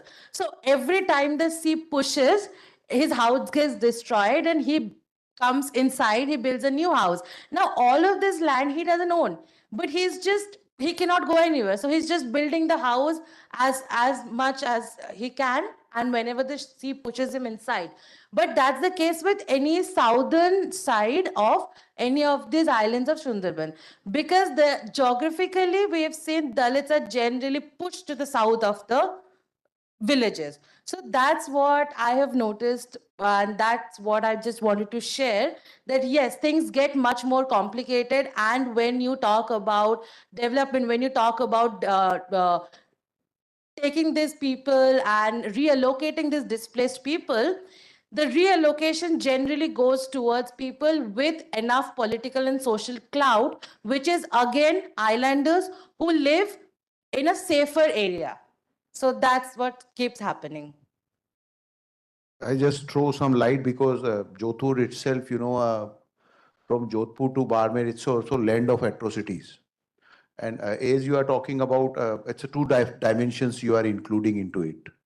One is, you said discrimination, which is the caste-based, and there are different issues. Again, the gender. So when you, increase the magnitude of the, discrimination, sometime, what I feel after working 23 years across the globe in Africa and different areas, sometimes we ourselves responsible to make things more complicated. And when we talk to the community, they have the larger solutions and more, simplistic solution when we come to that. So while, these kind of analysis, I'm always, thinking, because I've also worked in Bihar where there are Mahadalits also, within Dalits also, there are a hierarchy in that system. So yes, there is, a lots of issues because of patriarchy system. It's also, increases day by day. And sometimes even I look at these Dalit issues from the current, Western angle. Because what happened in Europe nowadays, those parties are winning more seats. Those are talking about more, conservative thinking. Okay. So on one end, we are doing lots of studies to resolve these issues. People are equal, they all are having equal rights. But on the other side, there is an issue of resource acquiring basically. So these all, one side of atrocity and discrimination is basically result of larger resource acquiring. Basically the power system happened in the village. So either you can analyze that, family context, within a family of a higher caste, there could be a within a family discrimination layer. There, if you look at the village, there could be a caste hierarchy, there should be a financial hierarchy. Earlier in villages, there is no financial hierarchy with in the village. गांव में होता है, कोई भी गांव का मिला तो आपने मामा ही बोला उसको, है ना, गांव का कोई मिल गया तो. पर now as we are going to the this more confined and scientific society, अभी right now we are think visible more, क्या कहते हैं, that kind of issues in villages जो आज से 10 साल पहले हमको नहीं मिल रहे थे. Then now what happened, there is another dimension of political polarization, जो बेसिकली आमतौर पे in our analysis we left alone. और political polarization is affecting right from the Europe, US and India. Europe में भी कर रहा है वो, conservatives are winning more seats. US में भी अभी क्राइम रेट को देखें, स्टडी करें तो crime against natives versus outsider increase हो रहा है. And similar pattern we have witnessed here also. So there are several cases actually. I can't talked about these cases, but there are issues in which several organizations working in that area, Jodhpur area. Jodhpur was also several cases studied. I am also, जिसमें दलित case को study करते करते इतना complicated किया कि जो व्यक्ति save करने वाला था वो विक्टिम हो गया बेसिकली. जैसे हमारे जयपुर में एक बड़ा काम है कि Jaipur is a land of traffic children. 17,000 children अभी होंगे जयपुर में बिहार से आए हुए, जो आपके लिए चूड़ियां बना रहे हैं, आर्टिफैक्ट्स बना रहे हैं. पर इनमें खास बात यह है कि बहुत सारे एजेंट वो हैं जो एक जमाने में ट्रैफिक्ड बच्चे थे, तो उनके ऊपर 2 केस चल रहे हैं वहां पे. एक तो बीइंग ए चाइल्ड ट्रैफिक्ड और एक ट्रैफिकर का केस चल रहा है. तो वो वाला सिचुएशन है यहाँ पे कि वो एक बड़ा शेर है कि मेरा कातिल ही मेरा मुंसिफ है, क्या मेरे हक में फैसला होगा. तो वो बेसिकली अभी फ्रेमवर्क्स के सिचुएशन के पॉइंट ऑफ व्यू से देखने की कोशिश करें तो और ज्यादा कॉम्प्लिकेटेड होता जाएगा once you add more layers within the case. So your question is, I can't answer your question because itself a longer debate उसके लिए चाहिए जो आपने पूछा है उसके. Thank you sir.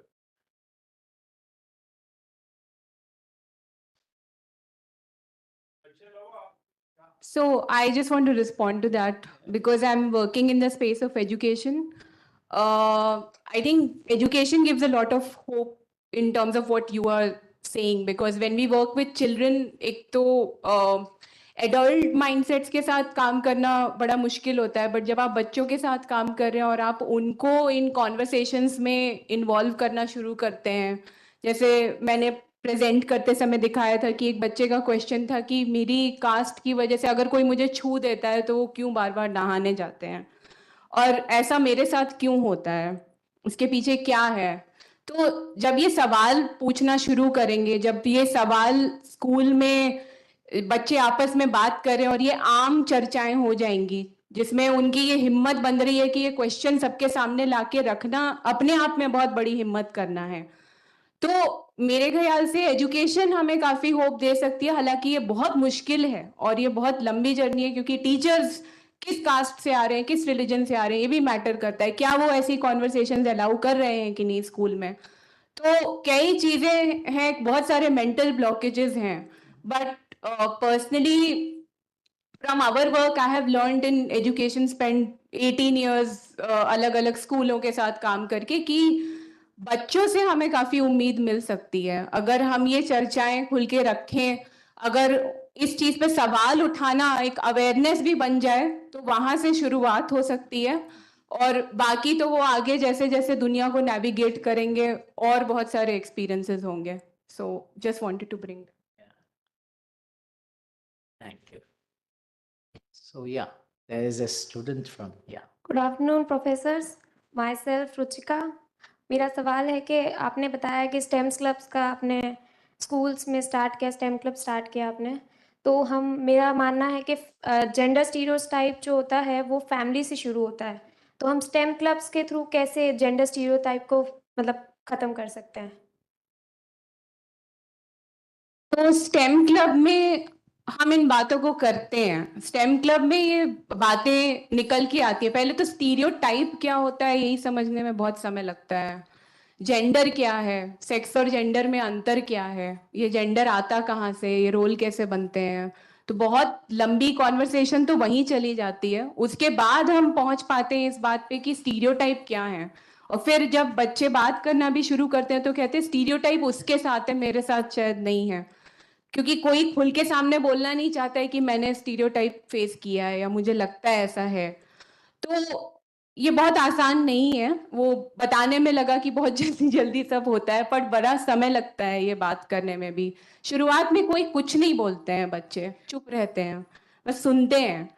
तो मेरे ख्याल से आप सही कह रही हैं, ये फैमिली से आता है, कल्चरल है काफ़ी, और हमारे स्कूल में जो टीचर्स हैं, हमारे हेडमास्टर्स, हेडमिस्ट्रेस, बच्चे सरकार में जो काम कर रहे हैं एजुकेशन डिपार्टमेंट में, वो भी सेम सोसाइटी से आ रहे हैं, तो वो सब जगह आता है। स्कूलों में बहुत साल पहले केकड़ी है राजस्थान में, वहाँ पे मैंने अपनी लैंग्वेज पेडागोजी की स्टडी करी थी। वहाँ पे अर्ली ग्रेड में जो बच्चे आते हैं पहली और दूसरी कक्षा में, वो अपनी भाषा के शब्द नहीं बोल सकते थे क्लास में, उनको स्टैंडर्ड जो हिंदी है उसमें बात करना है। बहुत कॉम्प्लेक्सिटी है इसमें, बड़ा समय लगता है, बट क्लब में एटलीस्ट हम ये बातें करना शुरू करते हैं। अदरवाइज स्कूलों में सिलेबस खत्म करने की जो रेस लगी रहती है वो खत्म नहीं होती है, तो उसके बीच में समय निकाल पाना कि इन चीज़ों के बारे में भी बात करें, शिक्षकों से भी बात करें और स्टूडेंट से भी बात करें, वो ज़रूरी है। और क्या गवर्नमेंट रिकॉग्नाइज कर रही है कि ऐसी बातें होनी चाहिए, सिर्फ करिकुलम में सिलेबस कंप्लीट करने की बात होनी चाहिए या स्कूल में और भी कुछ बात होनी चाहिए? तो आई थिंक बात करना सबसे इम्पोर्टेंट पहल है, वो कॉन्वर्सेशन स्टार्ट हो। Thank you ma'am. So, yeah, anything else? Yeah, there's Shalu. Yeah. Go ahead. First of all, thank you all of you. You are doing great work in women empowerment and rural society work. My question is that there are lots of programs and awareness programs are there. Education policies are also made. But there are many people, especially women, how to develop that will to come out of their home and learn the education and come in this world of digitalization. Like you can address them also, the people who are coming here. Okay, महत्वपूर्ण सवाल है आपका। आप लोगों के बारे में ये चर्चा है कि आप पूछना चाह रही हैं कि महिलाएं कैसे बाहर आएंगी, नेतृत्व कैसे कब संभालेंगी, अपनी इच्छा कैसे अपनी इच्छाएं कैसे व्यक्त करेंगी, और बहुत महत्वपूर्ण है निर्णयों में आपकी भागीदारी कब होगी। तो इस प्रोसेस की शुरुआत भारत सरकार ने जेंडर रेस्पॉन्सिव गवर्नेंस का एक प्रोग्राम शुरू किया। 2013 में इसको लाल बहादुर शास्त्री एकेडमी में शुरू किया गया, और हम शुरुआत में वहाँ पे हमारी ट्रेनिंग हुई शुरुआत में, और देन बाद में इसको हमने पढ़ाना शुरू किया IAS लेवल पे, बाद में हम स्टेट सर्विसेज पे पढ़ाने लगे। अभी इतना हम, आप जानते हैं गवर्नेंस जो है वो बेसिकली कोई भी गवर्नमेंट जो है उसके दो रोल हैं, है ना। एक तो है जिसमें वो विकास करते हैं, दूसरा शासन करते हैं। तो शासन जो प्रक्रिया है उसमें भागीदारी कैसे बढ़ाएं। आज जो हम हमारे साथी ने एक अच्छा डेटा प्रस्तुत किया कि यूरोप में कितने प्रतिशत महिलाएं हैं, कहाँ हैं। हमारे यहाँ जब ये डेटा को हम एनालाइज करते हैं, राजस्थान में देखें तो डेटा एक अलग पिक्चर क्रिएट करता है, और एक्चुअली इंपैक्ट देखें तो अलग क्रिएट करता है।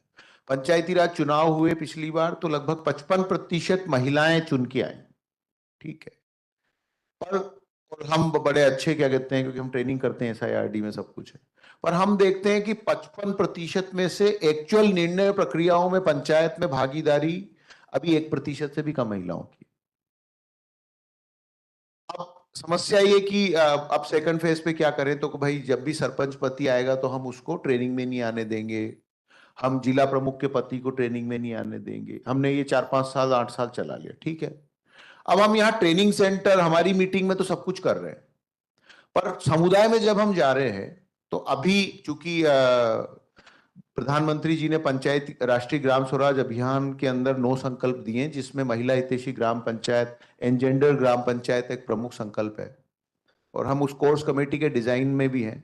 हम देख रहे हैं कि गांव में तो लोग उस महिला को जिला प्रमुख मान ही नहीं रहे, ठीक है। तो हम क्या कर रहे हैं, अभी ऊपर पॉलिश कर रहे हैं बेसिकली। अंदर तो वही व्यक्ति चुनाव जीता है, तो इट मींस कि जो रिजर्वेशन को हम पावर मान के बता रहे थे कि 55% women representative in our Panchayati Raj system, वो एक्चुअली फेक डेटा है। क्योंकि जब हम जाते हैं, कई जिला प्रमुख है, जब हम वहां जाते हैं तो जिला प्रमुख की कुर्सी पे वो चपरासी उस महिला को बैठने ही नहीं दे रहा, शी तो जिला प्रमुख, उसके पति आके बैठता है ना। और आप अगर जनरल कल्चर में भी चर्चा करें तो उसके पति को ही वो प्रमुख साहब कह रहे हैं, ठीक है। तो अभी जब तक हम उस जगह पे काम नहीं करेंगे ना, तब तक जो चुनौती है वो वहीं की वहीं है। तो निर्णयों में भागीदारी कैसे बढ़े, और इसी के लिए पूरा NIRD-PR लगातार प्रयासरत है कि हम कैसे महिला प्रतिनिधि जो हैं उनको अलग से ट्रेनिंग प्रोग्राम्स में लाएं, बच्चों को कैसे स्कूल से ही पढ़ाना शुरू करें कि गवर्नेंस, क्योंकि गवर्नेंस इन जनरल भी मैंने देखा कि जो मेरा अनुभव है चुनावों में भाग लेने का, लोग वोट को अभी खुद ही अपने वोट को बहुत ज्यादा काउंट नहीं कर रहे कि मतलब वोट से परिवर्तन आएगा। तो फिर उस केस में ऑल्दो बहुत इन्वेस्टमेंट हो रहा है इस सेंस में, मतलब जो आप बात कह रही हैं इसको अचीव करने के लिए लगभग 2 लाख करोड़ रुपए 15 फाइनेंस कमीशन में खर्च होंगे, ठीक है।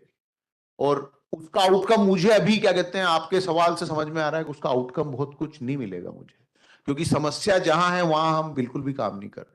और मुझे लग रहा है कि ये अच्छा स्टेप है कि महिलाएं आके बैठी अभी, क्योंकि बार बार NIRD-PR भी कहता है कि ग्राम सभा में महिलाएं कितनी आ रही हैं, क्या आ रही हैं। महिलाएं आ तो रही हैं, पर महिलाएं आने पे भी इनविजिबल हैं उसमें, क्योंकि वो कोई बात कहती है ना तो उनकी बात को हम लोग महत्व नहीं देते। तो जब तक प्लानिंग प्रोसेस में महिलाओं के साथ काम नहीं होगा एंड दे फील कि मेरी बात को महत्व दिया जाता है पंचायत में, तब तक क्यों आएगा वो। तो अभी आपका सवाल जो है उसका जवाब हम भी NIRD-PR के साथ और पंचायती राज के साथ ढूंढ ही रहे हैं कि वो क्या तरीका हो। ऑल्दो डेटा के सेंस में आप जाएंगे कलेक्ट करेंगे तो राजस्थान का आपको हमारा बड़ा अच्छा डेटा मिलेगा। 55% है, हमारे तो 50% रिजर्वेशन है, हमने 55% अचीव कर लिया है, तो इस पर तालियां बजा सकते हैं हम बस।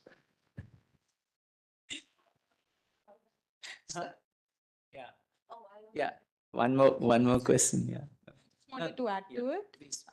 आप ही के राजस्थान से छवि, मिस छवि MBA वो बनी जब सरपंच। तो इस तरह के ऐसा नहीं है कि इंसिडेंसेस नहीं हो रहे, अच्छी अपॉर्चुनिटीज मिलती हैं, लोग प्लेटफॉर्म का पूरा उपयोग भी करते हैं। थोड़ा सा उसको मीडिया में कवरेज और अच्छा मिले तो हम शायद एक छोटा सा डेंट मार पाए जो सोच है, जो ट्रेडिशनल सोच चली आ रही है। अगर आपने मेरा प्रेजेंटेशन देखा था, I was also standing with sarpanch, lady sarpanch from Burgula, she was coming from Lambada tribe there.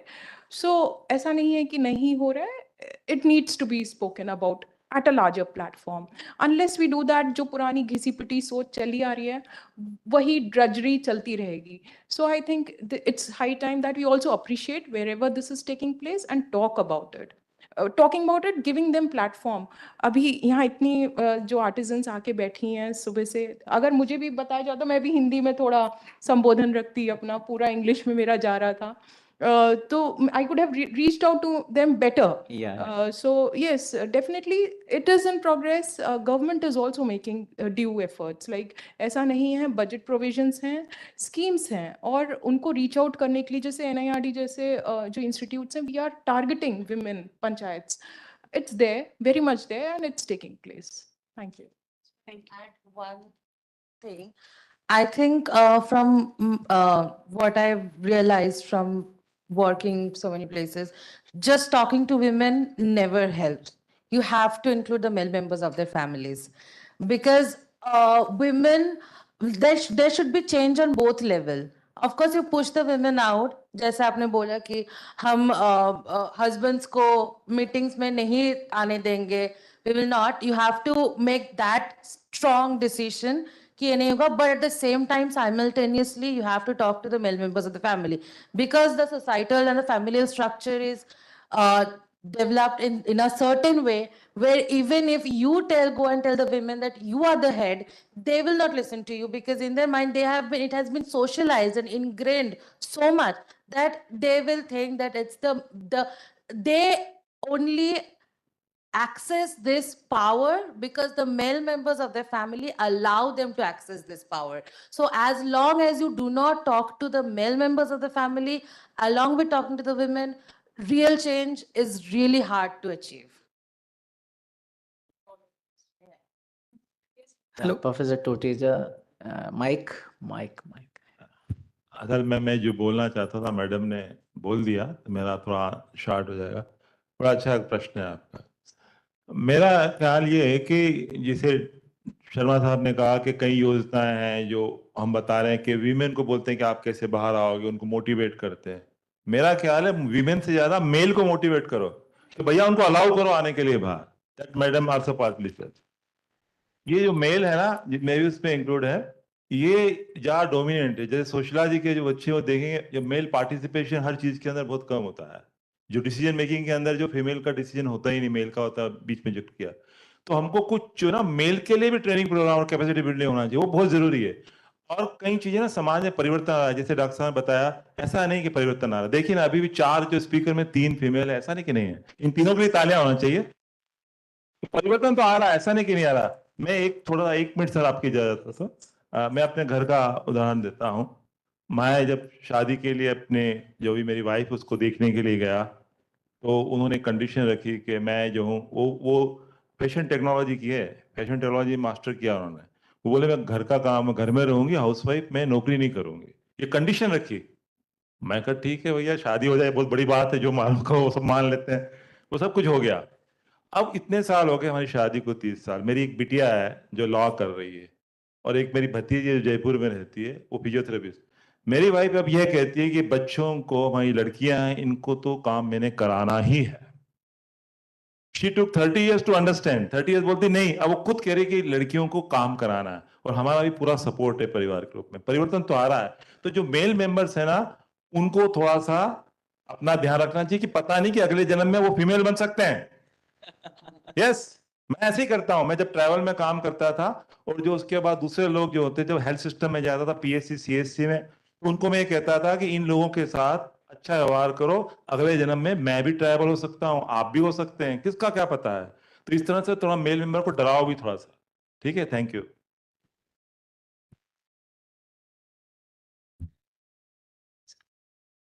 Anybody else has questions? Yes, go ahead. Yeah. So, ma'am. So this might, we are actually running very close to, the time of the lunch. So I may like take only couple of questions. Okay, go ahead. Not more, right? So, ma'am मैं भी गांव से आता हूँ छत्तीसगढ़ के. सो मेरा question सबसे बड़ा इशू मैं ये फेस करता हूँ जब मैं गांव जाता हूँ तो कि फैमिली वालों को कन्विंस कराना कि आप अपने बच्चों को बाहर भेजें पढ़ाने के लिए, खासकर फीमेल स्टूडेंट्स. तो ये बहुत ही ज़्यादा प्रॉब्लमेटिक होता है. तो उन्हें कैसे कन्विंस कराया जाए, मतलब कि वो स्टूडेंट्स को बाहर भेजें. तो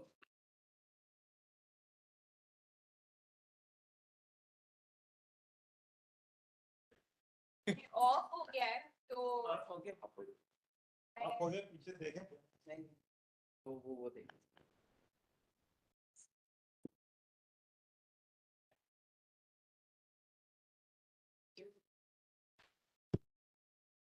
जी, तो ये समस्या तो बार बार आती है हमारे सामने, क्योंकि जैसे राजस्थान में बहुत साल पहले मैंने पाली जिले में काम किया. वहाँ लड़कियों के साथ ये समस्या थी कि प्राइमरी के आगे ही बढ़ना प्रॉब्लम हो गया था.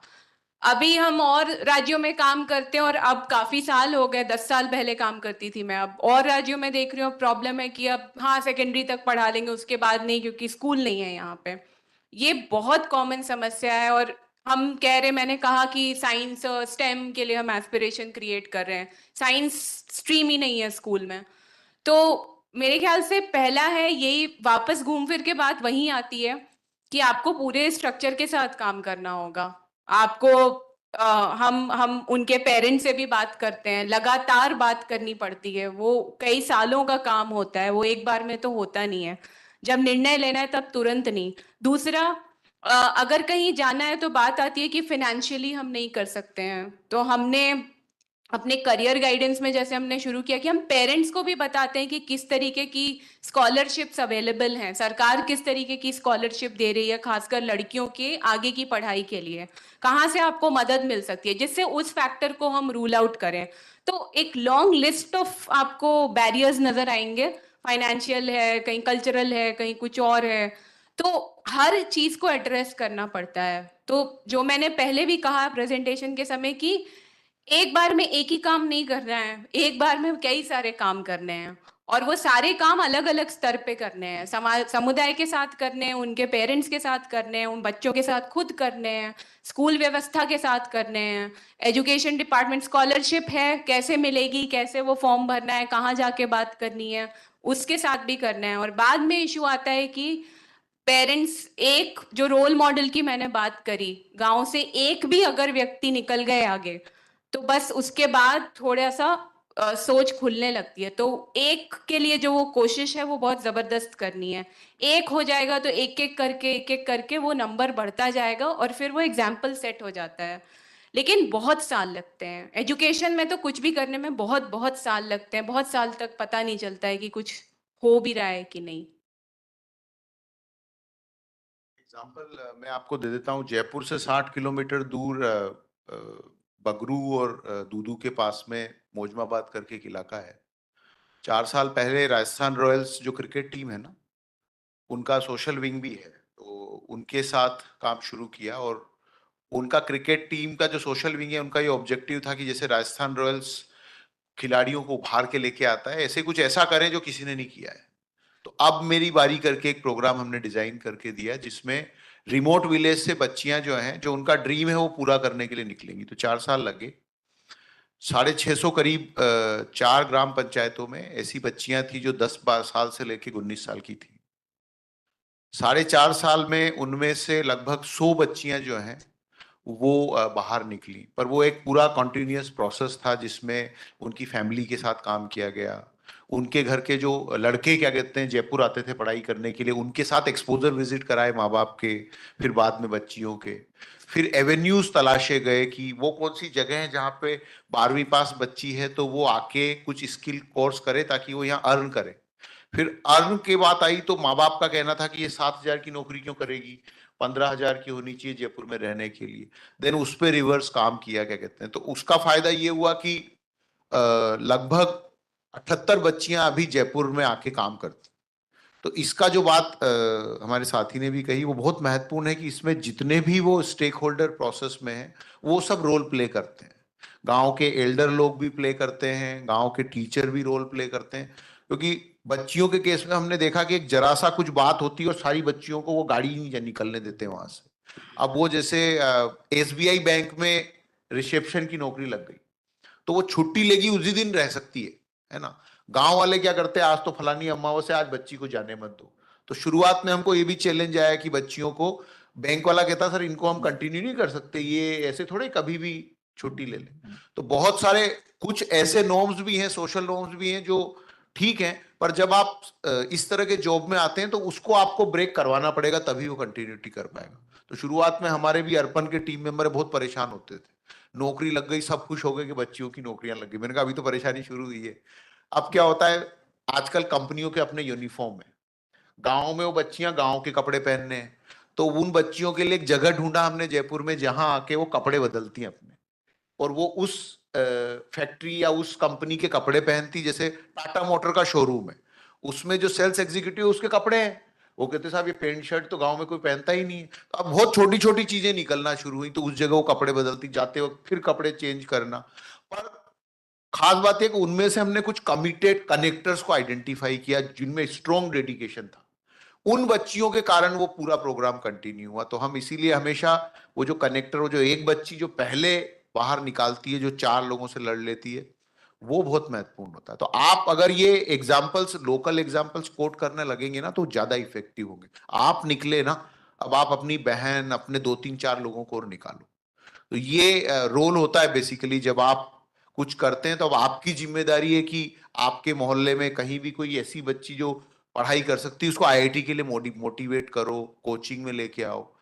अगर आपने पढ़ा है, आपको पता है कैसे क्या करना है, कैसे पास कर सकते हैं, तो ये नॉलेज अब आपको देना पड़ेगा। और 2-3 मॉडल आपने क्रिएट कर दिए तो मुझे लगता है कि फिर आपके यहाँ से बहुत सारे बच्चे निकलेंगे। क्योंकि छत्तीसगढ़ इसलिए भी महत्वपूर्ण है कि छत्तीसगढ़ में देश की सबसे बढ़िया लाइब्रेरी छत्तीसगढ़ में ही है, Nalanda library.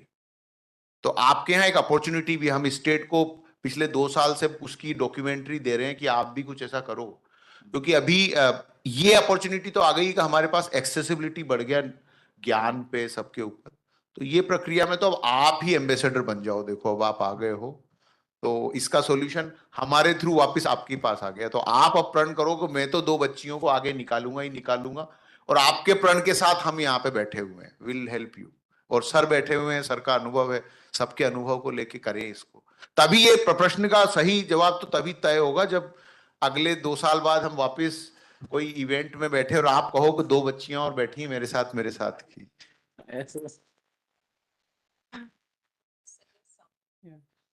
I fully agree with what Dr. Sharma is saying, but मुझे एक ये भी लगता है कि सब लोग निकलो मत, पढ़ के आओ और वापस अपना लोकल लेवल पे जो डेवलप कर सकते हो वो करो। सब लोग निकल जाएंगे तो गांव में कौन रहेगा? फिर हम कहते हैं गांव खत्म हो रहे हैं। गांव खत्म मत होने दो, वापस आओ, सीख के आओ। लोकल लेवल की आर्ट है, फोकलोर है, जो भी है उसको डेवलप करो और वहीं से उसकी एक अपनी आइडेंटिटी बनाओ। उस पर ज़्यादा फोकस होना चाहिए। सब निकल जाएंगे, सभी IITian बन जाएंगे, फिर बाकी जनता क्या करेगी, राइट? IIT में भी लिमिटेड सीट्स हैं, डिसअपॉइंटमेंट होता है। तो वापस आइए, हर चीज़ IITian होना ही नहीं होता है, ठीक है? Thank you, ma'am.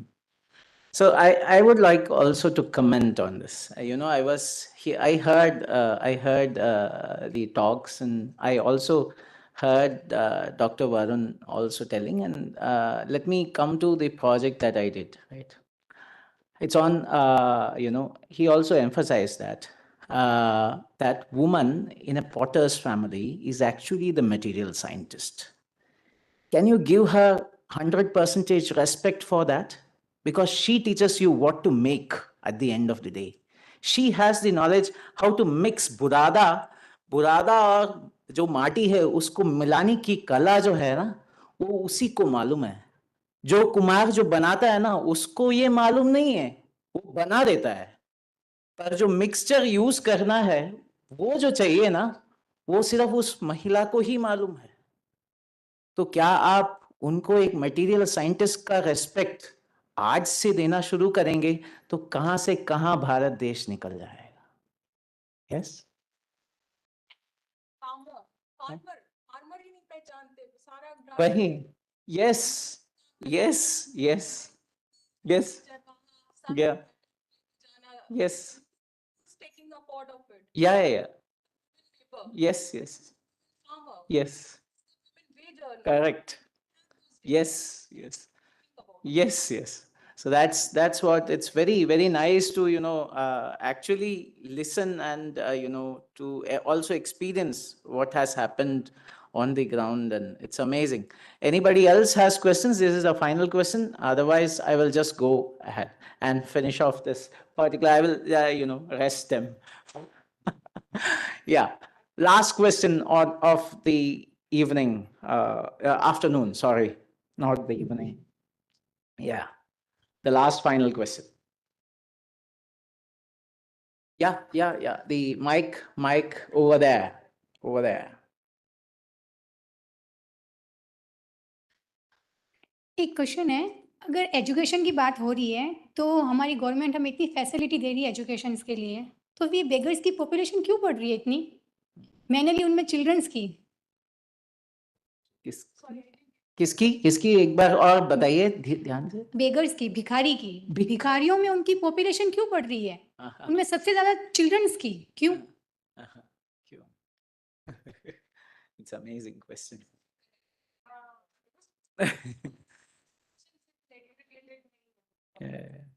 फिर भी गवर्नमेंट तो हमें फैसिलिटी दे रही है ना एजुकेशन के लिए। बच्चों की गिनती बढ़ती, मैंने बहुत ज्यादा देखी है वो। हम उनको पैसा देते हैं तो वो बढ़ रहे हैं। हम देते हैं ना उनको पैसा हर कोई, और हम इसलिए देते हैं कि कुछ पाप हमारे किए हैं वो धुल जाएं। I am telling you honestly, बता रहा हूं आपको। अरे कोई अच्छा काम कर लो, यही पैसे दो, उनके पास पैसा है। आप जितना पैसा दोगे तो इजी अर्निंग है ना।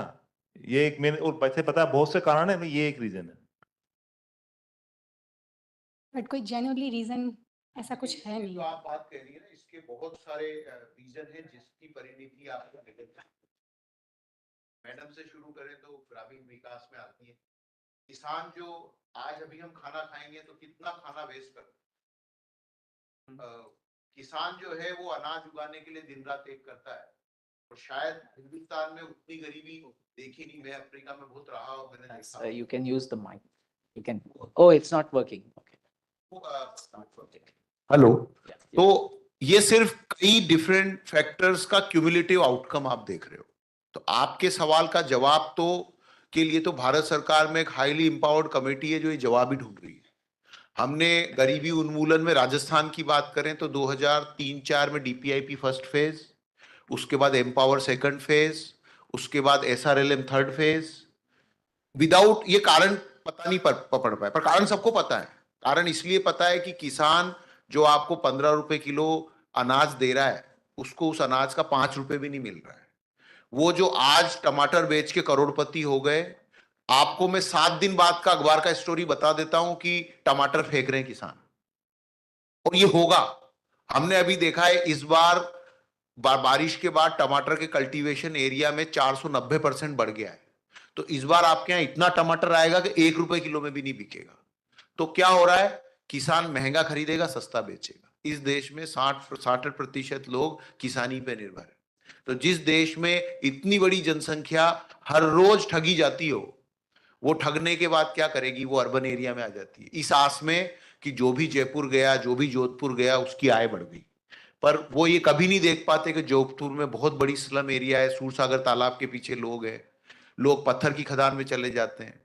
तो ये धीरे धीरे प्रक्रिया। और इसमें बहुत महत्वपूर्ण बात मेरे साथी जो है इन्होंने भी कही कि ट्रैफिकिंग अपने आप में एक बहुत बड़ा एरिया है।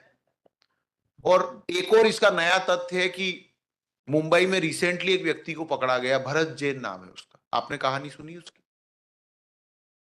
देश के बड़े करोड़पतियों में से एक आता है, 18,000 भिखारियों का नेटवर्क है उसका। उसकी संपत्ति कुल क्या कहते हैं 1290 करोड़ है। और जिसको आप बेगर कह रही हैं वो अपॉर्चुनिटी का किंग है। तो जो आपके लिए ये स्थिति है वो बहुत सारे लोगों के लिए ऑर्गेनाइज बिजनेस है। तो हम हमेशा क्या कहते हैं, राजस्थान सरकार ने जयपुर में बहुत सारे काम किए कि कैसे रोड साइड, फिर स्ट्रीट साइड जो है ये वेंडर के भिखारी हैं, वो भिखारी शनिवार को कुछ काम करते हैं, तो ये सब वेंडर है, हमने स्टडी किया उसको, कोई थर्ड पर्सन उन सबको देखे जाता है। जोधपुर में भी आप देखो जाओगे तो वो दुनिया भर के डब्बे लेके घूमते मिलेंगे, क्योंकि गाय के प्रति श्रद्धा ज्यादा है यहाँ, तो वो उस तरह का, और उनका एनालिसिस भी हमारे एनालिसिस जैसा ही है, आप ये मान के चलिए। वो हमारे किस त्योहार पे हम किस देवी को ज्यादा पूजते हैं उसी के हिसाब से तस्वीर लेके आते हैं। पर ये परिणति जो है ये बहुत सारे कॉम्प्लेक्स मैटर की परिणति है। बहुत सारे लोग, जो बात मैडम ने भी कही कि वो अपनी जगह को छोड़ के दूसरी जगह जाते हैं इस तलाश में कि वहां पे जाके कुछ बेटर हो जाएगा, अंत में वो स्लम्स की परिणति होती है। जयपुर में 140 स्लम्स थे 2019 तक, कोविड के बाद में 213 स्लम्स हो गए अभी, आइडेंटिफाइड स्लम्स जो हैं वो। जोधपुर में भी ऐसे कई होंगे, क्या कहते हैं, जयपुर का हम अध्ययन ज्यादा करते हैं। तो ये अब वो स्लम में आ गया बच्चा, अब वो स्लम में आ गया तो कई फैक्टर उसको प्रभावित करेंगे, क्या कहते हैं। शिक्षा की बात करें, गवर्नमेंट स्कूल का एक्सेस नहीं है, गवर्नमेंट स्कूल में फ्री एजुकेशन है, पर फ्री एजुकेशन के साथ भी पैसा लगता है। बच्चा जैसे ही स्कूल जाएगा उसका खर्चा होगा, उसमें उसको कपड़े धोने हैं, ढंग से रहना है, पढ़ेगा नहीं तो अध्यापक का रवैया, डिस्क्रिमिनेशन, बहुत सारे मुद्दे हमारे साथियों ने अपने प्रेजेंटेशन में कहे।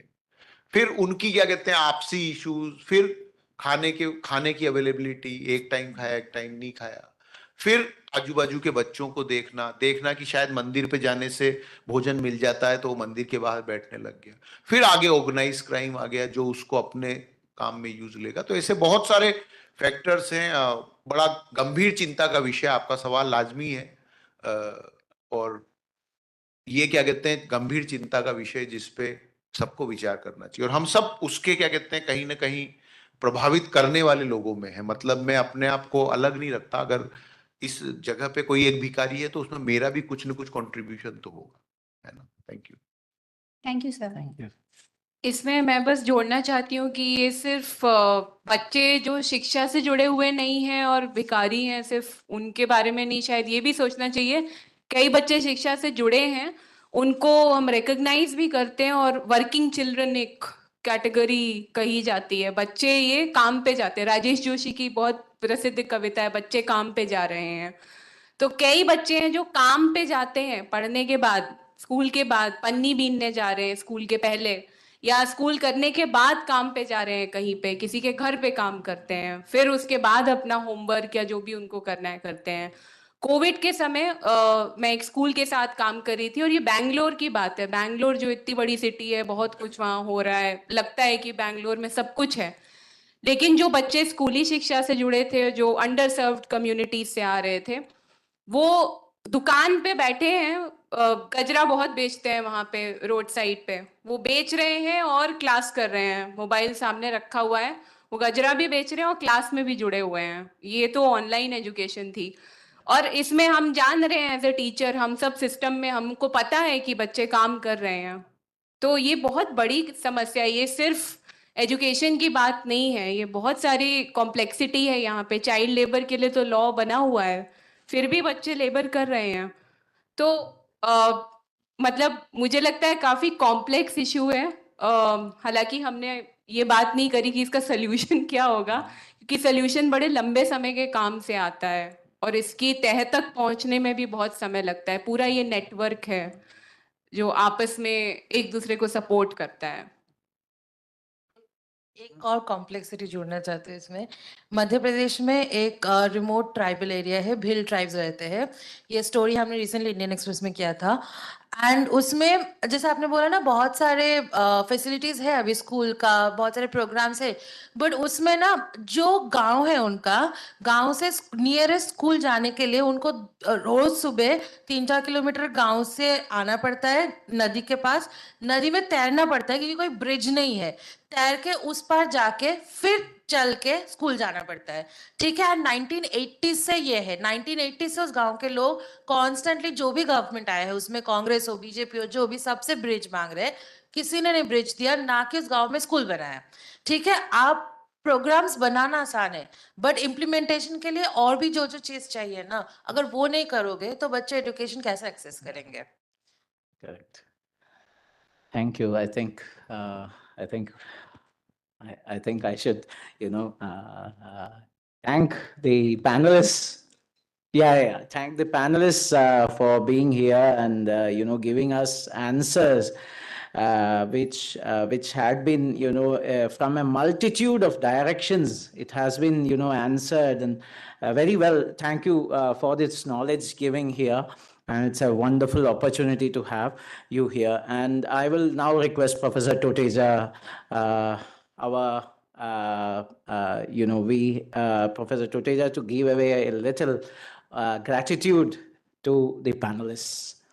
So, Professor Toteja, over to the dais. So we have a small token of gratitude to all of you, and I request Professor Toteja to, handle. So.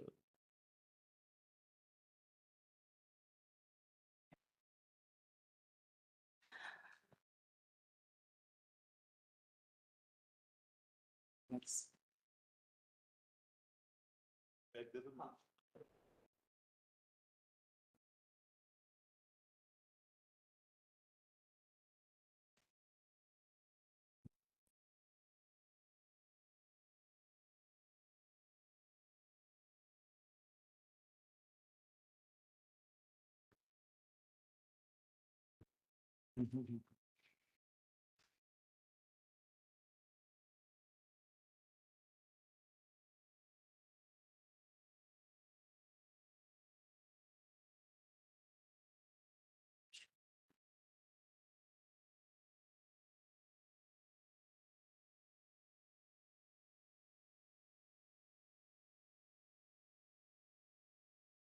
Thank you so much, Professor Toteja, for giving away the prizes. I now request all of you to lunch together with us. That is our wish. Please take up. We will start the next session only at 2:45, right? 2:30, right? 2:15, yeah, 2:30 only. So we have enough time. So slowly have your lunch. There's no hurry. Take enough patience to bite each and every bite that you take. Right. Thank you so much. Yeah.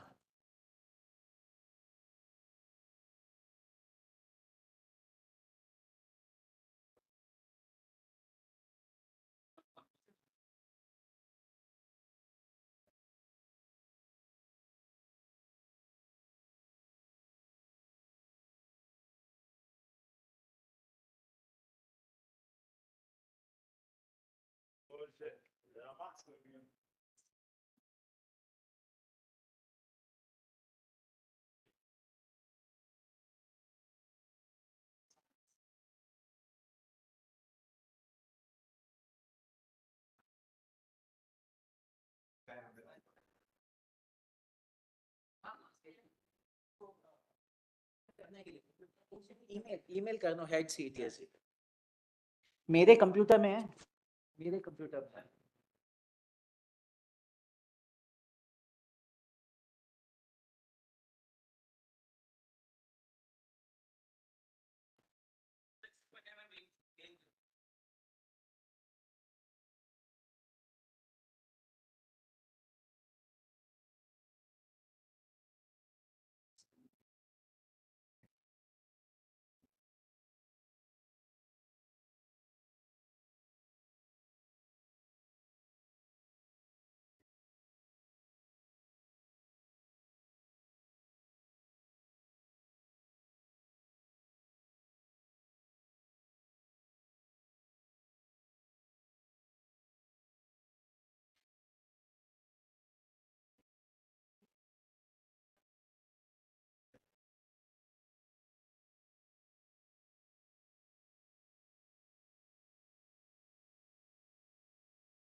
Same should be good, but it's not only one.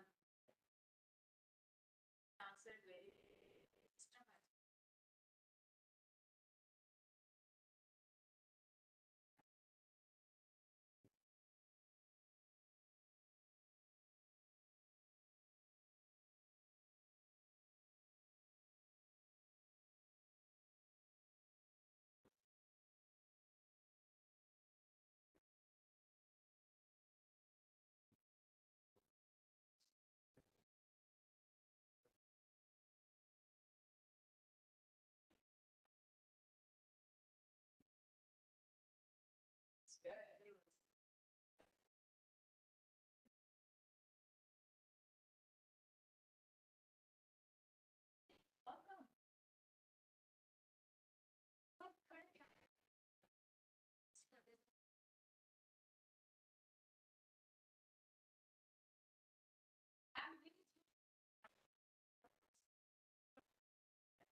Excuse me, एक photo लेने की help करें.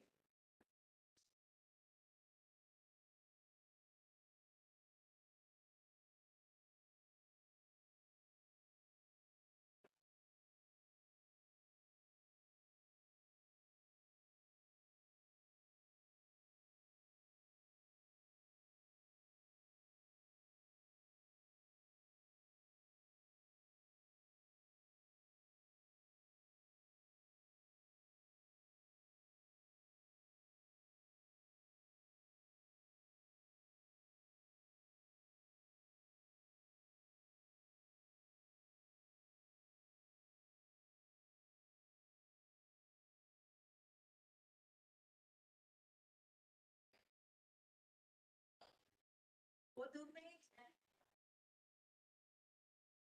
Sir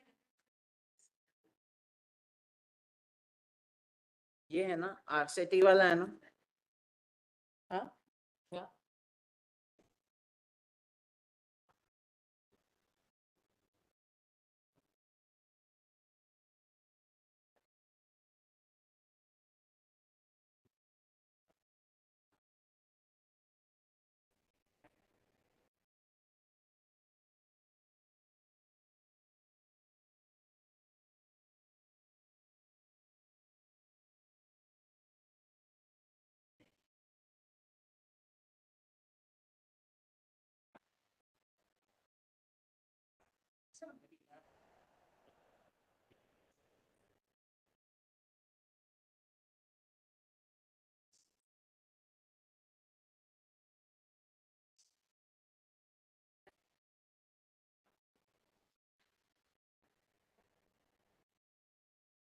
अच्छा waiting.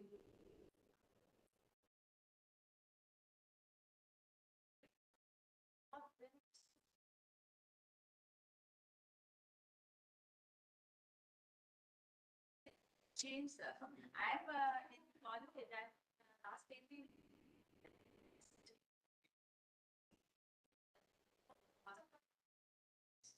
पहले कोई bye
Do you know how to do this? Yeah. So the first. You can try this till that time. I just remove the chair.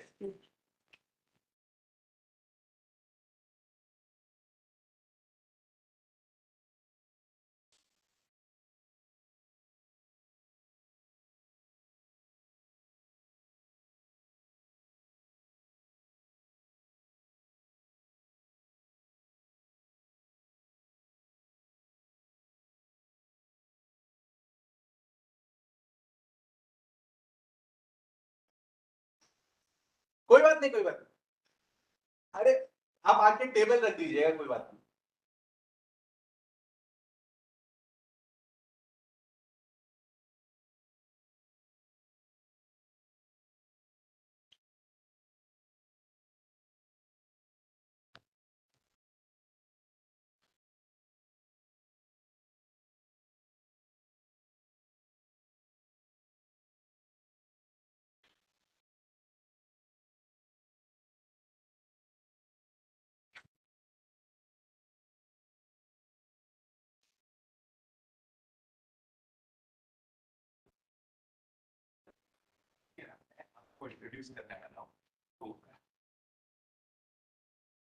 Yeah, I have downloaded.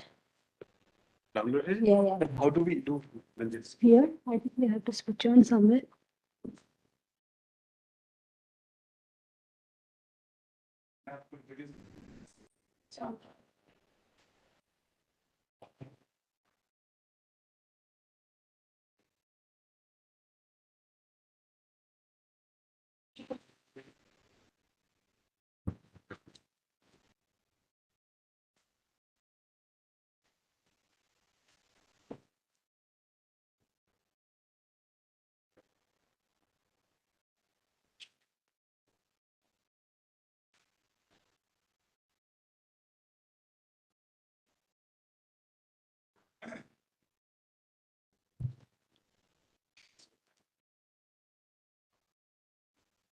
So, no, just downloading the PPT of next week. I forgot your name. Simon, brother.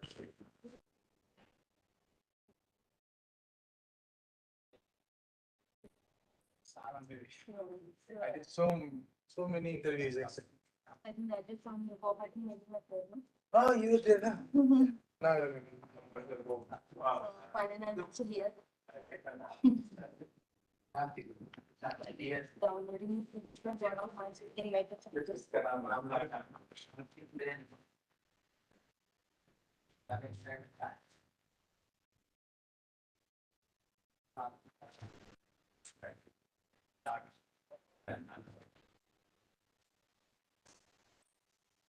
ये वाला में और सीमांत press कर लो file से mail ID आपका mail ID आपका There are only 2 minutes, right? I think in the downloads list too, there's Savannah Group. She will present from her side. If there is any problem, we will just make this. So she is the first one now? That's the second one. After the Radhakrishnan, I think his PPT will also be sent.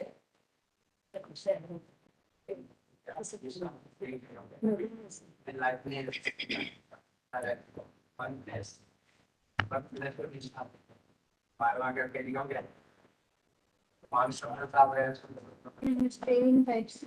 No, I'm staying in GPR. We stay in type C. My husband is faculty. Yes. We also like to go out, so you know more. You have other numbers?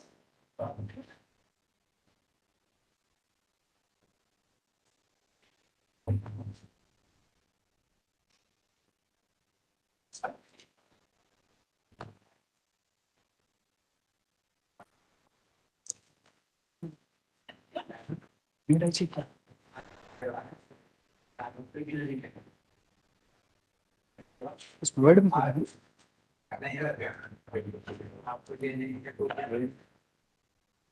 We got 2 and a few more are there. Hello,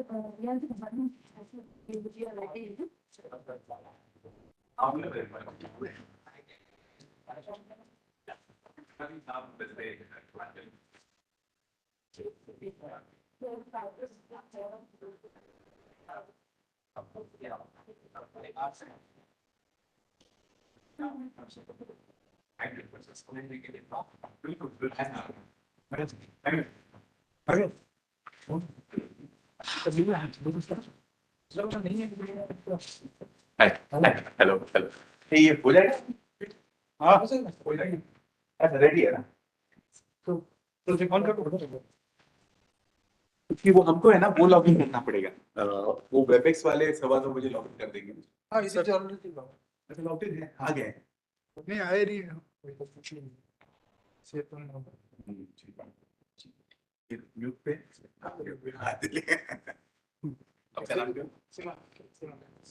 Actually, this audio goes to another laptop. Okay. From there, we are doing the YouTube live and all this. It okay okay This one we are चलो अच्छा अच्छा चलिए there. From there, I have to come. Yeah.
Second rank आपका second rank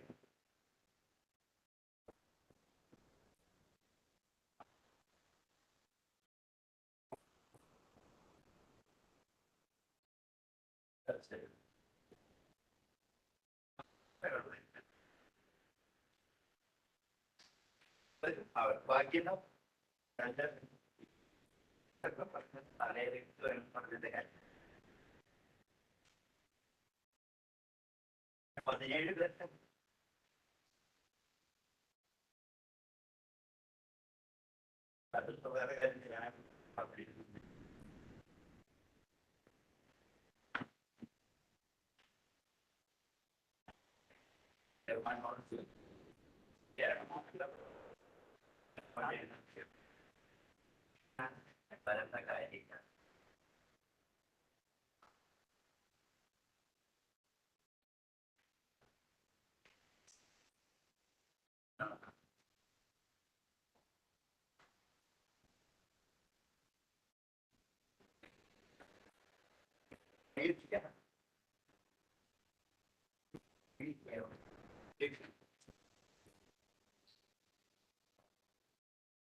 Okay or no? Yes, sir. We'll check. वहां से कोई है क्या यार? अगर यहाँ पे अच्छा आप सॉरी यू कैन जस्ट ये चैनल चल रहा था मैं देखते हो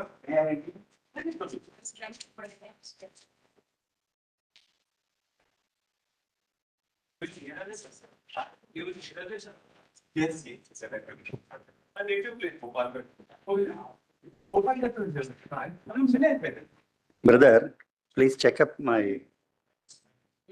that IIT. Oh, yeah. It's ready. Just you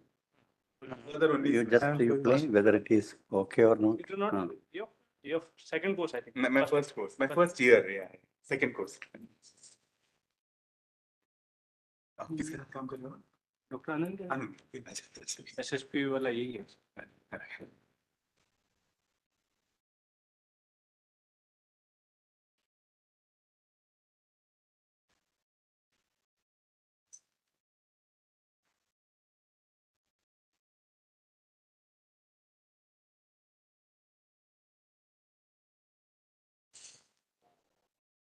$20 minutes. Okay. This is the item.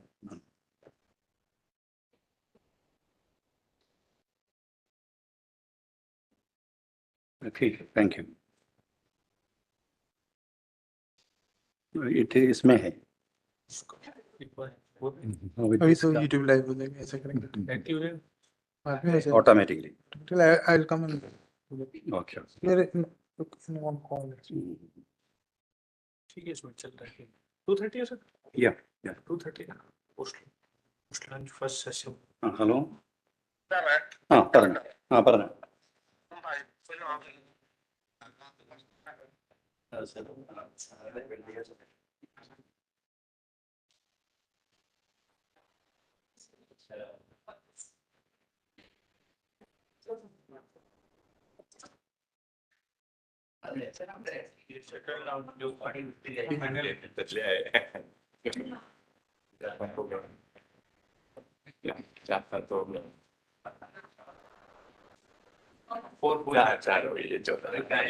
दिसंबर आपने 19 में किया. हाँ अप्रैल 2000 फर्स्ट कोर्स ही था फिर हमारा. तो फर्स्ट अच्छा जुलाई से जुलाई 19 फर्स्ट कोर्स ही था.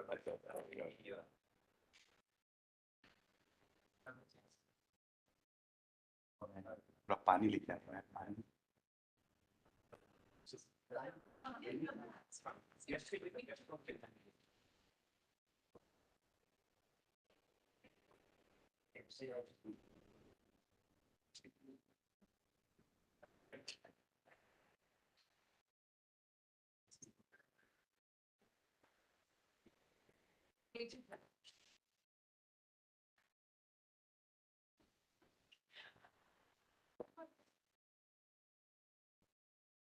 We will be hosting this session.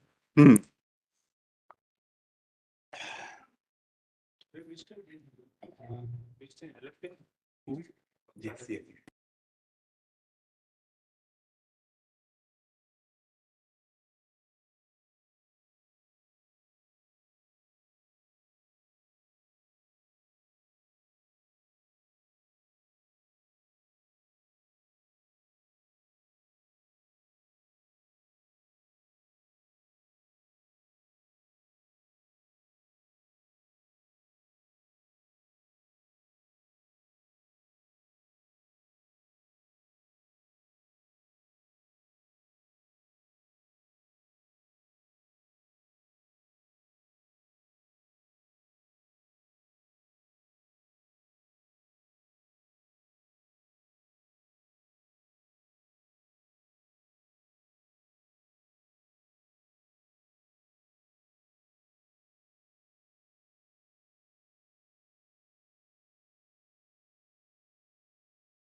God call everyone in. नहीं सर आपको पूरा आपका 20 minutes will ensure that you get there.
एक बार अब बाहर वैसे मैंने निर्मल को बोल दिया है क्योंकि क्या है कि ना मैंने तो टाइम पर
Yes, welcome to the afternoon session of the program. We'll start in a short while. We'll start in a couple of minutes. I think we can have that presentation here, right? Presentation in a sense. We can have the slide here instead of.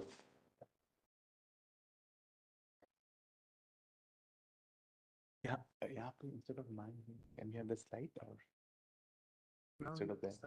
No, we'll start in some time. 2 minutes. नहीं है ना? तो we'll start. I think.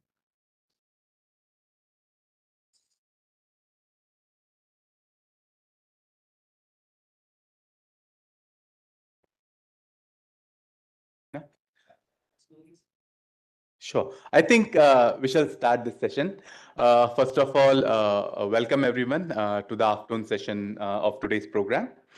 Now, the next set of talks are based on the themes of livelihood, regional diversity, and science and technology. At IIT Jodhpur, we have centers like Center for Emerging Technology and Sustainable Development and Center for Foresight and Policy, which among other sectors also focus mainly on working with local communities in and around Rajasthan. While working on the projects on the field, we have come to understand the utmost importance of including regional diversity while creating avenues for livelihood with help of technological interventions. Practitioners, scholars, and people like us who do a bit of both know that meaningful work towards creating opportunities happens when we understand the close and crucial coming together of diversity, technology, and interweaving of local knowledge with modern technology. In the next set of talks, we have a balance of field expertise with theoretical rigor. From our esteemed panel of speakers who are here to help us. So we'll start with the talks. First, it's a privilege to welcome Dr. A. Radhakrishnan. Dr. Radhakrishnan is an assistant director at the National Choir Training and Design Center, Central Choir Research Institute. He holds a PhD in yoga and has an interdisciplinary background with masters in yoga, sociology, public administration, and personal management and industrial relations. He holds a diploma in advanced choir technologies where he was a gold medalist.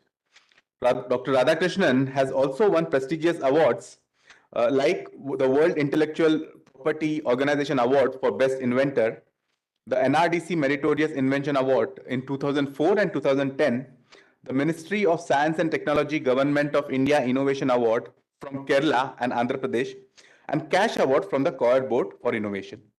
I now invite him on the stage to kindly deliver his talk. Thank you.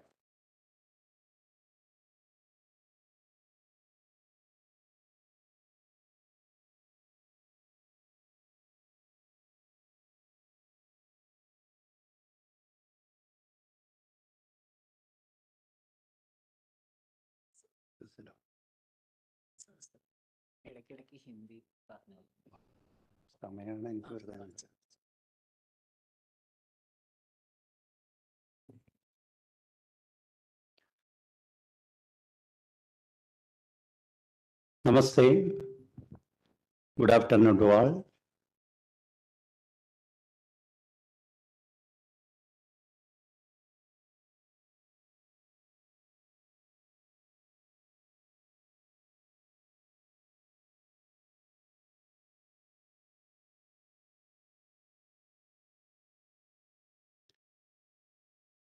Esteemed faculty members, respected scholars and students, good afternoon and welcome to the intervent topics of livelihood, regional diversity and SNT. I am honored to be here at the prestigious Indian Institute of Technology, Jodhpur, to discuss these crucial aspects that shape not only our society but also our future.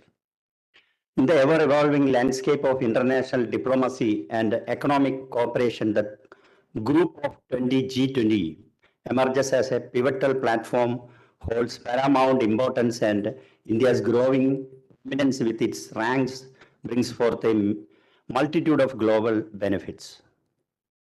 Livelihood refers to the means by which individuals and families sustain themselves economically.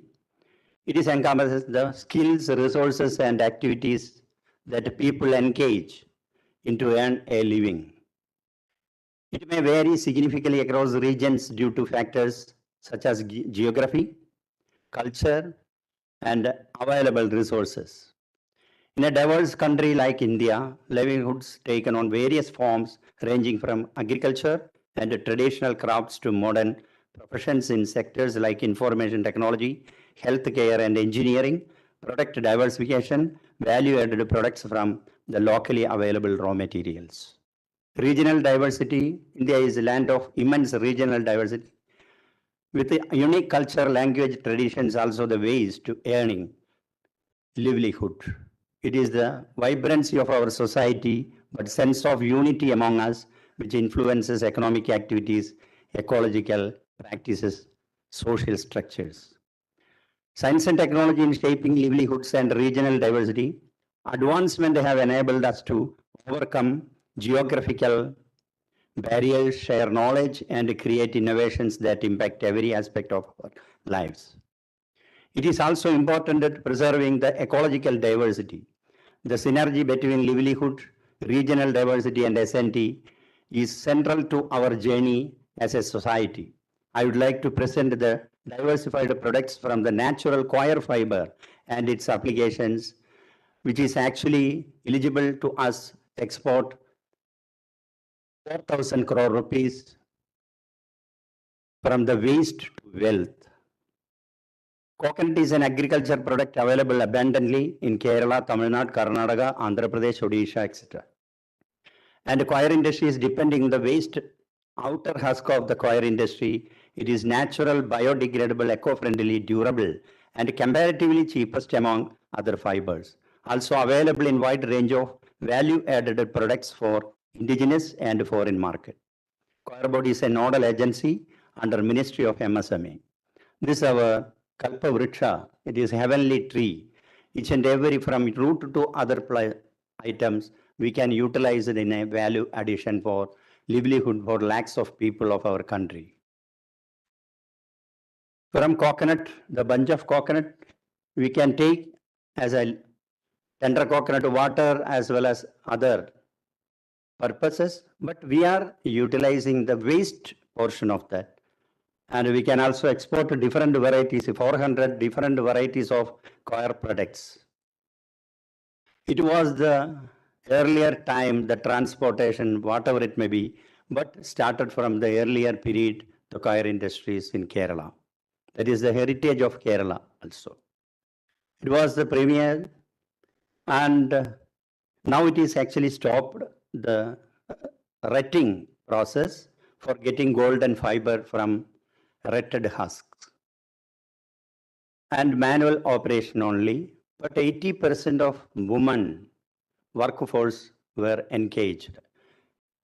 Till today, the condition is actually going on.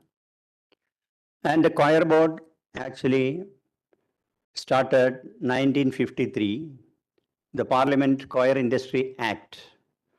So Coir Board's mission, self-sustained development of Indian coir industry through strategic interventions, modernization, research and development, technology upgradation, quality improvement, market promotion, human resource development, rural employment generation, welfare measures, IT-enabled support services, women empowerment, investment promotion and facilitating the credit flow, focusing waste to wealth and health policy. 7 lakh people are directly or indirectly engaged for their livelihood in coir industry. 80% of women workforce engaged. 16,578 coir units actually registered under coir industry, Coir Board. It is also, we can proudly say, Prime Minister's Employment Generation Program, PMEGP program. So it is also utilized lakhs and lakhs of youth of India for entrepreneurship and startups, their own unit. Because as our Prime Minister already told us, don't be a beggar or seeker of job after getting any kind of education, technical or other. Be always a giver to others. That is the entrepreneurship through PMEGP. We are also providing 35% of subsidy in different varieties of production units, as well as 15 to 25% subsidy for the service sectors. Core schemes under MSME means entrepreneurs receive various schemes from the MSME ministry to establish new production units, including those in the service sector. These schemes encompasses marketing support as well. We are committed to retain all our workers despite mechanization. Instead, we aim to introduce suitable technology to eliminate laborious tasks in the production process. We don't want to eliminate the working force or the person from due to the name of or sake of technology. So wherever we are incorporating the technology, we are also welcome the manpower behind that. So we need not to eliminate anybody from this technology part. And income generation, our focus is also empowering women who are comprising 80% of the workforce. Exported natural biodegradable 3,728 rupees last year and 1,000 crore rupees from indigenous market. And the coming 5 years, we are estimate to achieve minimum 10,000 crore rupees according to our MSME minister and CSAR board chairman. Towards the primitive technology, a Purana Yantra Samagri hai. So while we are using this item, soaking is the first process. Then only the embedded material can be disengaged easily, and also the lengthy staple fiber will get for quality products. So we developed a small device, crushing the material, easy to penetrate the water, percolate water in such a manner, whereas actually previous practice was 6 months immersed into the water, saline water. But now it is reduced up to 8 days to 15 days. These are another machine for defibering units. We developed combine devices and a decorticator. There are 2 types of mechanism we use. One is combing for getting full staple length fiber. Otherwise, we can also utilize the high product that is called a decorticator combination. So we will get mixed fiber for spinning and other end use. This is the baling press, hydraulic and mechanically we developed for making that bales for transportation. And after that, each and every unit can utilize the willowing machine for parallelizing and loosening the fiber for spinning and other purposes. Another invention we made, that is mobile fiber extraction machine, because our theme was all the raw material towards the factory and machinery. But we changed that thing, badal kiya, emosam, wherever the raw material available in the field, the machine can reach up to that level. And the waste material can be converted into manure and utilized for nursery purpose, horti and floriculture purpose. So we made another tiny machines, which is actually awarded by World Intellectual Property Organization. We cut short 95 HP electricity motors and other power, and 3,200 husk can be processed with the small machine that is called the Swarna mobile fiber extraction machine. 1 hour 600 segments of coir husk can be processed with a very good fiber, and one side fiber will come, another side the pith will collect. Skill upgradation, also one of our focusing area.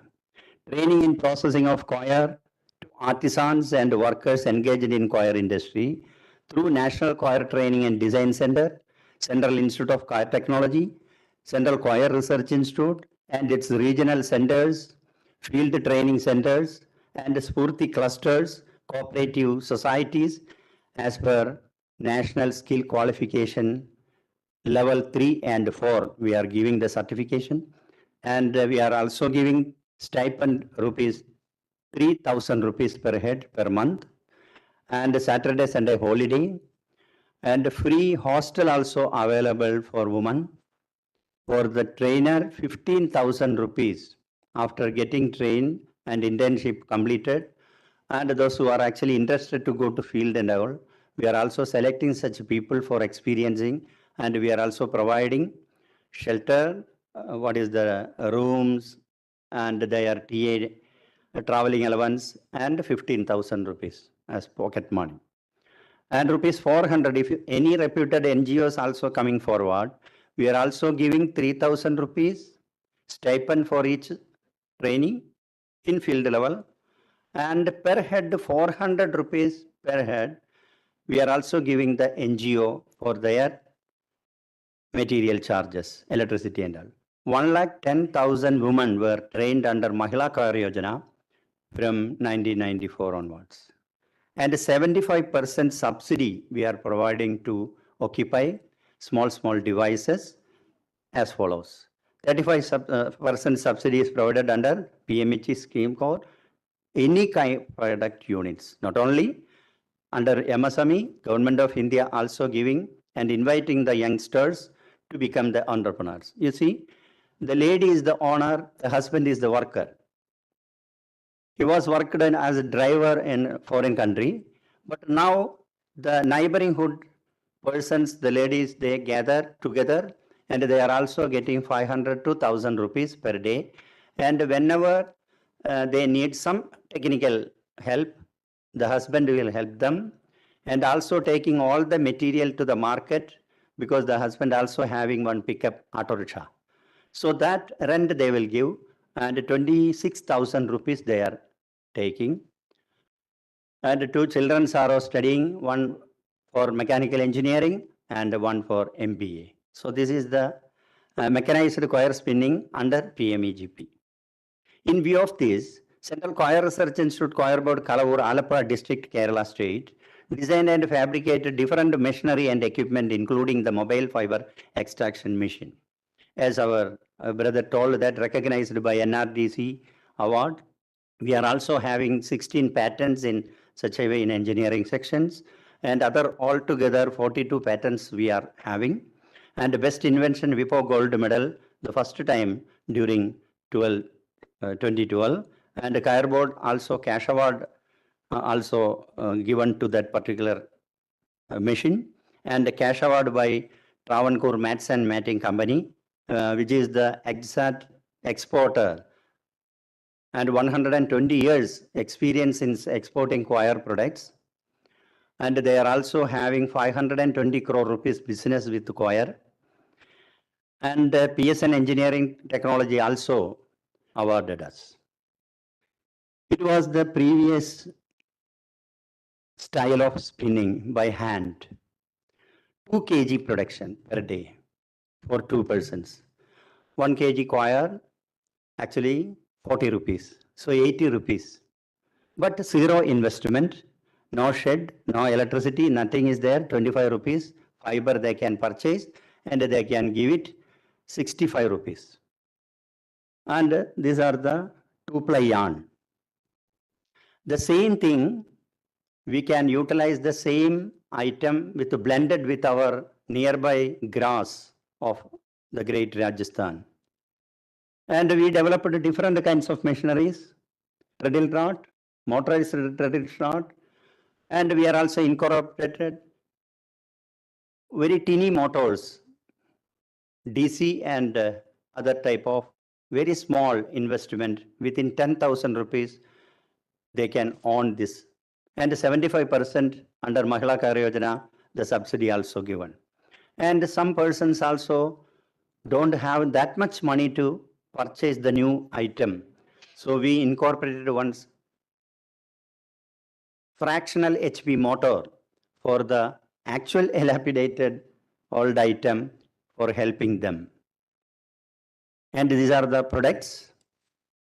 And we developed slivering machines and single head, double head, multi-head spinning machines in our institute. It is also commercialized. More than 720 machinery manufacturers all over India. They are manufacturing more than 42,000 different kinds of coir machineries for the 16,000 units. And another invention we made, It is nothing a rotor system of automatic spinning machines in spinning mills, but the rotor is a high steel material. It is cost about 16,000 rupees. But whereas we are used 250 rupees milk pot and changed as a high revolution system for centrifugal force, which we used, that is milk pot technology for making coir yarn. So I request our scholars of the great IIT Jodhpur, you can also take this and develop this thing for suitable to our local women as well as downtrodden and economically backward people. And we can also encourage the youth of Rajasthan come forward and utilize the raw material which available nearby and utilize this type of technology little bit change because it is not an end of the engineering. It is not a rocket technology. इसमें rocket technology कुछ नहीं है. A simple system we developed because we need not to eliminate anybody. Otherwise, we can also add this thing with very high sophisticated sensors and everything. But whenever we are adding one additional thing, it will cost about 1 to 5 crore rupees. So we are constrained to do so. And hand spinning, traditional rod, treadle rod, motorized treadle rod, electronic spinning device, mechanized spinning, single, double, multi-head, spinning machine, single and double conveyor system, automatic feeding unit, rotor spinning, Vajra, single multi-head also we developed. And this is our training institute. You see, from Assam, और बिस्तर बनाने के लिए आसाम से हमारा tribal sisters came.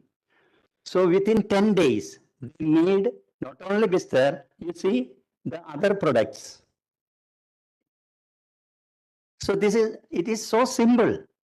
It is not that much abreast technology and nothing is there. We can concentrate to manufacture by hand and everything. You see one old table, the second layer. One lady can make the braided, all factory waste, वो छोटा मोटा इतना length है, वो इसके लिए वो braided करता है, वो बाल भी ऐसा करता है ना. सो ये छोटा मोटा आइटम ऐसे स्प्लिंट्स करके 8 to 10 nails, upright nails on the old table, and we are making such a way for getting one good product of 300 rupees. If you are actually put in the other platform, online platform, definitely it is natural, biodegradable, eco-friendly, environmental friendly, durable also. Can you imagine with the 300 rupees the waste material to wealth? So we need not to beg outside. So instead of making beggars, so you'd at least 2 or 3 pieces enough for getting 500 rupees. And the so-called high people, वो बड़े लोग हैं ना, इनके दिमाग में वो दया से at least 1 or 2 page in front of our bathroom, in front of our doorstep. You see in Rajasthan, if you are purchasing this item or make this item, definitely 1 lakh market milega. 1 lakh into 300 rupees. This is another item, no electricity, no motor, no big shed, nothing is there. As it is, I went there. That's why the photos are actually shabby, because I could not able to cheat anybody in front of the public. This is the actual photo which I taken from the place. So you see, the 16 to 20,000 rupees angle frame enough for making this item. 4 persons at a time they can do. So the self-help groom or ladies or Amara Mahila ka. Otherwise, boys can also come together as a society level. They can manufacture 40 numbers of item. Time? Yes. So I can also take the another gear, top gear. You see, these are the different items, and we are also giving awareness classes for women. And teachers also, school, college teachers also we are inviting, because through education we can change the mindset. Accordingly, we are inviting them and including physics or Malayalam or whatever it may be, the language classes, science classes, even music teacher also gather our awareness program. We are giving to the entrepreneurship and set of mind like that. And this is 1,000 crore rupees we are earned from abroad with the byproduct that is called cocoa pith, the powder, waste powder. And this is the drudgery of work. And we developed this type of high quality products for exporting 820 crore rupees per annum. And we can also develop this type of needle felt machine for 1.2 crore and the rubberized coir machinery for 5 to 6 crore rupees. That is the range, 25 rupees without much investment. The range is also 500 crore rupees planned also available in coir industry. But we emphasize, we focus on that. The old wooden loom, we incorporated pneumatic system to avoid drudgery of work. Whereas we have to apply 40 Newton load for depressing the pedal, but it is not so easy for women. So woman-friendly mechanism means we incorporate the pneumatic system, only 300 gram pressure enough. Even Virangan can do the piano type item. It will work and they can also give products. Another formation, it was the former thing you see, making geotextiles and handicrafts, 1 kg coir fiber 25 rupees. If you are making one pressure cooker mein or aisa kar hai to, it will loosen the structure and they can manufacture different kinds of handicrafts. You see, as estimated, the handicrafts market means the entire world means it is near about every month we are also getting this type of statistics. It is actually 500 crore rupees per month. This is item. And the waste product, we can convert it into manure and the creepers, all the waste fiber from the factory, the unit, we can add this type of value addition. And it is also estimated 262 crore rupees per annum. This is soilless cultivation. So मिट्टी की जरूरत नहीं है, लेकिन वो cocoa पित है. And we can also use this type of instant cocoa loan with the concrete, with the help of cocoa pith, geotextile, and cocoa pith manure. We can roll it, and as and when requirement, the telephone comes within 5 minutes. If transport available, we can make all the arrangements. This is another technology. And one Mr. Rafiq also took this technology from CCRI and went to Abu Dhabi. He has done 15 crore rupees business there. And geotextiles in different variations and stabilization item. So these are the civil engineering applications of coir geotextiles in different areas. You please, because time also constraints us. You see, different applications.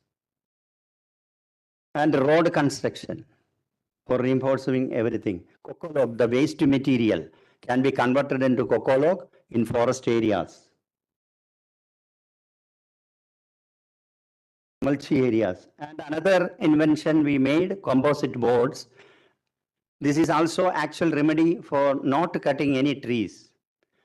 Environmental friendly item we have to give within the technology limits. We need not to cut short our earth and the trees. So you see all these applications, it is equivalent to any kind of trees in the world. So it is also having 500 to 600 crore rupees market. So wherever we are using, don't think about plywood and other thing, use this type of coir wood. This is a molded item. The waste second hand type of second quality material also available in dry coconut husk. So we can mold it in particular garden article. And coir brush. We need actually 5 crore coir brushes all the world. But if you are using the same thing, it is very difficult to do. If you are using the stem instead of wooden pieces or softwood, it is very dangerous to our environment. And it is from tender coconut. So we can also take this type of products without much investment.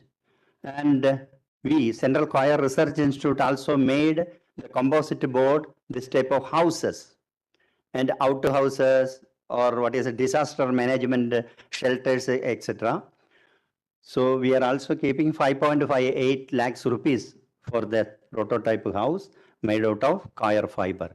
No single bricks, no single kg of cement or any other things except for, what is it, iron pipes to hold all the load. So this is another thing. So we aim to manufacture all machines within India, fostering self-reliance through technology transfer. This involves moving technology from research institute to the hands to those who are required in the most. That is the point. If you are invented everything in and kept the all PhD paper, whatever it may be, the research paper or prototype in our workshop or the corner of any institute, it is not. So, achieve made in India, make in India, Atmanirbhar Bharat, Swavalambi Bharat. Every day, newspaper or other medias, including our prime ministers, also giving this type of valuable words to us. So 140 crore peoples means made in India chahiye, making India chahiye. So we need not import any kind of technology for that. For the rural development, for the other people, needy people, we are capable to do. And I am sure that IIT Jodhpur, the section, different kinds of mechanical and other scholars can change according to their vision. And it is requested that the scholars of IIT to come forward to develop all the technology for the use of Rajasthan to ensure more employment and entrepreneurs under PMEGP and other schemes introduced by central and state government. And I am not a terrorist. I am from Kerala, but don't think, I'm telling, don't say, mat kaho, bolo Bharat Mata ki jai. It is recorded, I think. But I am requesting all of you, if you are sitting in the one corner of the place or our nation, and every day we are telling bolo, bolo, bolo Bharat Mata ki jai, whether it is come. My slogan, or I request all of you, with your, I am touching your holy feet, or all of you, the nation, if you are actually uploaded this video, Karo Bharat Mata ki jai. Not merely Bharat Mata ki jai. Karo Bharat Mata ki jai. Thank you very much. Coir is green business, environmentally responsible and sustainable. Thank you very much for a patient hearing and be with this great place of Rajasthan and India, the prestigious IIT. Thank you very much. It is nothing. This item. So 350 rupees to 500 rupees depends upon the Flipkart or Amazon. Or otherwise, if they are coming with the help of BMW car or Audi car or Rolls Royce, it may 1000 rupees. Otherwise, Maruti 800 means 250 rupees. So this is the market. This is the market. Am I correct? But what is the actual utilization? It is the rough and tough material which we can get natural, biodegradable, eco-friendly, environment friendly, waste to value addition and wealth as well as health also. How it is connected to health? If you are making, you remove your chappals and everything every day, if you are making some kind of jogging like this. Oh, yes, 1 minute. Acupressure. Mesh mat है, ये mesh mat कहते हैं और Rajasthan product है ना, ये केरला नहीं है. You see like this. Anything happen? So your joints, everything will loosen, and we are also get everything. And acupressure points hai. It will activate to the exact neuro for your frontal or occipital or other type of lobes in the central cortex. So this is the health purpose. And if you are cut short any item or utilizing any plastic item from other places, some magnetic or pyramidic item also there. So say 600 to 1000 rupees you are spent. So only 350 rupees. Please purchase if it is available in IIT. Otherwise, you please do the trading. We have abundant quantity of material here because we are doing near about 4,000 crore rupees per annum with this waste material, a range of 400 products. Thank you very much. And this is the item. You see, waste say, ek aata hai. And I am requesting the scholars of IIT, don't use as it is as a, what is it? Garden article. Indian Railway, they want to this type of cup item. I went there, wheel and axle company, Bangalore. So they are using 2 lakh pieces of plastic to cover the bearing portion of the axle. And they are lifted one place to another place. More than 2 lakhs axles we need. So if you are using the plastic cover, what will be the result? So I requested the MD, kindly use this item with the 80 mm, and wherever you are actually unloaded the axle and other thing, the assembly section, then railway can utilize at least 2 lakh this type of item for gardening. Environmental friendly, eco-friendly material. So IIT can take this as a challenge, discuss the matter, get 2 lakh, worthful order per year. But don't forget, we need actually 15 lakh axles all over the world. They don't have this technology, only Kaya technology.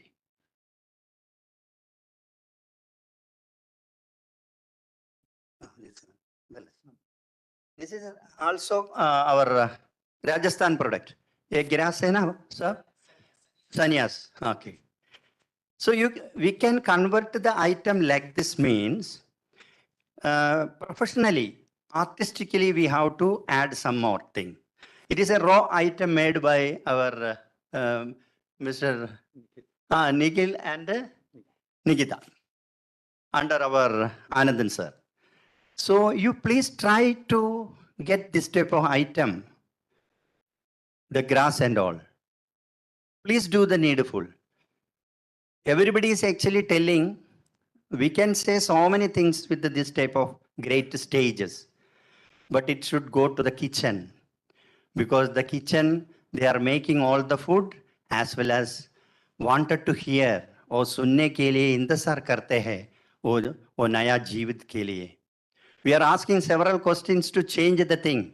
Whether have you changed the mindset? Wherever you are, and what are the amenities you are actually utilizing? Even though you can drive the BMW or a high so-called car, purchase at least one country item for helping the country people.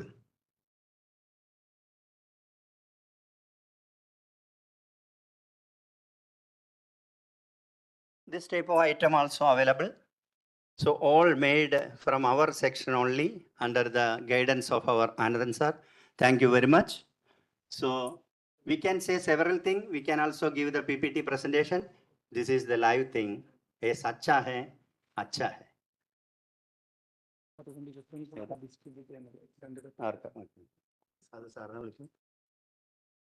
So I request Anandan sir to distribute our electronic device to now.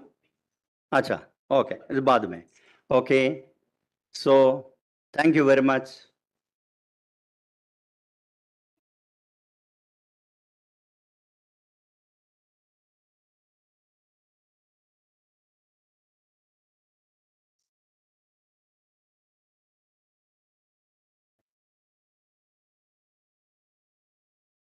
Okay, thank you, Dr. Radhakrishnan, for such a wonderful talk and also the demonstration. So we move on. Our next presentation, our next presenter is here. Our next presenter is Ms. Sahana Ghosh. So it's a privilege to introduce to you Ms. Sahana Ghosh, a distinguished science journalist of great influence. As an associate editor at Nature India, she's a prominent advocate for biodiversity, climate change, indigenous science, environmental health, and gender. Her collaboration spans multicultural and global themes, including her editorial role at Monga Bay, India. She's a founding member of the Science Journalists Association of India and a pioneer in the Oxford Climate Journalism Network.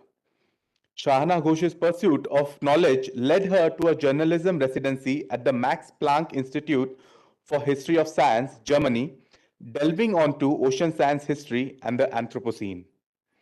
Recognized by the Global Landscapes Forum in 2021, she is celebrated as one of the 16 women restoring the earth through science, policy, journalism, and other innovative avenues.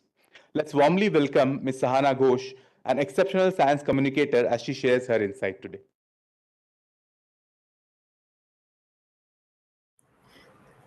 Good afternoon, everybody. Thank you for having me on board. My work is slightly different from you all, and as Dr. Radhakrishnan so wonderfully showed, how technology can change lives. Actually, my work actually spans on the storytelling part of it, how science and technology actually matter. And one of the aspects today that I'm going to highlight is how we include science and technology as part of our storytelling on livelihoods. We can tell a lot of stories on livelihoods and use the lens of science and technology. And with your permission, I'm going to just share my screen so we can just go through some of these examples. Yeah. Can you all see my screen? Yes, we can. Yeah. Okay. So because I'm a science journalist, I'm going to speak to you about the science stories that we usually carry on livelihoods. And science stories means research-based stories, that we sort of find from research papers and as well as from our fieldwork also across the country. As an example, I wanted to show you this wonderful field-based story. And this is about the springs revival in Sikkim in eastern Himalayas. And the link to livelihood is that because of winter droughts, the communities in the villages in Sikkim were not able to grow enough vegetables to export. And that's a direct link to livelihood, right? But once these springs were revived, they could go back to growing enough vegetables to export, and that sort of helped their livelihood. So this is a very, very interesting science story, an example of science journalism where we are sort of showing how the use of science by communities and how communities can come together to revive springs.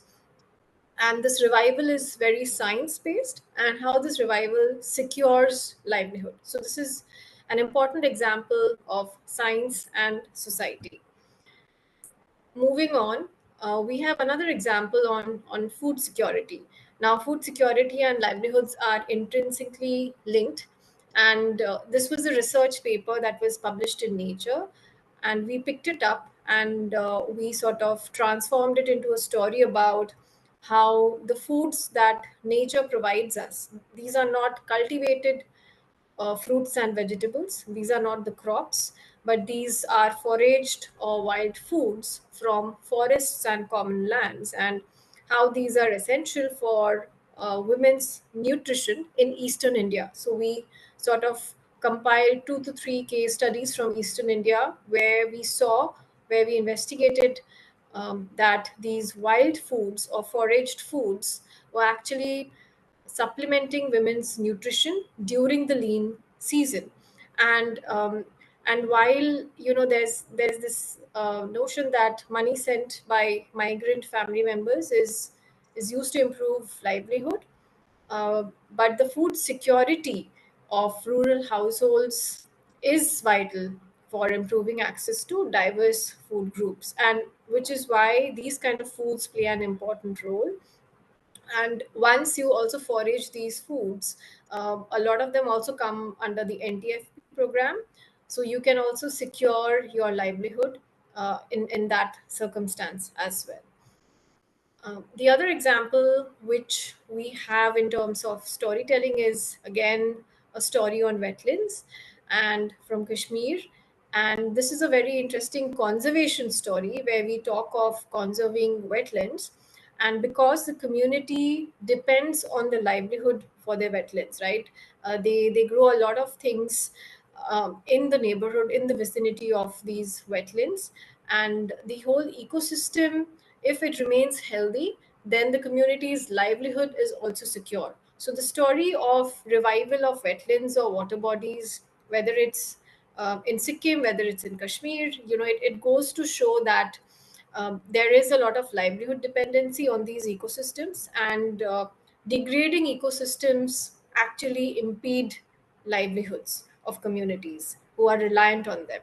So conservation of ecosystems is also crucial to securing people's or communities' livelihoods. And this is one example where we saw in Kashmir where revival of water bodies were actually helping, say, the migration of birds. They were sort of also reviving the migration of birds, which had stopped coming. And because this is again an ecotourism spot, so the communities were also able to leverage birding as an activity, as a livelihood activity.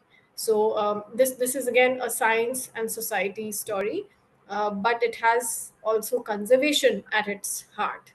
Again, conservation by local communities. This is a very recent example where we had gone to central India, not very far from Rajasthan, where you all are. And, in central India and across much of India's landscape, we have seen the issue of invasive species, Lantana camara, right? Lantana has invaded these landscapes. And there were we saw these landscapes with our own eyes, and we saw what the community was telling us, that in some of these patches, which were forests earlier, because of Lantana's invasion, they were impenetrable. Lantana को central India में बारामसिया करके बोलते हैं. सो वहाँ पे ये हुआ था कि जो जंगलों में लंटाना उग गए, वहाँ पे लोग नहीं जा पाए. सो इसीलिए वहाँ पे अगर उनका लाइवलीहुड डिपेंडेंसी था वहाँ पे, जैसे NTFP या फॉरेस्ट प्रोड्यूस अगर वो कलेक्ट करना चाहते थे तो वो नहीं कर पा रहे थे. तो इसीलिए वहाँ पे लंटाना को कैसे उखाड़ा गया और रिस्टोर करा गया. सो उसके लिए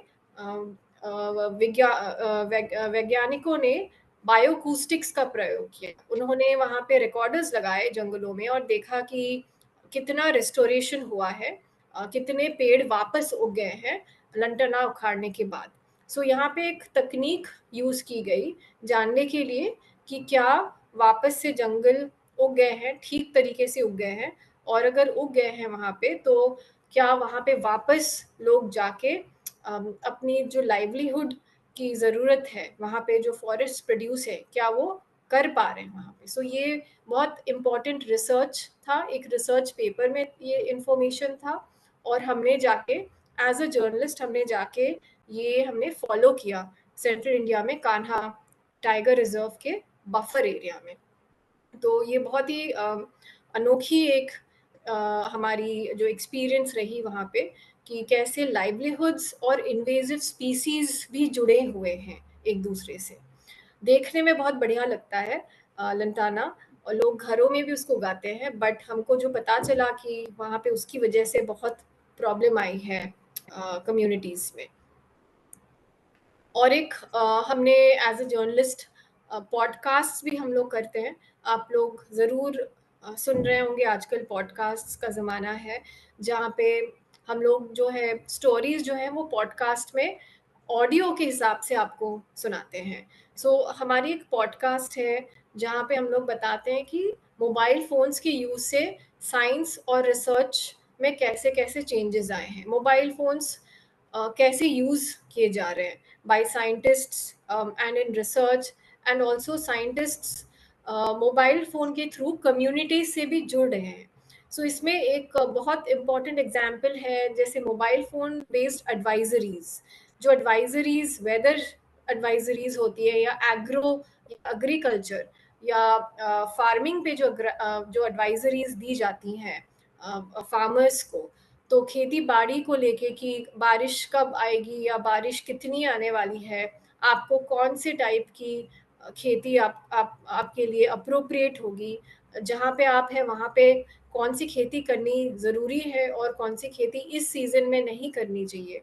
तो ये जो एडवाइजरीज जो जा रही हैं फार्मर्स को, इससे क्या हो रहा है, ये इसमें साइंस बेस्ड इंफॉर्मेशन है वो जा रहा है, और उस बेसिस पे जब फार्मर्स ये इंफॉर्मेशन लेते हैं तो इन अ लॉट ऑफ केसेस क्या हुआ है, हमने देखा है कि इससे उनकी जो लाइवलीहुड्स जो है इम्प्रूव हो रही हैं क्योंकि उनको करेक्ट इन्फॉर्मेशन मिल रहा है।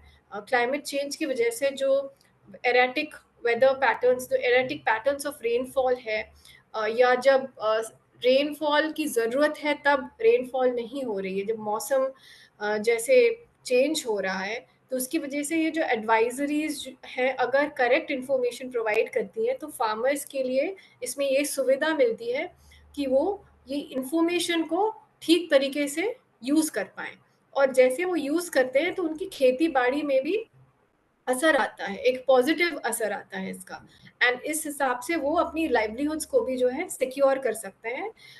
वो फेथ रख सकते हैं कि हाँ अभी सच्ची में मुझे ये इसकी खेती करनी चाहिए क्योंकि अभी ये वाली मौसम जो है अभी इस खेती के लिए सूटेबल है।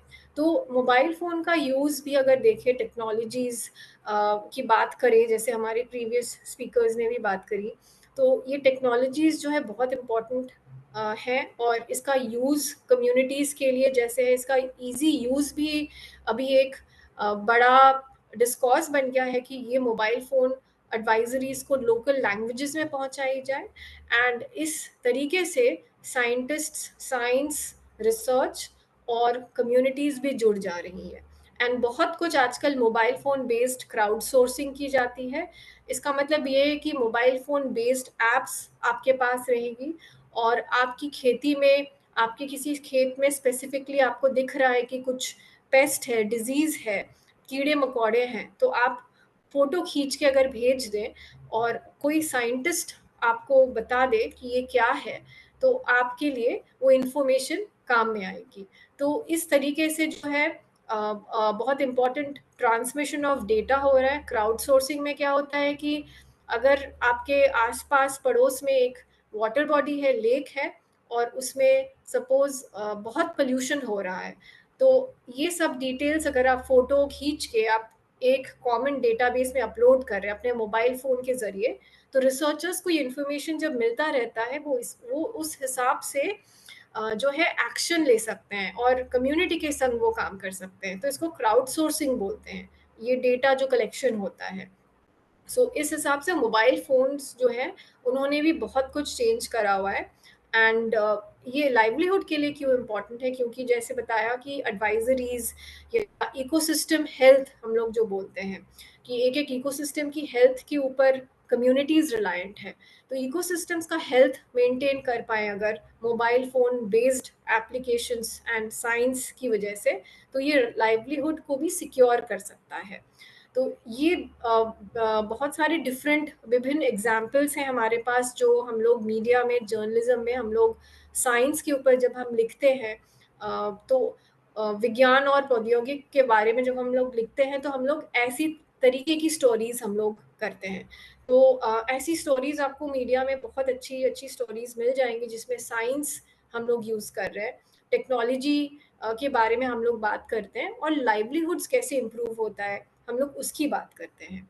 तो अगर मैं आपको बता दूं, इसका समरी अगर मैं आपको बता दूं, तो बेसिक ये है कि साइंस जर्नलिज्म हम लोग जिसको बोलते हैं उसमें हम लोग ये देख सकते हैं डाइवर्सिफिकेशन ऑफ लाइवलीहुड्स कैसे हो रहा है। फॉर एग्जांपल क्लाइमेट चेंज की वजह से अभी देख रहे हैं कि बहुत लाइवलीहुड्स जो है चेंज हो जा रही हैं। जो पहले लोग कर पा रहे थे, जिसकी खेती बाड़ी कर पा रहे थे, वो नहीं कर पा रहे, तो इसीलिए कम्युनिटीज़ जो हैं डिफरेंट फॉर्म्स ऑफ लाइवलीहुड्स में डाइवर्सिफाई कर रहे हैं। तो अगर इसके ऊपर हम लोग लिखेंगे तो ये बहुत इंपॉर्टेंट स्टोरीज होती हैं लाइवलीहुड्स में। और एक चीज़ है, बिसाइड्स डाइवर्सिफिकेशन हम लोग देखेंगे एनवायरमेंटल स्ट्रेसर्स और क्लाइमेट चेंज दोनों को। हर जगह क्लाइमेट चेंज नहीं, बट दूसरे एनवायरमेंटल स्ट्रेसर्स भी होते हैं। कहीं पे एक डैम बन जाने से अगर पानी में रोक आ जाता है और उसके लिए अगर कहीं पे प्रॉब्लम हो जा रही है लाइवलीहुड्स में, अगर फिशरीज में कुछ प्रॉब्लम हो जा रही है फॉर एग्जांपल, तो लाइवलीहुड्स कैसे इम्पैक्ट हो रहा है, इसका अगर हम लोग साइंटिफिक बेसिस या एविडेंस बेस्ड स्टोरी टेलिंग करें तो ये बहुत अच्छी एग्जाम्पल रहती है स्टोरीज की। अगर हम लोग ने देखा, अगर एनवायरमेंटल स्ट्रेसर्स में और क्लाइमेट चेंज में अगर देखते हैं हीट वेव्स की वजह से हम लोग अभी लास्ट 3-4 सालों से हमने सुना कि गेहूं की खेती में कैसे अफेक्ट हुई है। ये जो स्टोरीज हैं, ये साइंस बेस्ड स्टोरीज अगर हम लोग करें तो हम लोग देख सकते हैं लाइवलीहुड की रियलिटीज़, क्या क्या चेंजेस हो रही हैं, क्या क्या स्ट्रेसर्स हैं। और एक जैसे आपको दिखाया कि फूड सिक्योरिटी भी कैसे इम्पोर्टेंट है, साइंस एंड टेक्नोलॉजी का कवरेज इन फूड सिक्योरिटी बहुत इम्पोर्टेंट हो जाता है।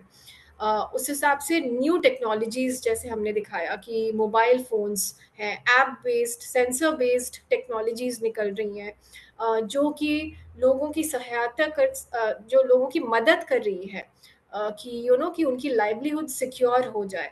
तो ये छोटी छोटी जो एफर्ट्स हैं वो जुड़ के जो है वो लाइवलीहुड्स में मदद कर रही हैं। तो अगर हम लोग ये सब एग्जांपल्स देखें तो हमारे जर्नलिज्म में हम लोग को ये बहुत अच्छी अच्छी स्टोरीज हम लोग को मिलती हैं।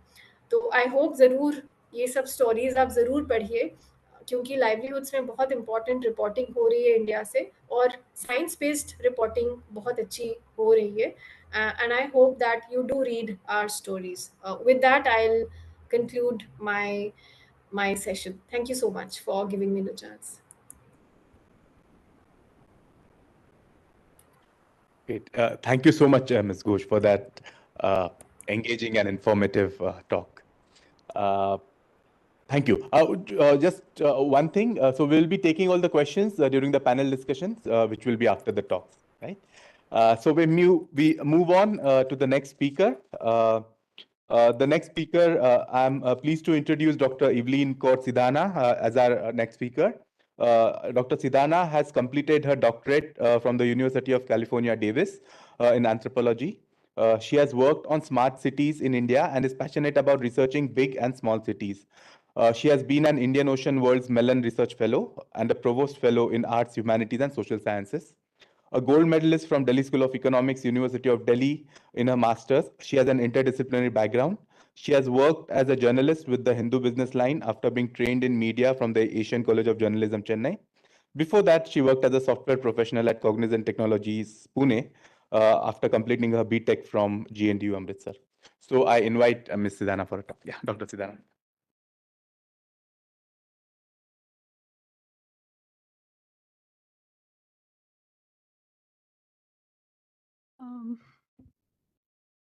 Hello. Yes, good afternoon to you all. I want to thank IIT Jodhpur and JCKIF for inviting me to this talk, and I hope I can contribute and enhance on the conversation that we had in the morning. I will try and speak in Hindi also. My words might slip here and there, so please pardon my language if I make some mistakes. So in my presentation today, I will illustrate the relationship between social inclusion, technology, with the help of 3 examples on mobility infrastructure, Aadhaar, and smart cities that have been the prominent technology interventions of our times. Social inclusion can be brought about by a paradigmatic shift, and it can be a spectrum shift, where changes in accessibility can lead to equity and availability of opportunity. Equity can be about equal opportunity, but also about control to access of resources for livelihood, healthcare, education, housing, and security. Something we discussed in the morning also, that it's not just about access, but control to access, and about control to resources or acquiring resources. So it's not just about access, and being able to change also, it's also about like being able to change the entrenched patterns of exclusion and resource distribution. In contemporary times, experts and policymakers have to balance innovation, experimentation, success with equity, social inclusion, and with deadlines. Uh, Perhaps we can begin somewhere in the middle, where we consider technology not as neutral and universal in its premise and in its foundation. So we begin by not assuming its accuracy and unbiased characteristics. So this is not to say that let's look for blame in, you know, finding like why this technology is only useful for some people and not for others, but to think of it that okay, it has a certain purpose the way it has come up, and then to think of it as something which is socio-technical from the stage of inception. So when a technology is being made, there is already a certain kind of social characteristics embedded in it, which is not to say that it is biased. And so let's begin there. Let's begin with the idea that technology is socio-technical, something which sir also talked about in making the choir products. So this approach allows us to say that the universality and neutrality of technology is a work in progress and requires the participation of different stakeholders that represent class, gender, caste, race, age, and abilities. If you remember, a decade after Indian independence, the film Naya Daur represented the voices of the poor when a bus competed with the Tongawala and defeated and replaced the Tongawala. But today and in recent decades, my fellow colleagues in the NGO sector and members of civil society can tell a tale of toils in promoting public transport, improving the networks, quality, route efficiency, and ridership of buses in big and small cities alike to make them more equitable. Their stories of hard work, constant negotiation, collaboration, and strategy highlight one prominent fact among many, that access to multimodal transport leads to social inclusion and equity. Once public transport is introduced, connecting different parts of a city and other cities, a new struggle towards inclusion, making public transport safe for women.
that like it will become some sort of a foundation to provide like better health at the the lowest level of society. So yeah, that is it become more like a platform, not just a solution, but on which then access and other issues can be worked upon.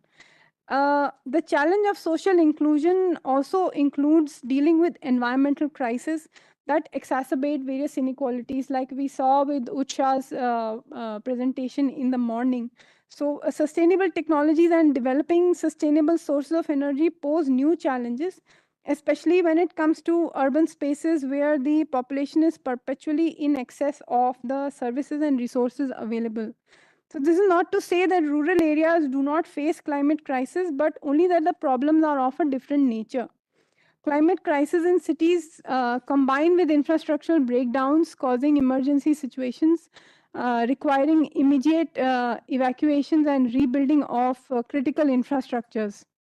So extreme climate events have affected both developed and emerging countries, forcing us to rethink the relationship between nature and technology also. I come back to the point that we must think of technology as socio-technical from the stage of inception.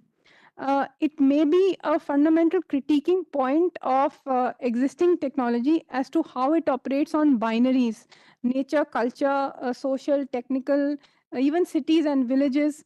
But in all these binaries, you will see that one of the constituents is always perceived and implicitly accepted as hierarchically superior, which deepens social fissures and it deepens exclusion. So if you think of the climate crisis and extreme events like even like the pandemic, it also reinforces pre-perceived gender division. When the tsunami struck the southern part of the country in 2004, it was assumed that men were breadwinners of the families and they were compensated for the loss of fishing nets and boats. It was assumed that women did not use boats and were not part of the economic activity of fishing. As a result, their livelihood requirements were not acknowledged and compensated.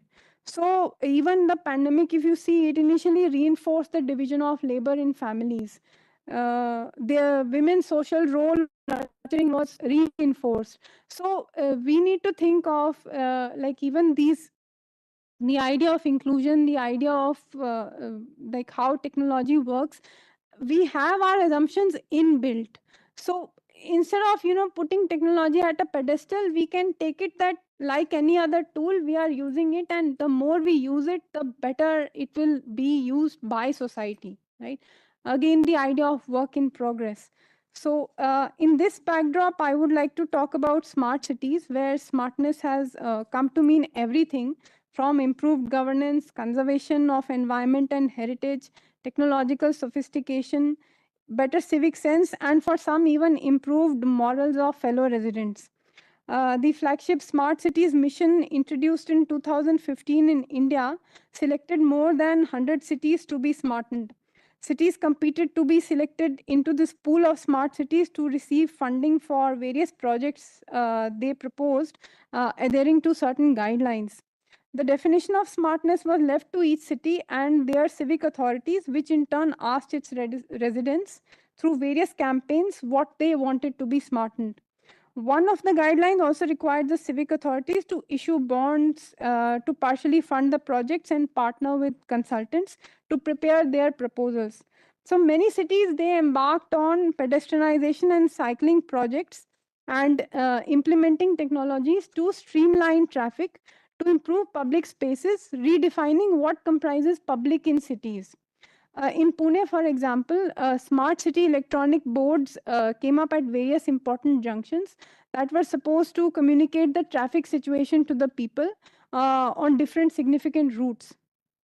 During flooding in the monsoon month of July, one affected two-wheeler rider said somewhat frustratingly that the smart city boards could have also broadcasted which area was going to be flooded so that she could get home in time, avoiding standing in knee-deep water on the road.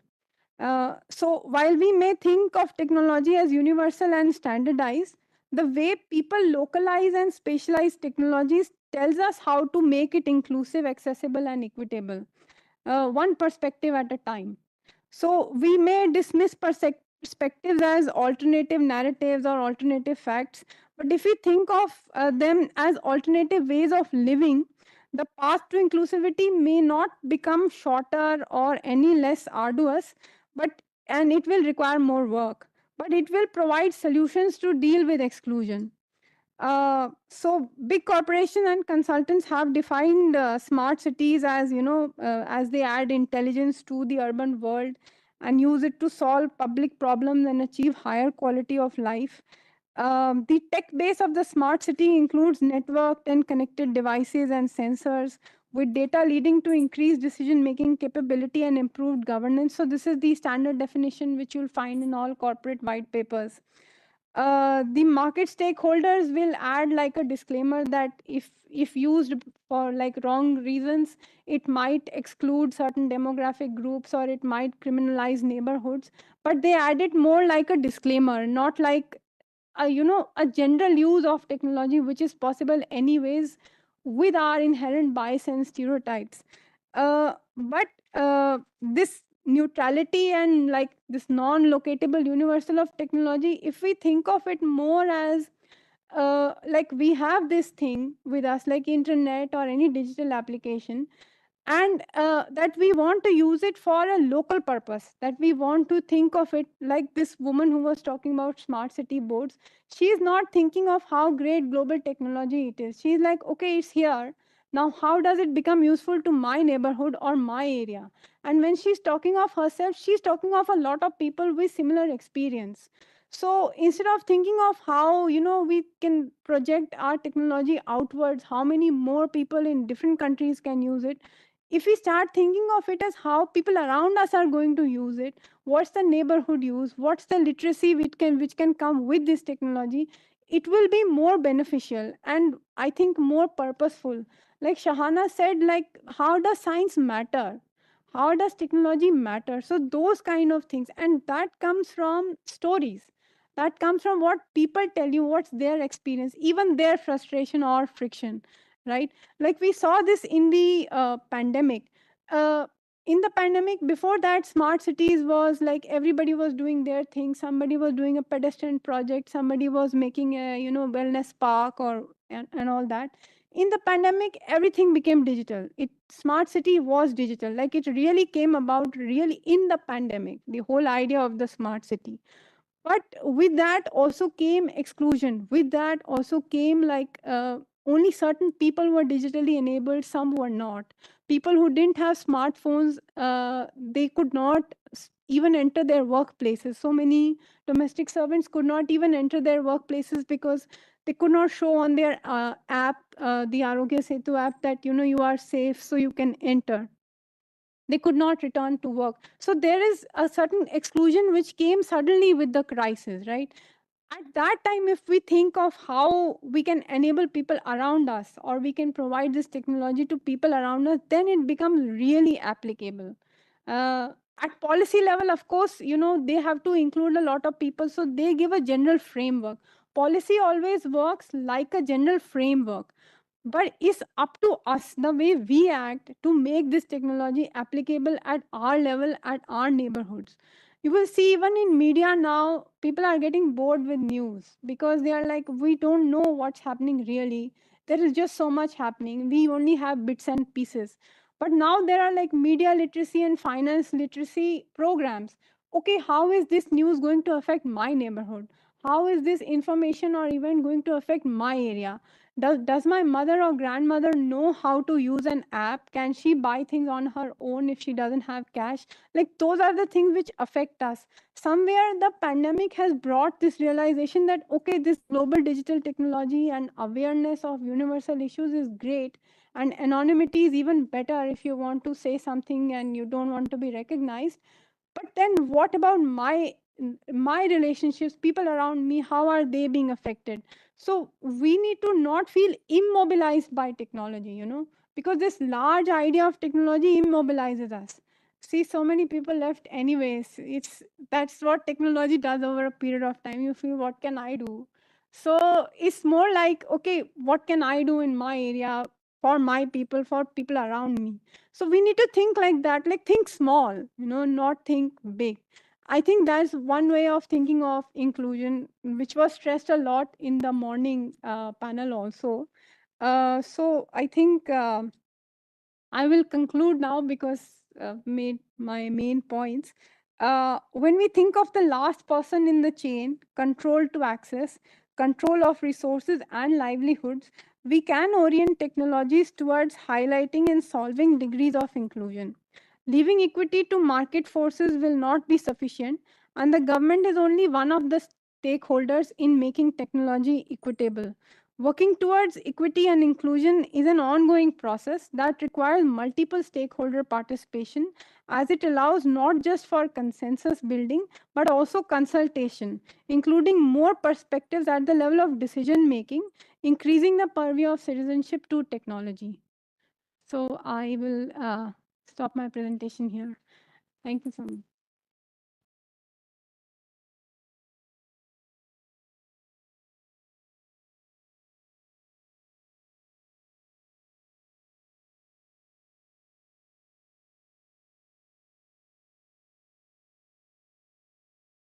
Okay. Yeah. Yeah. Okay. So thank you, Dr. Sirana, for that wonderful talk. We will have a tea break now for 15 minutes, but I request all of you to please return in 15 minutes. The tea is served outside. It's 4 now. We will start with the next talk by Dr. DP Singh by 4:15. At 4:15. So request you to be back. Okay. Thank you.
Yeah. Okay. Okay. Yeah. Uh, I would like to invite Dr. Radhakrishnan on the stage, please.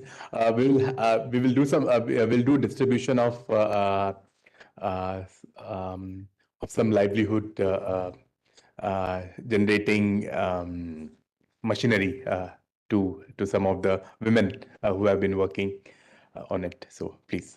Yeah. Yeah. Okay.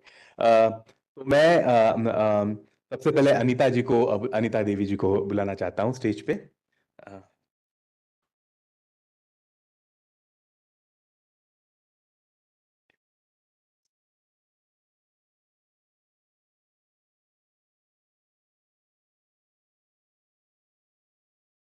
Thank you.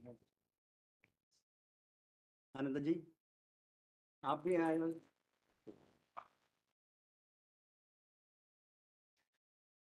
ये है technology, pocket technology. But they can manufacture 12 kg of yarn, 1 kg yarn, now 63 rupees per kg. 1 kg ration rice, 2 rupees. But coir, no, 62 rupees. I would like to call on Sunita Devi जी को मैं stage पे बुलाना चाहता हूँ.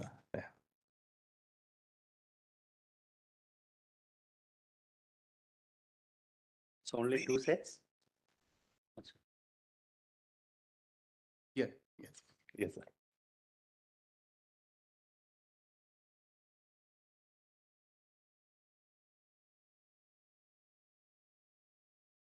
I have mentioned one norm, the doorstep or kitchen. But as a humble inventor of such designs and everything, I would like to bow actually the research on the feet. Please.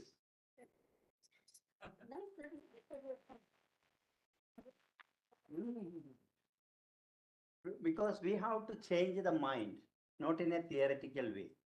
Because if she is doing this item, ये संस्कृत में कहते हैं देखिए ऐक्यमत्य महाबलम.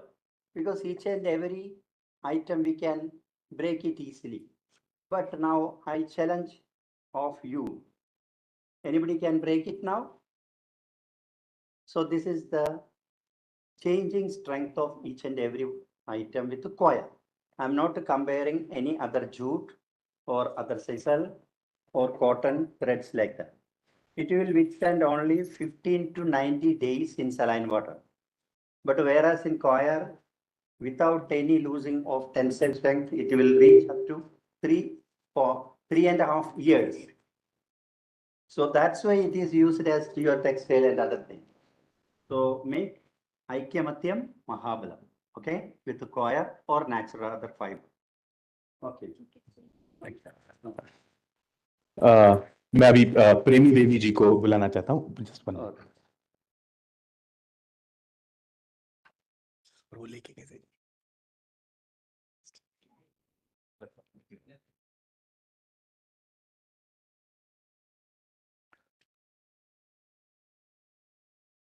A set of machines. दूसरा set का हम है. Only one? One set? अच्छा. We will give the next set. ये cycle technology है. Not a rocket technology. But they can earn if they are actually concentrating this work, and they can also complete their house or other thing or kitchen में है ना, रसोई में काम करने के बाद, even बच्चे लोगों को नींद में आने के बाद, they can do the work not in a factory level, kitchen level. So let them earn at least 500 rupees per day. Okay, ma? Okay. I'm also doing the same thing. Please. So may I help you? Okay. Please come and help you. Yeah. Yeah. Thank you, sir. Thank you, Dr. Radhakrishnan. Thank you. I would now like to invite Dr. DP Singh on the stage, please. Yeah.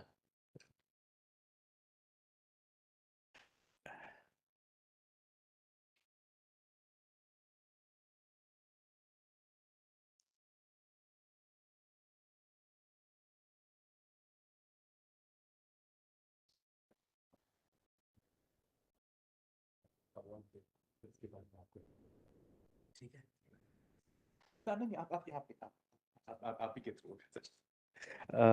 मैं अब मुन्नी देवी जी को stage पे बुलाना चाहता हूँ।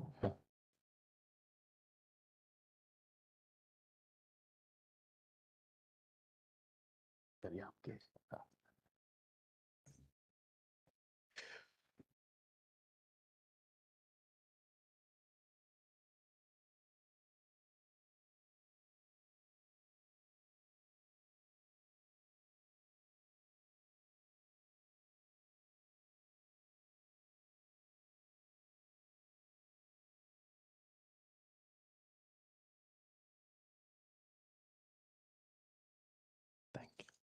Thank you. Sir, please stay on the stage. So after the distribution ceremony, we would now go on to our next talk. Our next talk will be delivered by Dr. D.P. Singh, who is here with us today. And Dr. D.P. Singh has a rich experience in rural areas of India of making meaningful interventions. He has had a 32 years experience in the Hindustan Agro Industrial Corporation. After that, 20 years he has been living and working in Haridwar in the Rural Development Department of the Desh Sanskriti University.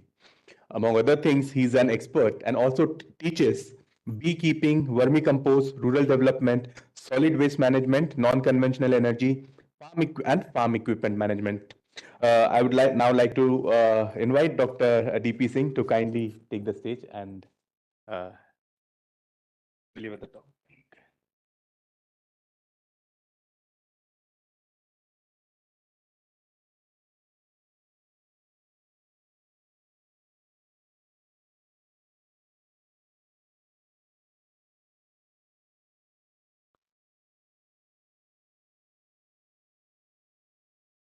सभी को मेरा सादर प्रणाम। मुझे बहुत प्रसन्नता है यहाँ आकर के आप लोगों के बीच में, और आपका बहुत धन्यवाद करता हूँ कि आपने इस महत्वपूर्ण कार्य में मुझे आने का अवसर दिया। और भी ज़्यादा खुशी है कि ये कार्यक्रम जोधपुर IIT में हो रहा है, कि मैं भी एक IIT एलुमनी हूँ, IIT रुड़की। अभी अपनी बात शुरू करने से पहले मैं चाहूँगा कि एक बार सब लोग मेरे साथ साथ गायत्री मंत्र का उच्चारण करें, कमर सीधी करके बैठें और एक बार गायत्री मंत्र का उच्चारण करें। ओम स्वाहा तत्सवितुर्वरेण्यं भर्गो देवस्य धीमहि धियो यो न प्रचोदयात्। उपस्थित सभी जनगणमान्य वर्ग, विद्यार्थीगण, प्रोफेसर्स, सुबह से बहुत ही महत्वपूर्ण प्रेजेंटेशंस की डिलीवरी हुई, बहुत गौर से सबको सुनने का अवसर मिला और जो भी विषय है उसको सबने करीब करीब कवर किया। मैं शांति कुंज गायत्री परिवार से हूँ। ये देव संस्कृति विश्वविद्यालय शांति कुंज का ही एक पार्ट है। शांति कुंज के बारे में बहुत लोगों को जानकारी शायद नहीं होगी, थोड़ा सा बता दूं। इसके संस्थापक आचार्य श्री राम शर्मा जी थे। उन्होंने कल्पना की कि धरती को स्वर्ग और मनुष्य में देवत्व पैदा करने का लक्ष्य लिया। उसके लिए योजना बनाई, युग निर्माण योजना। उसके लिए परिवार बनाया, गायत्री परिवार। कोई संस्था नहीं बनाई, कोई ऑर्गेनाइजेशन नहीं खड़ी की, परिवार बनाया, गायत्री परिवार। उस गायत्री परिवार का एक मॉडल है शांति कुंज, जो कल्पना की धरती को स्वर्ग की, वो कैसा स्वर्ग होगा, शांति कुंज को उन्होंने बना के दिखाया। यदि आप शांति कुंज जाएंगे तो कुछ चीजें हैं विशेष जो एक स्वर्ग की कल्पना करते हैं। वहां 2000 परिवार रहते हैं, डिफरेंट सब्जेक्ट्स के हैं, इंजीनियरिंग के हैं, डॉक्टरी के हैं, जर्नलिज्म के हैं, सभी कुछ परिवार हैं, सभी तरह के परिवार हैं। सफाई वाला भी वहाँ है, ड्राइवर भी वहाँ है, चौकीदार भी वहाँ है, प्रोफेसर भी हैं, वाइस चांसलर भी हैं, सभी लोग एक कैंपस में रहते हैं। सभी का जीवन स्तर एक जैसा है, सबके भोजन की व्यवस्था एक जैसी है, सबके कपड़े की व्यवस्था एक जैसी है, सबको रहने की व्यवस्था एक जैसी है। दो चीजें हैं, उसकी योग्यता और क्षमता के अनुसार उसको काम और उसकी आवश्यकता के अनुसार उसको साधन। आवश्यकता खाने की, कपड़े की जैसी है, थोड़ा सा फर्क आता है मकान में। हो सकता है वाइस चांसलर को एक कमरे के मकान दे तो एक कमरे में होंगे, और उनके चालक को यदि परिवार बड़ा है, 2 कमरे की जरूरत है, तो चालक उनसे बड़े मकान में रहना होगा। ये एक व्यवस्था है यहाँ पर, जो कि हम लोग कल्पना करते हैं तो हाँ, यदि कहीं इक्वलिटी है तो वहाँ पर है इक्वलिटी, जेंडर में है, और इक्वलिटी संसाधनों में है, इक्वलिटी एक्सेसिबिलिटी में भी है। जेंडर में हम लोगों के यहाँ फील्ड में टोलियां निकलती हैं कार्यक्रम के प्रचार प्रसार की। जितनी टोलियां पुरुषों की निकलती हैं उतनी महिलाओं की निकलती हैं। महिलाओं की टीम में महिलाएं होती हैं, पुरुषों की टीम में पुरुष ही होते हैं। 74 से 1974 से लगातार इस प्रकार की टोलियां क्षेत्रों में पूरे भारत का भ्रमण उत्तर से पश्चिम, दक्षिण, पूर्व से पश्चिम सब तरफ से होता है। तो उसमें 2 चीजें हैं जो चीजें यहाँ मेंशन करने की जरूरत पर, इक्वलिटी जेंडर में और एक्सेसिबिलिटी में, उनकी अपॉर्चुनिटी में वो चीज वहां देखने को मिलेगी 100%।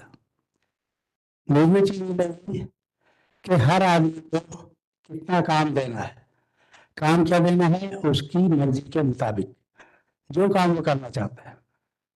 अब हमें करने के बाद कि इंजीनियरिंग का कोई काम नहीं करना, हम सॉलिड वेस्ट मैनेजमेंट का काम करेंगे, तो हमें सॉलिड वेस्ट मैनेजमेंट का काम मिल गया, हम सॉलिड वेस्ट मैनेजमेंट का काम देख रहे हैं।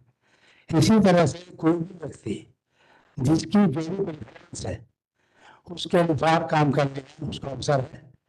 कोई किसी का बॉस नहीं है, सब सेल्फ मोटिवेटेड है, अपनी इच्छा से अपनी पसंद का काम करने का अवसर है, तो शांतिपूर्ण है। हम ये महसूस करते हैं, मालूम नहीं मृत्यु के बाद तो स्वर्ग मिलेगा या नहीं मिलेगा नहीं जानते, पर इस समय हम जरूर स्वर्गवासी हैं। इस समय हम लोग जहाँ रहते हैं वो निश्चित रूप से स्वर्ग है, ऐसी मेरी मानने की बात है। इसके साथ साथ जो एक बात आती है लेवलीहुड की, 100 से अधिक ट्रेड की निःशुल्क ट्रेनिंग होती है, निःशुल्क ट्रेनिंग, जहाँ पर रहना खाना भी मुफ्त है और ट्रेनिंग भी पूरी तरह मुफ्त है। ट्रेनिंग के बाद ऐसा नहीं है कि निश्चित ट्रेनिंग है तो कह दिया गया नहीं आप जाइए। जब तक आपको विश्वास ना हो जाए कि मैं इस काम को अपने आप करना शुरू कर दूंगा, तब तक आप वहाँ ट्रेनिंग के लिए रुके रह सकते हैं। कोई ये नहीं कहने वाला है कि आपको अब जाना ही पड़ेगा, नहीं, आप पहले सेल्फ कॉन्फिडेंस डेवलप कर लीजिए कि मैं अब जाकर के फील्ड में इस काम को करूँगा, तब आप लेवलीहुड पे केस में सभी तरह के लोगों को, हम लोग हर मंच से की बात कहते हैं कि भारतवर्ष में हमको कहीं बेरोजगारी नहीं दिखती। अभी हम किसी भी बड़े से बड़े मंच से बात करें, हमको एक भी बेरोजगार हाथ नहीं आता, और यदि कहीं है तो उसको हम इनवाइट करते हैं, कभी भी बिना पूछे बिना टाइम लिए शांति कुंज चलाए।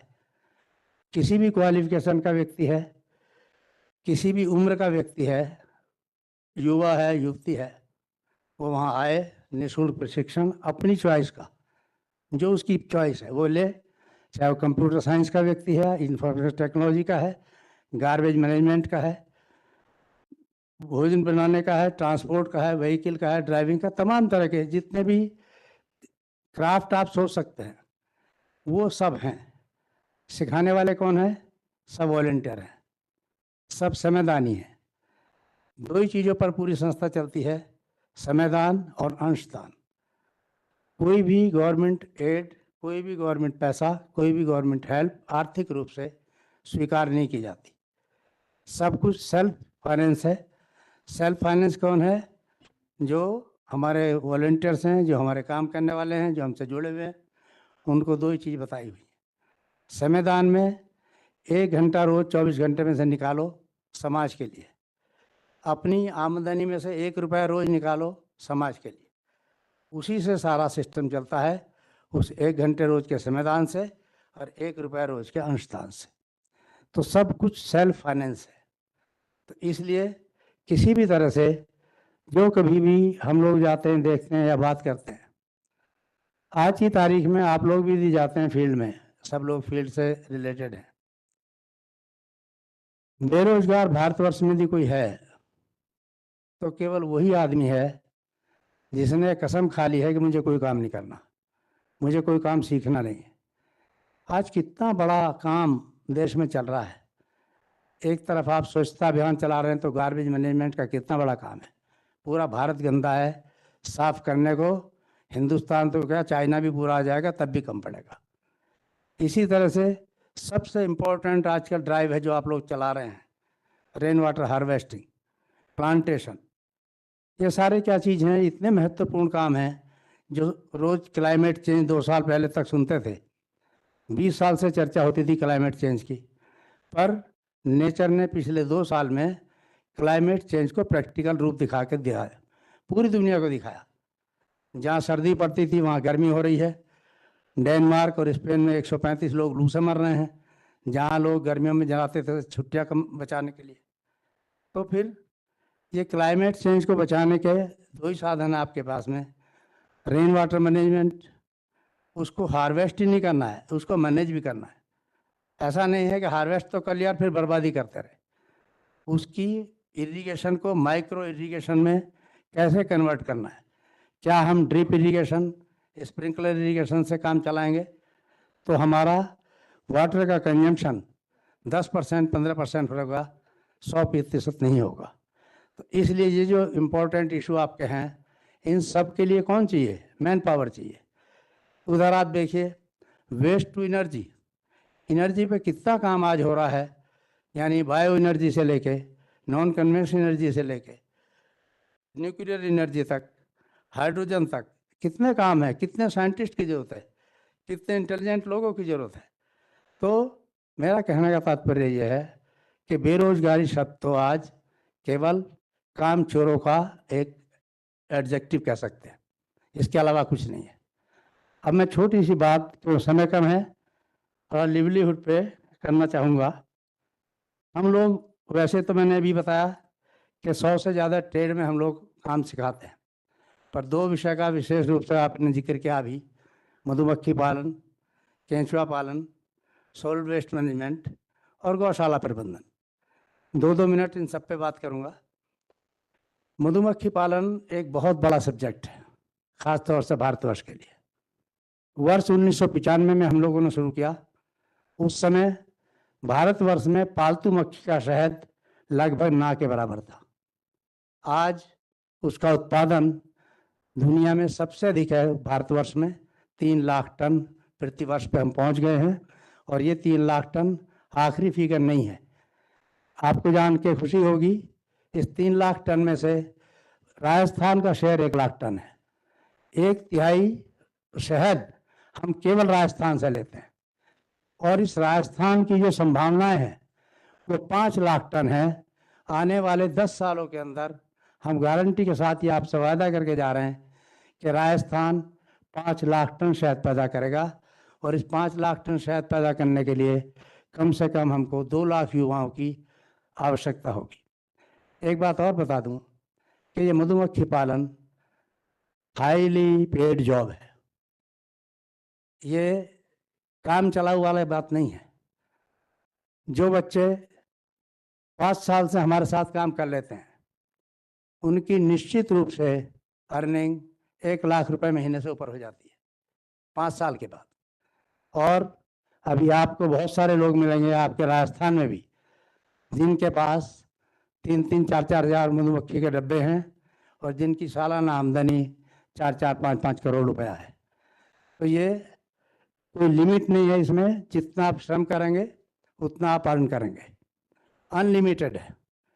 वही चीज़ दूसरी बात इसमें भी ये बता दूं कि इसको प्रारंभ करने के लिए हम लोग किसी प्रकार की ना सरकारी सब्सिडी लेते हैं, ना बैंक से लोन लेते हैं, और ना ही किसी बच्चे के माँ बाप उसको काम करने के लिए पैसा देते हैं। ये सेल्फ फाइनेंस है। कोई भी व्यक्ति मधुमक्खी पालन के लिए आए, बिना किसी पैसे के आए, 1 साल की इसकी ट्रेनिंग है, 1 साल की ट्रेनिंग ले और अपना काम शुरू करे। उसको स्टार्टिंग जो ट्रेनर है आपका वही दे देता है, उसी से आपका काम चल जाता है और उसी से आप 5 साल में कम से कम 1 लाख रुपए महीने के आदमी हो जाते हैं। अपर लिमिट कुछ भी नहीं है, जहाँ भी आप दौड़ना चाहें मैदान खुला हुआ है। दूसरी बात, अभी वर्मी कंपोस्ट के बारे में करना चाहता हूँ। वर्मी कंपोस्ट हम लोगों ने 2000 में शुरू किया। ये दोनों आइटम वो हैं जो कभी भी भारतवर्ष में कॉमर्शियली नहीं सोचे गए थे। मधुमक्खी पालन को भी कभी कॉमर्शियल एक्टिविटी नहीं माना गया, केंचुआ पालन को भी कभी कॉमर्शियल एक्टिविटी नहीं माना गया। लिवलीहुड का यदि कोई सबसे सरल कोई तरीका है तो वो वर्मी कंपोस्टिंग है। वर्मी कंपोस्ट आज के टाइम में एक ज़बरदस्त डिमांड की चीज़ है, because of natural farming, because of organic farming. Vermi compost एक सबसे सरल होने वाला काम है। लेबर आपके पास फ्री है, वर्म आपके लेबर का काम करते हैं, आपको उसको केवल कूड़ा करके खाने को देना है, वो फ्री का है। आपको तो केवल पैसे गिनने हैं और कोई काम नहीं है। एक सिंपल से सिंपल काम है। ये काम भी मैंने शुरुआत में सीखा भरतपुर से।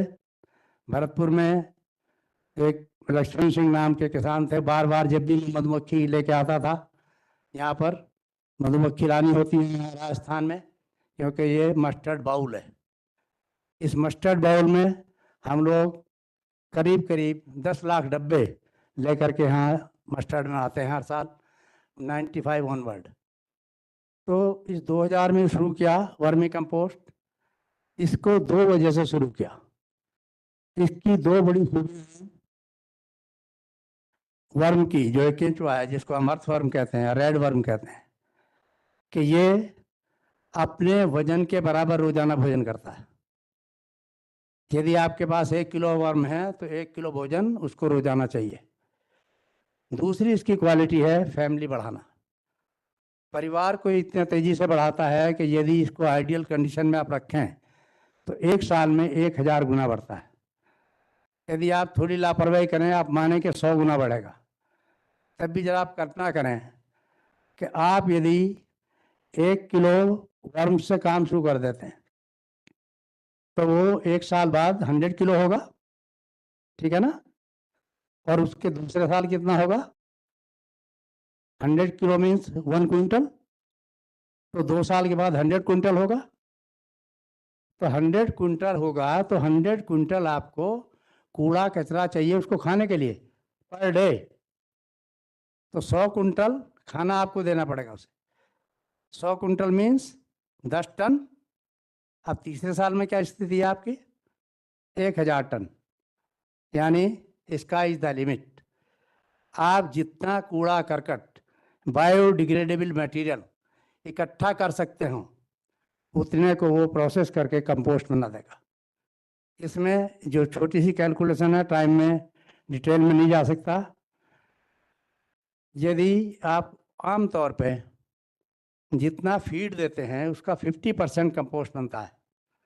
यदि आप 100 किलो फीड उसको दे रहे हैं, कूड़ा करकट गोबर, तो उससे 50 किलो कंपोस्ट बनेगी। इसकी जो कॉस्ट ऑफ प्रोडक्शन है वो आती है लगभग 2.5 रुपये पर केजी। इसका जो मिनिमम प्राइस है without any packing, without any progress, वो है 5 रुपये किलो। यानी 2.5 रुपये किलो का मार्जिन है। यानी यदि आप और भी कंजर्वेटिव लें तो 2 रुपये किलो का मार्जिन है।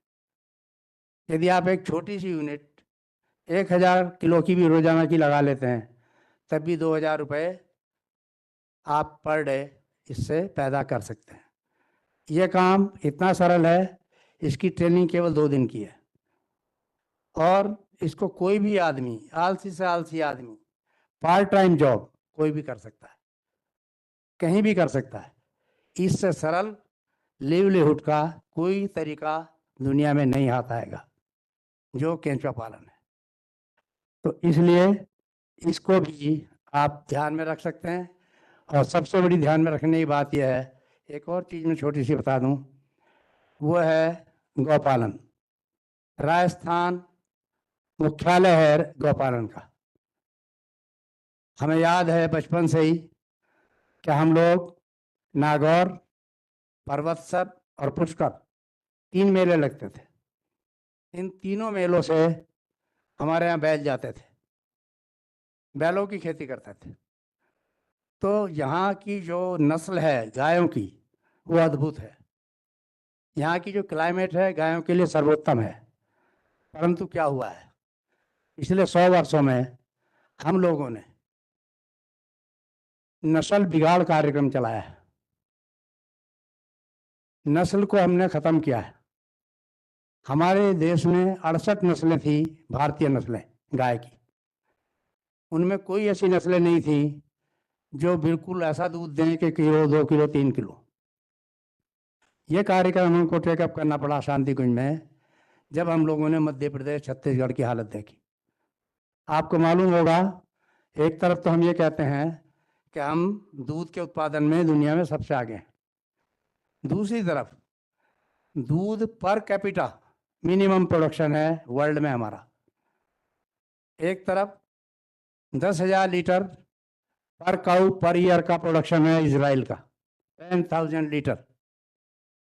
दूसरी तरफ उस 20 कंट्री की लिस्ट में सबसे नीचे नाम है भारतवर्ष, उसका एवरेज है 500 लीटर पर ईयर पर काउ। ये एवरेज है कंट्री का। ताज्जुब होगा आपको कि 500 लीटर कैसे हो गया। इसलिए हो गया कि मध्य प्रदेश, उड़ीसा, बंगाल, छत्तीसगढ़, झारखंड, बिहार, इन सब में जो आप पूछोगे किसी किसान से, भैया कितना दूध देती गाय, बोले 1.5। बोले 1.5 क्या 1.5 किलो? बोले नहीं नहीं 1.5 पाव, 1 पाव, 1.25 पाव, ये वहाँ की यील्ड है। उसने आपकी यील्ड को 500 लीटर पे ला के रखा हुआ है। इस 500 लीटर को आप 10,000 लीटर में पहुँचाइए, 2,500 लीटर तो पहुँचाइए, 5 गुना तो करिए। तो इसलिए गौशाला प्रबंधन में सबसे महत्वपूर्ण काम है इस टाइम ब्रीड इम्प्रूवमेंट। उस पर हम लोग एक लगातार काम कर रहे हैं। और हम लोगों ने जानबूझ के 1 लीटर की गाय ली और उनको अब हम लोगों ने 14 लीटर तक पहुंचाया है। तो वो ब्रीड इम्प्रूवमेंट, फॉडर इम्प्रूवमेंट, गोबर गौमूत्र का सदुपयोग और बैलों के लिए अच्छे यंत्र। इसी बात के बाद मैं अपनी बात को विराम देता हूँ। ओम शांति शांति शांति।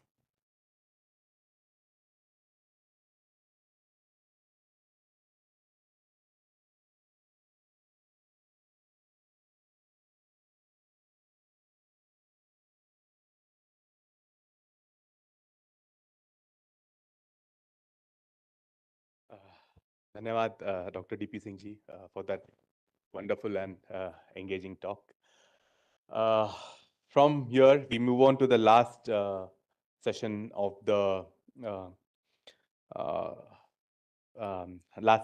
evening, and it's an honor to introduce our distinguished speaker for the evening, Dr. Ajay Nagpure. With over 19 plus years of experience, Dr. Nagpure currently holds the position of senior scientist at Princeton University, US, where his expertise lies in urban sustainability, air quality management, and climate change. Notably, he has led impactful global air quality projects during his tenure as director at the World Resource Institute, India. His extensive research spans waste management, emissions analysis, and policy formulation. Holding a PhD from the Indian Institute of Technology, Roorkee, his collaborative leadership and passion for sustainability are sure to inspire valuable insights. I welcome Dr. Nagpure for his talk. So much. मेरा last presentation है, मुझे पता है कि कैसी स्थिति होगी श्रोताओं की, मैं कोशिश करूंगा अपना प्रेजेंटेशन जल्दी से जल्दी खत्म करने की। I hope you can see my screen. So let me start. तो ये जो आप एक मैप देख रहे हैं, आई थिंक एक पिक्चर देख रहे हैं, पिक्चर्स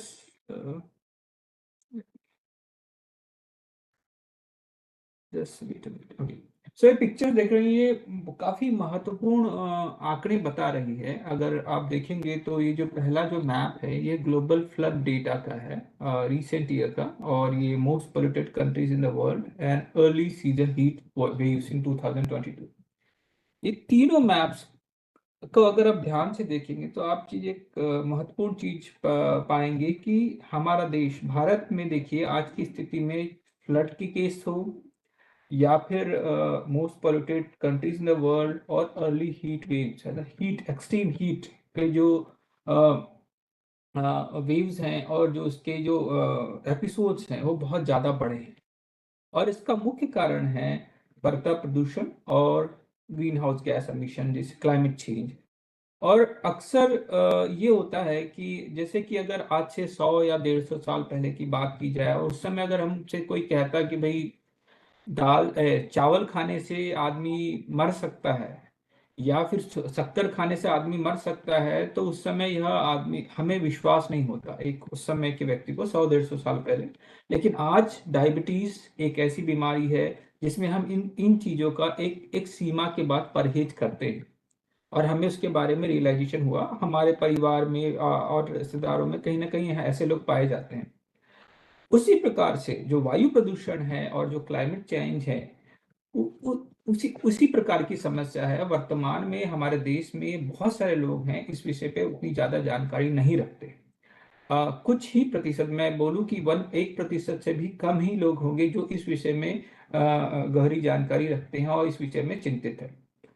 तो इन्हीं विषयों को आधारित रखते हुए मेरी रिसर्च है, पिछले कई वर्षों से हम इस पे अध्ययन कर रहे हैं, और मेरी कोशिश रहती है कि क्योंकि हम डेवलपिंग कंट्रीज के लिए रिसर्च करते हैं, और मैं भारत के पूरा मेरे पिछले 19 वर्षों में से मैंने भारत पे ही काम किया है क्योंकि मैं वही था। तो कोशिश हमारी ये रहती है कि हम ऐसी टेक्निक्स का बनाएं या ऐसे आंकड़े बनाएं जो कि हमारे देश के लिए, हमारी देश की परिस्थितियों के अनुकूल हो। हम किसी भी वेस्टर्न कंट्रीज और मतलब अच्छा कार्य है, अच्छे मॉडल्स हैं तो हम उनको जरूर उपयोग करेंगे, लेकिन कई बार होता है कि वह मॉडल्स और वह तरीके हमारे देश में फिट नहीं होते। तो हम कोशिश करते हैं कि ऐसी चीजें बनाएं जो फिजिबल हो, जो हमारे देश में इसका उपयोग कर सके। तो अगर हम क्लाइमेट चेंज और वायु प्रदूषण की जब हम बात करते हैं तो सबसे महत्वपूर्ण होता है कि हमें अगर उनको मिटिगेट करना है, उनके लिए एक पॉलिसी बनाना है, तो सबसे महत्वपूर्ण ये होता है कि हम ऐसी पॉलिसीज बनाएं और हर क्षेत्र के लिए। और उसके लिए सबसे महत्वपूर्ण होता है कि हम किन क्षेत्रों द्वारा, चाहे वो वायु प्रदूषण की बात हो या फिर वो ग्रीन हाउस गैस एमिशन की बात हो, सबसे ज्यादा वायु प्रदूषण या ग्रीन हाउस गैस उत्सर्जित होता है, इस चीज की हमें जानकारी लेना बड़ा आवश्यक होता है। लेकिन क्या हो रहा है आजकल, हम क्या कर रहे हैं कि हम पूरे शहरों का अध्ययन कर रहे हैं और बड़ी बड़ी क्षेत्र तक अध्ययन कर रहे हैं, लेकिन कई बार क्या होता है कि अगर हम पूरे शहर पे अगर टारगेट करने की बात करते हैं तो कई बार हमारी पॉलिसी उतनी इफेक्टिव नहीं होती। तो इस विषय को ध्यान में रखते हुए हमने रिसेंटली एक रिसर्च पेपर पब्लिश किया था, और उसमें हमने ये कोशिश की जानने की कि हमारी जनसंख्या का, अगर हम अपनी जनसंख्या को 5 भागों में विभाजित करें, बॉटम 20% मतलब सबसे गरीब लोग, और टॉप उसके बाद middle class, upper middle class और रिच पीपल, तो उनको अगर हम विभाजित करें तो सबसे हम जानकारी प्राप्त करें कि भाई कौन सा ये सेगमेंट है या कोई पॉपुलेशन की कौन सा जो सोशियो इकोनॉमिक ग्रुप है वो जो सबसे ज्यादा प्रदूषित करता है, और हमें किस पर टारगेट करना चाहिए और सबसे ज्यादा कौन प्रभावित हो रहा है। ये बड़ी बड़ी महत्वपूर्ण बात है, क्योंकि इससे हम जो है कि माइक्रो लेवल की जो स्ट्रैटेजीज बना सकते हैं। क्योंकि क्या होता है कि कुछ नेबरहुड होते हैं बहुत ज़्यादा वहाँ प्रदूषण है या फिर इंफ्रास्ट्रक्चर इनएफिशिएंसीज हैं, और कुछ नेबरहुड्स हैं जहाँ पे इंफ्रास्ट्रक्चर बहुत अच्छी है, और ये हम सब जानते हैं जब अपने शहरों में। तो इस आधार पर हमने एक रिसर्च पेपर पब्लिश किया, और ये जो आप जो ग्राफ आपकी स्क्रीन पर देख रहे हैं, यह बता रहा है हमारे देश की, मतलब 3 शहरों का हमने अध्ययन किया, दिल्ली, कोयम्बटूर और राजकोट। तो ये बता रहा है कि जो कार ऑनरशिप है, 2 व्हीलर ऑनरशिप है, और टैक्सी और ऑटो रिक्शा से जो ट्रैवल करते हैं, बस passenger travel, diesel generator ownership, electricity use, biomass and kerosene use, construction कौन ज़्यादा करता है। तो अगर आप देखेंगे तो जो सबसे ऊपर वाली जो नीली नीली बार है, यह बता रहा है कि ये सबसे रिच पीपल है, सबसे हमारे समाज के richest people, top 20% of the population. तो ये देखेंगे कि ये सबसे ज़्यादा हर चीज़ में इनके पास इनकी ऑनरशिप है, और इसमें जो है कि सिर्फ बायोमास और केरोसिन को छोड़ के, क्योंकि ये एक गरीब लोग इसको सबसे ज़्यादा ऑन करते हैं। तो ये हमने सबसे पहले एसेट्स को इस तरीके से हमने पहले क्लासिफाई किया, उसके बाद तीनों शहरों के लिए। उसके बाद हमने ये प्राप्त करने की कोशिश की कि भाई वायु प्रदूषण, जिसे PM 2.5 को लेके बहुत ज़्यादा हम बात करते हैं, सबसे ज़्यादा कौन कंट्रीब्यूट करता है। अगर हम देखें तो ये एक बहुत ही महत्वपूर्ण बात है, क्योंकि क्या होता है कि जैसे एज ए रिसर्चर्स हम लोग अगर कभी भी सर्वे करते हैं, तो कोशिश हमारी ये रहती है कि हम पुअर नेबरहुड्स में जाएं, और वो हमें एंटरटेन भी बहुत अच्छा करते हैं। और मेरा अनुभव है कि रिच नेबरहुड्स में हम जब जाते हैं तो हमें उतना एंटरटेन नहीं करते, और कई बार जब मैं सर्वे करने, जब मैं अपने पोस्ट डॉक के दौरान या फिर PhD के दौरान हम जाते थे, हमें भगा दिए जाते थे। लेकिन अगर हम पुअर नेबरहुड में जाएं तो हमें वो बहुत अच्छे से एंटरटेन करते थे। तो मुझे लगता है कि हमें आज की वर्तमान परिस्थिति में सिर्फ गरीब मोहल्लों की का अध्ययन नहीं करना है, हमें अमीर मोहल्लों का भी अध्ययन करने की आवश्यकता है, उनको भी इन्वॉल्व करने की आवश्यकता है, क्योंकि वो डिस्कशन में तो आना चाहते हैं लेकिन वो पार्टिसिपेट नहीं करना चाहते। और उन लोगों को भी, और चाहे वो सरकार की स्तर पे हो या विभिन्न स्तर पे, हमें इन आंकड़ों को बताने की बड़ी आवश्यकता है। तो जो स्क्रीन पे आप जो ये ग्राफ देख रहे हैं, इससे आप देख सकते हैं कि चाहे वो ट्रांसपोर्टेशन है, जैसे कार, 2 व्हीलर्स, और even public transportation, shared vehicles और पब्लिक ट्रांसपोर्ट, तो आप देखेंगे कि जो top 20% of the population, they are the largest contributor for the PM 2.5 emissions.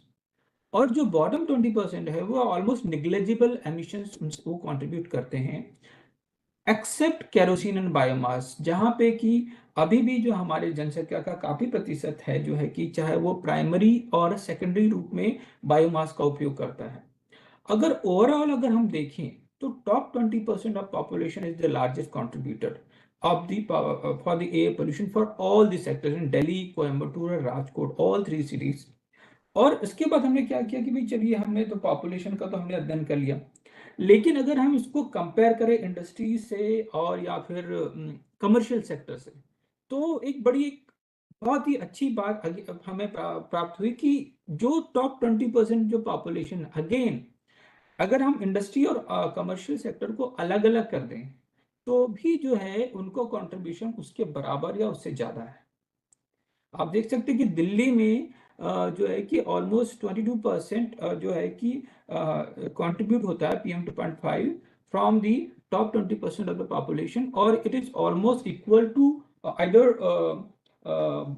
Commercial sector और the industrial sector. It's very important. तो कई बार क्या होता है कि हम कमर्शियल सेक्टर को टारगेट करते हैं, कई बार हम इंडस्ट्री सेक्टर को टारगेट करते हैं, लेकिन हमें लगता है कि हमें होलिस्टिक अप्रोच करना पड़ेगा, अप्रोच से काम करना पड़ेगा। और जो कुछ हॉटस्पॉट्स हैं, तो हॉटस्पॉट एयर पोल्यूशन की जब हम बात करते हैं या क्लाइमेट की हम बात करते हैं, तो हम हॉटस्पॉट नेबरहुड सेलेक्ट करते हैं, हॉटस्पॉट एरिया सेलेक्ट करते हैं। आई थिंक मुझे लगता है कि हमें अब हॉटस्पॉट लोगों को भी सेलेक्ट करना पड़ेगा कि भाई ये पॉपुलेशन सेगमेंट है जहाँ पे हमें काम करने की आवश्यकता है, चाहे वो अवेयरनेस के रूप में हो, चाहे किसी भी प्रकार की पॉलिसी डिजाइन के रूप में हो, मतलब विभिन्न तरीके से हम उस पर काम कर सकते हैं। उसी प्रकार से हमने जो है कि ग्रीन हाउस गैस के बारे में भी हमने जानकारी प्राप्त की, तो हमें पता चला कि सेम एयर पोल्यूशन की तरह ही जो है कि जो ग्रीन हाउस गैस में भी top 20% of the population are the largest contributor for the GHG emission, and they are almost equal to either industrial sector or the commercial sector. And if we compare with the other socioeconomic segment of the population, we found that the bottom 20% of the population are contributing at least air pollution emissions.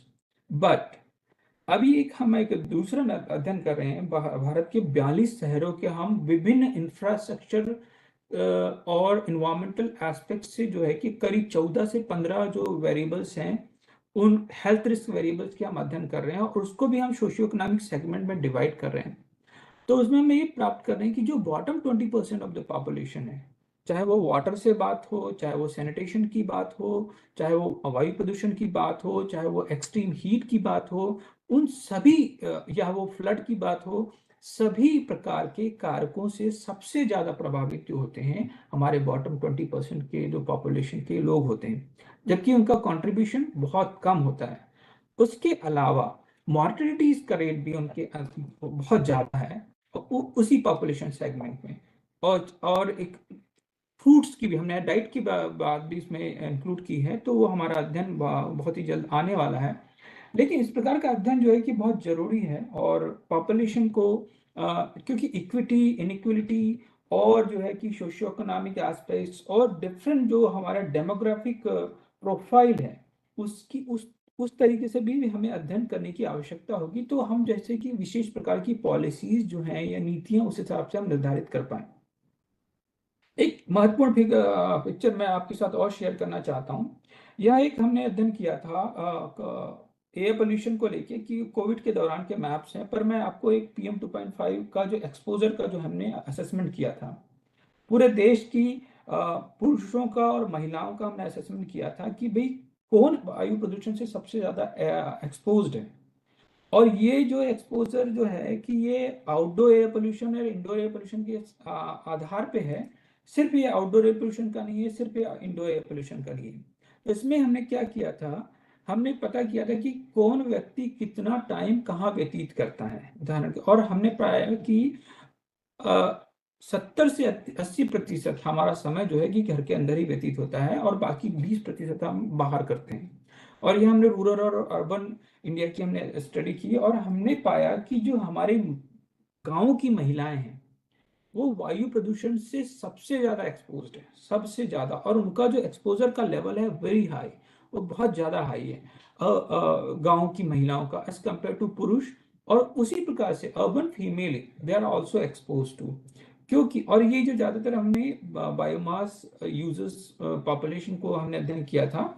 और एक हमारे यहाँ अभी वर्तमान में जो है कि जैसे प्राइम मिनिस्टर उज्ज्वला योजना के कारण काफ़ी अच्छा जो है कि एलपीजी का उपयोग हो रहा है, लेकिन फिर भी आज भी हमारे देश में करीब 60% लोग बायोमास का उपयोग चाहे तो वह प्राइमरी के रूप में या सेकेंडरी के रूप में उपयोग करते हैं। लोगों के घर एलपीजी है, लेकिन साथ ही साथ वो दूसरे प्रदूषित ईंधनों का उपयोग करते हैं। तो यह जो मैप है एक महत्वपूर्ण जानकारी बताता है कि भाई हमें जेंडर वाइज भी जो है कि अध्ययन करने की आवश्यकता है, क्योंकि और हमें उस एरिया पे ज़्यादा ध्यान देने की जरूरत है जहाँ पे कि लोग सबसे ज़्यादा प्रभावित होते हैं।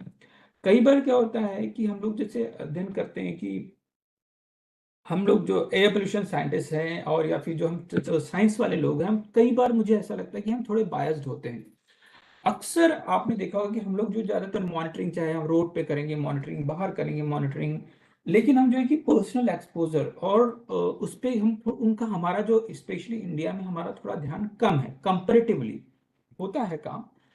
और जैसे भारत जैसे देश में जहाँ पे हम अभी ग्रोथ कर रहे हैं और जो हमारी फाइनेंशियल कैपेसिटी थोड़ी कम है इन्वायरमेंटल के सेक्टर में, तो एक तुरंत ही हम ऐसा नहीं कर पाएंगे कि भाई एमिशन तुरंत ही रिड्यूस हो पाए।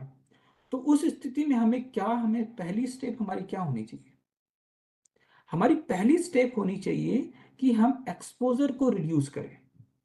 सबसे पहले तो हमें प्रिकॉशन लेना पड़ेगा ना कि हम तुरंत, तो ऐसा नहीं होगा कि हम तुरंत पूरे एयर पोल्यूशन को कम करवाएं, ऐसा पॉसिबल नहीं है। और मेरा ये मानना है कि भविष्य में अभी आज से 10 साल तक भी हमारे देश में एयर पोल्यूशन और ग्रीन हाउस गैस एमिशन का उत्सर्जन बढ़ेगा। उसके विभिन्न कारण हैं।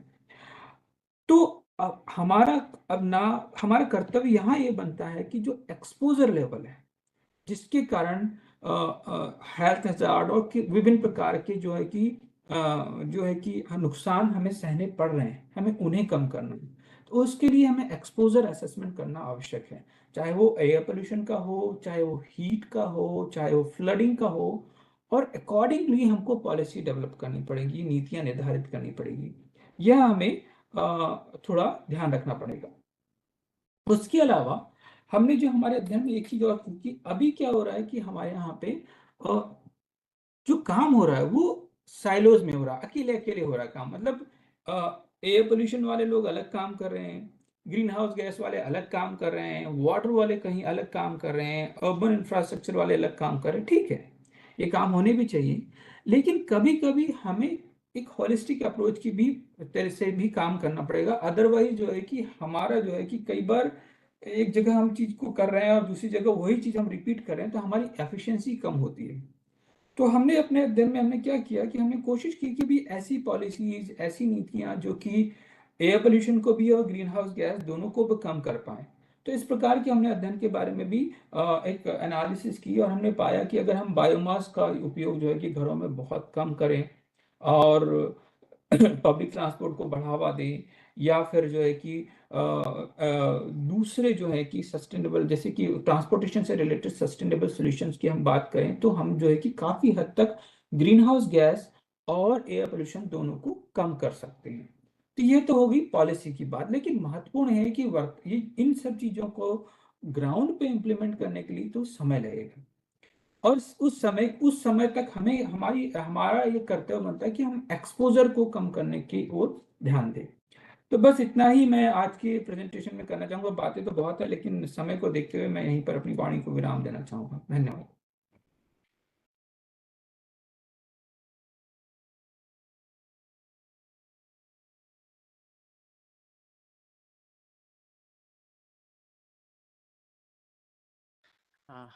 Thanks. Thank you so much, Dr. Ajay. You are having night time over there. Sorry for disturbing your sleep today at Princeton University at New Jersey. So I used to walk through that particular high street you have in front of your institute during 2009. So 1 year was there at Princeton. Thank you for reminding me it's a nostalgic time at Princeton. Thank you so much. Thank you. So going further, we have a small detailing that we will have a short panel discussion for sure. Even though our audience is short, but what I would like to have is, I would like to have Professor Radhakrishnan and Professor D.P. Singh on stage, and Dr. Evelyn Kaur Sidana, and I know that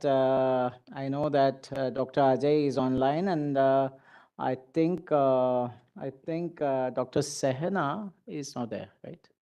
Yeah, so that's fine. So Ajay, will you be comfortable online? Sure, definitely. Yeah.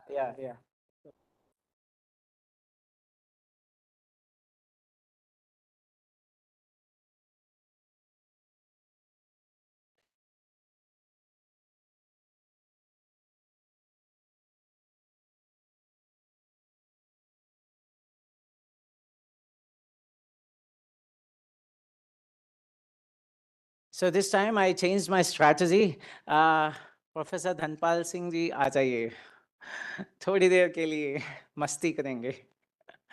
So wonderful. So and I think yeah. So yeah, I think yeah. Please stick on your seats. So I think there are four. So So the question, what I will pose, I will pose a very general question first of all, because Professor Radhakrishnan actually showcased how, you know, the generalized thought process of a mechanical engineering manufacturing thought process can be very clearly integrated with the livelihood, diversity, and social inclusion aspect. Secondly, Professor D.P. Singh ji said very clearly how social inclusion is there in the Dev Sanskriti Vishwavidyalaya run by the Gayatri Parivar. And I know that Professor Evelyn actually said very importantly about the Aadhaar scheme. I was very happy to hear how social inclusion was brought in as a part of Aadhaar when all other types of schemes got linked to Aadhaar, and that was made use of effectively. So the first question is that I will come out with, how do you think a college like us, or an institution like us, or an organization like us, or a institute of national importance like us can transform our neighborhood village with the use of science and technology, apart from those things you have touched? Anything that you have touched. Finally, I will also bring in very important aspect that when that is being said, I want to bring in Professor Ajay Nagpure's thought that there should be no emission pollutions whatsoever you do, right? So science and technology, environmental sustainability, and you four people are here. Go ahead. So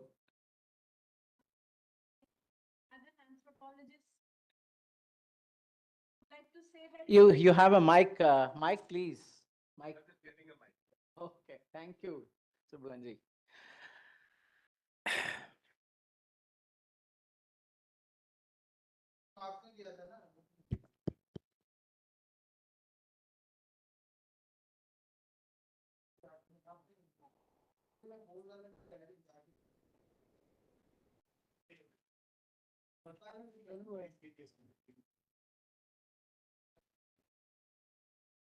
Hello. Thank you for the question, Professor Anand. I'm not a professor yet. I'm only a doctor. Okay. So, yes, as an anthropologist, my first thing would be that shouldn't we ask this question to the people who are staying around us? That it should not be something we should be answering, sitting here, thinking as if we have the answer to this question. Yes. Yeah. We are the outsiders. Yes, yes. So they probably have a better idea of how they can make use of the technology that is being innovated here. Okay. Like Professor Radhakrishnan, the way he talked about, like, yes, we will make coir, but no one will lose their livelihood. That is the paradox. How are you going to solve it? And the technology came from that. Yeah. Right? So the question, when it's built together integratedly, the technology also then is useful to everybody, right? Okay. That would be my anthropological solution. Now you can ask the scientists. Okay. Thank you. As I shown, the technologies, tiny technologies and abreast technologies also there, but I never touch within the short span of time, 20 minutes. I avoided and denied to show the high-tech machineries which we developed. But the thing is, as I mentioned earlier, one person can utilize only both hands, and the number of hands touching with the 10,000 previously. After 2 months or 3 months, and layman, if it is doing, definitely their finger will go. And the skin's also damaged. For that purpose, we arranged one gloves. Otherwise, the coir fiber is the best one, like our sandpaper. Yeah. Even though we are using EN24 and high-graded steel or spring steel for making the nozzle, the crocodile nose of that spinning machine, it is also very difficult to withstand 90 days. Once in 2 months, we have to change that thing. You see the abrasion quality. So even our Anjathanga area of Trivandrum and the coastal belt of Kerala, those who are actually doing the charka wheel method, but both hands, they are also making the very good technology with these 2 fingers in particular angle. And they are also draw from that hook towards the other end. It is a set of fixed rod or rotating wheel and the movable rod. While it is twisting, the contraction will have. To avoid breakage, we are also making the wheel for moving. Because one breakage adversely affect on the product with, if it is joined together means it will take 5 minutes. So if we are providing 1 or 3 wheels, so it will move according to the contraction happen while the twisting. So likewise, you see, we are incorporating simple type of technology to improve the quality as well as productivity and livelihood, achievement and yield of earning. Especially, I already mentioned 80% of women. So in this regard, each and every point which we already research on it during 35 years in our institute, choir board like institutions. And not only for choir, we are also researched on waste material like grass and sisal, factory waste, cotton waste is also we are made some item, blended coir fiber with other jute and all. So in this all field, we try to get income generation and quality wise, productivity wise, simple devices to complicated device. That is the actual input through science and technology for neighborhood areas. Yes. Including our waste material, coir fiber, with the waste, what is the fishing net also available. Okay. What the fishermen done, it is not good. I have never recommended that. Sometimes it is also actually clogged with, catch with the embeller of that boat and all, fishing boats. And we collected that waste material incorporated with that item for garden article holding capacity, because increasing the holding capacity from 2 kg to 8 kg. 8 kg. So likewise, any item we can. Yeah. Likewise in Rajasthan, the neighborhood areas, what are the items in a waste level?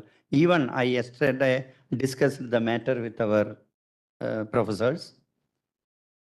Even the old saris, if you are using our electronics rod or our spinning machine, it can be spun or spun with the some kind of coin-like item. Yeah.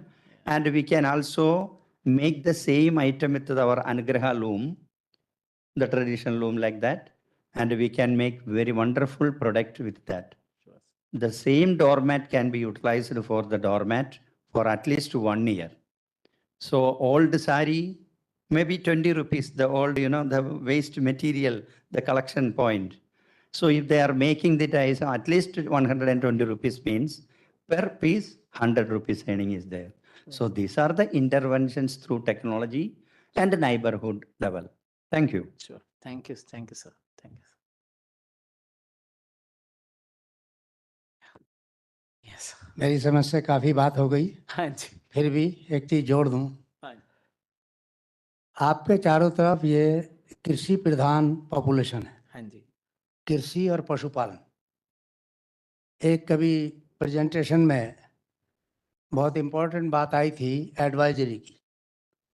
इस time government of India के institutions, ICAR हो, IRI हो, या जितने भी कृषि विज्ञान केंद्र हैं, इन सब का एडवांटेज लिया जा सकता है किसानों को ये बताने में, उनको ये तक पहुंचाने में कि ये नंबर आपके लिए यूजफुल हैं, इनसे आप अपनी समस्याओं का समाधान कर सकते हैं। हाँ जी। दूसरी जो हम लोगों ने कल गांव देखा और उससे जो निष्कर्ष हमने निकाला लोगों से बात करके, वो ये है कि ये क्षेत्र यदि कृषि प्रधान है तो कृषि के लिए सबसे ज़्यादा ज़रूरत पानी की है। पानी की। पानी यहाँ ज़रूरत से ज़्यादा है, कम नहीं है, परंतु उसका समायोजन नहीं, उसको हम लोगों ने जुटाया नहीं, उसको संजोया नहीं। पानी की एक बूंद भी बारिश की यदि आप बर्बाद ना होने दें, और उसका मॉडल सबसे पहले IIT जोधपुर तैयार करें, क्योंकि IIT जोधपुर बहुत सुंदर कैंपस है, बहुत बड़ा कैंपस है। मैं बहुत सारे IIT देखे हैं, सबसे बड़ा कैंपस मुझको लगता है थोड़ा IIT कानपुर में भी स्ट्रिप का मिल गया है थोड़ा। अदरवाइज बॉम्बे, दिल्ली सब आपसे बहुत छोटे हैं। छोटे हैं। 850 एकड़ का कैंपस आपका है। हाँ जी। इसको यदि आप हरा भरा बना सकें, हरा भरा बनाने का मतलब है कि कहीं 1 इंच धूल ना बचे, तो उसको हरा भरा मानते हैं। और ये बहुत संभव है, बहुत आसानी से संभव है कि आप पानी की हर बूंद को इकट्ठा करें, ये मॉडल तैयार करें क्षेत्र के लिए, और उसके साथ साथ बहुत अच्छी आपने बाउंड्री पे हरियाली की है, वो हरियाली अंदर भी होनी चाहिए, हर जगह पर होनी चाहिए। तो ये सेकेंडली बहुत इम्पोर्टेंट है इस टाइम क्षेत्र के लिए, माइक्रो इरिगेशन, यानी सिंचाई का ड्रिप और स्प्रिंकलर यदि आप यहाँ ले आएंगे तो निश्चित रूप से मैं बताता हूँ, गुजरात के मैंने क्षेत्र को विजिट किया है, खास तौर से पालनपुर डिस्ट्रिक्ट, जहाँ पर एक फसल होती थी फ्लड इरिगेशन से, अब वहाँ स्प्रिंकलर से 4 फसलें होती हैं, उनकी आमदनी 4 गुना हो गई। तो ये बहुत आसान तरीका है, छोटी सी टेक्नोलॉजी है, एक मॉडल तैयार करना है, लोगों को कॉन्ट्रैक्ट ला के दिखा देने हैं कि यहाँ पर ये स्प्रिंकलर की पोजीशन है, यहाँ पर माइक इसमें ड्रिप की है, तो ये बहुत सरल चीज़ है। नेक्स्ट पॉइंट आता है इनको फर्टिलाइजर का, how to replace chemical fertilizer with organic. वो यहाँ बहुत संभव है क्योंकि पशुधन है यहाँ पर। तो पशुधन होने की वजह से आप ऑर्गेनिक फर्टिलाइजर खूब पैदा कर सकते हैं, जितना भी वेस्ट है, क्योंकि बहुत लोग हमसे तर्क करते हैं कि आप लोगों को भूखा मारने के लिए नेचुरल फार्मिंग की बात करते हैं। हमारा एक छोटा सा तर्क उसमें है, मनुष्य के लिए 3 भोजन हैं। पहला हवा है सबसे इम्पोर्टेंट, जो 5 मिनट भी आप सर्वाइव नहीं कर सकते बिना हवा के। दूसरा पानी है, और तीसरा भोजन है। हवा अभी तक सिवाय नेचर के आपको कोई नहीं देता, नहीं, कोई कारखाना भी नहीं लगा जो आपको सांस लेने के लिए ऑक्सीजन दे रहा हो, नेचर दे रही है। आप कार्बन डाइऑक्साइड दे रहे हैं, कौन से टनल से जा रही है, कौन से टनल से आपको प्राणवायु आ रही है, नोबडी नोज। तो पानी का भी यही है, कोई कारखाना नहीं बना जो हाइड्रोजन ऑक्सीजन को मिला के पानी बना रहा हो। पानी भी आपको पीने का पर्याप्त नेचर दे रही है, दे दे। तो वो नेचर आपको खाने में कंजूसी नहीं करेगी। नहीं। मात्र इतना है कि जो वेस्ट आपका है, जैसे हवा में है, हवा में जो आपका वेस्ट है वो सारा नेचर को मिल रहा वापस। ऐसे ही सॉलिड में, खाने में जो भी आपका वेस्ट है उसको वापस धरती माता को कर दीजिए, वो आपको कोई कमी नहीं छोड़ेगी। आप नेचुरल फार्मिंग बहुत शौक से कर सकते हैं। ओम धन्यवाद। Thank you, thank you. Over to Dr. Ajay. Yeah. Thank you so much. मेरा आई थिंक जैसे डॉक्टर DP सिंह ने एक बहुत ही महत्वपूर्ण विषय को लाया, कृषि को और रूरल पॉपुलेशन को। So if you can see the data, so you know that 70% of Indian population are from rural area. सो ये अगर हम 70% रूरल एरिया में हैं और 30% जो है कि शहरों में है। और मुझे ऐसा लगता है कि जो अर्बन एरियाज की urban areas are having different problems and now rural areas too. सो अगर मुझे ऐसा लगता है कि अगर हम रूरल एरिया को टारगेट करें, क्योंकि अर्बन एरिया में तो हम डिफरेंट तरीके से काम ही कर रहे हैं, I feel that hybrid approach का कहने का मतलब मेरा ये है कि इंडिया में बहुत सारी प्रैक्टिसेस बहुत ही सस्टेनेबल वे में काफ़ी वर्षों से चलती आ रही है। और ज़्यादातर अगर देखेंगे तो रूरल एरिया जो विलेज है, क्योंकि मैं गांव से बिलोंग करता हूँ, तो हमारे जो गांव हुआ करते तो वो सेल्फ सस्टेनेबल थे। चाहे वो वाटर के केस में देखा जाए, चाहे वो नेचुरल ग्रीनरी के देश रूप में देखा जाए, और चाहे एग्रीकल्चर और बहुत सारे, और इवन जो है कि अगर अगर सोशल डायनामिक्स के जो डिफरेंट वेरिएबल्स हैं उनको भी देखे जाएं तो वो काफ़ी सेल्फ सस्टेनेबल थे। लेकिन अभी रिसेंटली क्या है कि टेक्नोलॉजी इंटरवेंशन होने के कारण जो है कि हमारी गांव की जो परिपाटी है वो भी थोड़ी सी अलग होते जा रही है। उदाहरण के तौर पे मैं आपको बता दूं कि जैसे कि पहले मुझे याद है कि हम लोग जाते थे तो हम लोग पत्तल में बहुत ज़्यादा खाना खाते थे, और आज की स्थिति में जब मैं गांव जाता हूं तो मुझे चारों तरफ प्लास्टिक की जो प्लेट्स हैं वो पड़ी हुई मिलती है। मतलब it's kind of waste, poor waste, क्योंकि गांव में कोई वेस्ट मैनेजमेंट नहीं है। पहले क्या होता था कि जो हमारे घर में जो कचरा होता था या फिर जो उसे हम एक हमारा एक गड्ढा रहता था जिसमें हम फेंक देते थे, उसके बाद उसको कंपोस्ट किया जाता था, देन हम उसको जो है कि खेतों में डालते थे। तो अभी क्या हो रहा है कि हमें टेक्नोलॉजी को भी अडॉप्ट करना है, साथ ही साथ जो है कि हमारे जो पुराने जो हमारे जो सस्टेनेबल प्रैक्टिसेस थे उसको भी साथ में लेके चलना है। लेकिन क्या हो रहा है कि हमारे पास कहीं कहीं ना कहीं मुझे ऐसा लगता है कि इंडियंस के पास ब्रांडिंग की थोड़ी एक प्रॉब्लम है। वो अपने प्रोडक्ट्स को उतने अच्छे से ब्रांड नहीं कर पाते। तो जो हमारी प्रैक्टिसेस हैं हमें उन्हें ब्रांडिंग करने की आवश्यकता है, चाहे वो हमारा जो है कि सस्टेनेबल फार्मिंग हो, चाहे वो एक कंपोस्टिंग हो, चाहे वो हमारा जो लाइफस्टाइल हो, चाहे वो वाटर मैनेजमेंट हो गाँव में। ये जो पुरानी प्रैक्टिसेस हैं इन्हें हमें ब्रांडिंग करनी होगी। और उसके साथ साथ जो है कि जो जो टेक्नोलॉजीज हैं जिसके कारण जो है कि एयर पोल्यूशन और दूसरे इन्वायरमेंटल एस्पेक्ट्स कम होंगे तो उनको भी अडॉप्ट करना पड़ेगा, जैसे बायोगैस है, एलपीजीज हैं, और जो है कि दूसरे एग्रीकल्चर में जो मशीनरीज हैं जहाँ पे जो है कि हमें लेबर कॉस्ट कम हो, या फिर जो है कि दूसरे इंटरवेंशन हमें जो फायदा मिले। तो हाइब्रिड अप्रोच मुझे ऐसा लगता है कि अगर हम अडॉप्ट करेंगे तो मुझे लगता है कि हम मोर सस्टेनेबल प्रैक्टिस हम भविष्य में कर पाएंगे। Sure. Thank you. Thank you, Professor Nagpure. So my last, I would like to ask if anybody from the audience would like to ask any question to our expert panel. Any questions? Any questions there? No? Okay. So my last question to the expert panel. So there was a competition or ideathon that happened when we were physically meeting here. There was an ideathon happening behind our scenes where more than 100 people have participated online. The idea, I am tweaking that idea a little and including technology perspective. So if you have a technology, the question is like this: if you have a technology and you would like to take it to a person who is pretty far away, pretty far away from that particular technology, maybe he's not near to you, but you have several technologies which are available through which you can reach that particular person.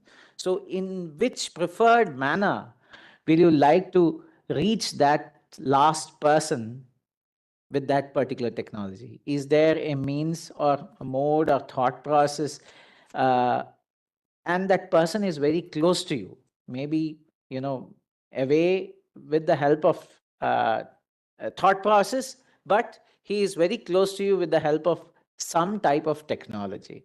So in that way, what will be your thought process? How will you take your technology, whichever you are working, you had thought of working in your in your years of experience, how how will you take any single technology, whichever technology you might have worked, you can take an example and tell me that how would you take that technology to the last person who is inaccessible with that.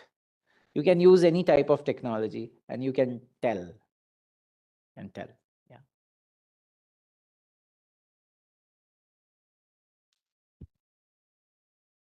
So I'll give an example.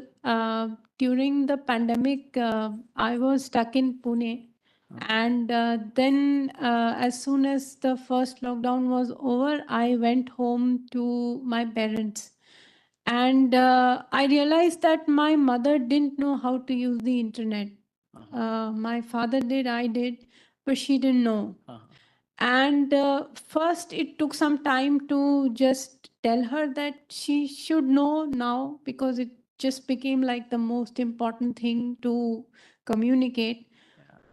I felt that taking the technology is like one part of the problem. The second part is sustained engagement. Yeah. And like Aja said in the morning, like, and also I would like to add to what Professor Nagpure said. Like she said, how do you tell women that they are also explorers and tinkerers? Yeah. That they are, but they don't recognize it that they are. And it took me like longer to just sit with her and tell her how to do it. She knew how to do it. Yeah. But she just didn't have the confidence that she can do it on her own. Right?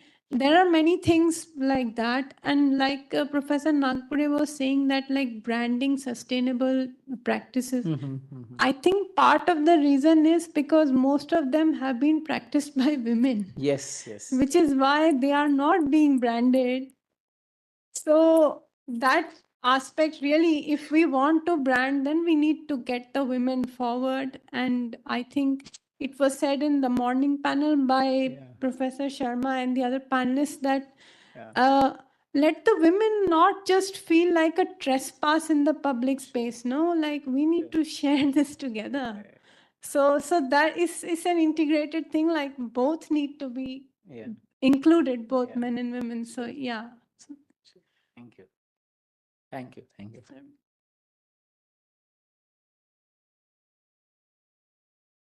We are practicing to give our technologies, whatever it may be. One is we are sharing the technologies through TOT, technology transfer, and the training methodologies. We have already trained 146 persons in technical way throughout our India. Orissa में है, आंध्र में है, और तमिलनाडु में है, केरला में है. And all having our regional training centers, altogether 2.3 lakh people already trained under different schemes. NSQ schemes level 3, that is certificate course for 6 months, and level 4, it is also advanced type of management and supervisory level, managerial category, NSQ of level 4 training through National Choir Training and Design Center, like our regional officers, RECs, etc. And we are also having field training centers. And reputed NGOs also take forward this advantage.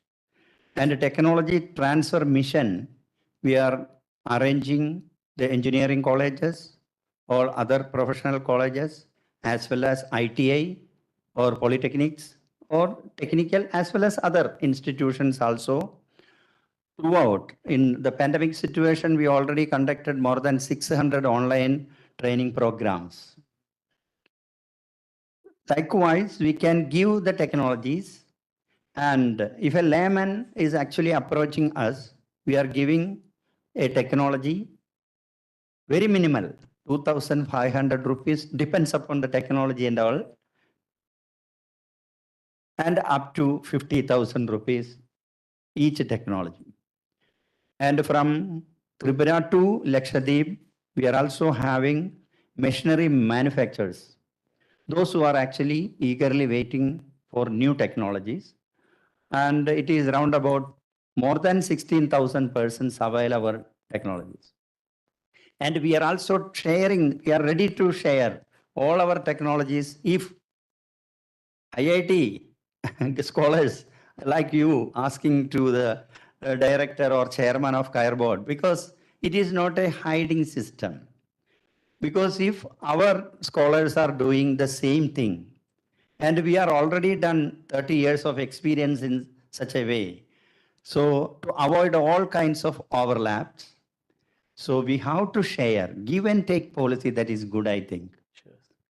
Otherwise, the technologies are overlapped. And again, you started with a new proposal, and we are also making one small, what is the prototype means? Yeah, It is national waste, time waste, and scholastic waste also. So as far as CAIR board concerned, we are ready to give technologies because it is for Indians. And Indonesia, the international coconut community also asked our technology through our embassy, foreign embassies. And now our Prime Minister and other so-called apex decision makers also decided to give that item because we are the headed position, the presidents of G20. So what is the meaning of G20? It is a global village. Nobody can stop anything. So imagine is there, the primitive technologies actually came like our, what is it, Singer merit machines. Yes, yes. It will never build all the inventions in ancient time, never build any IIT fellows or engineering fellows also. A small, what is it, carpenter or any other sculptures like items. And the blacksmith were actually made the program, you know. Likewise, we copied that. Yes. But we developed to avoid drudgery and high productivity, quality, what is the speed and everything. And we are also living the swift era. So the flirting also there. So each and every moment of the technology life, we are also show. Now you see 1 minute, 450 or 500 inventions are happening now. So nobody can hide. It never a hide and seek system. We, as far as CAIR Institute, free of cost, we have given 55, even patented item, we realize that we can give to the needy people. So this is our thing. And TOT, awareness programs also there, EDP programs, entrepreneur development programs are along with the state government and the central government agencies, district industry centers. Always, all together, we are also joined together the programs and cooperative societies with industrial as well as farmers and other type of societies are there. More than 1,200 CAIR societies also registered in that manner. We are also giving this thing. And self-help groups, 12,000 self-help groups also ready to take our technology.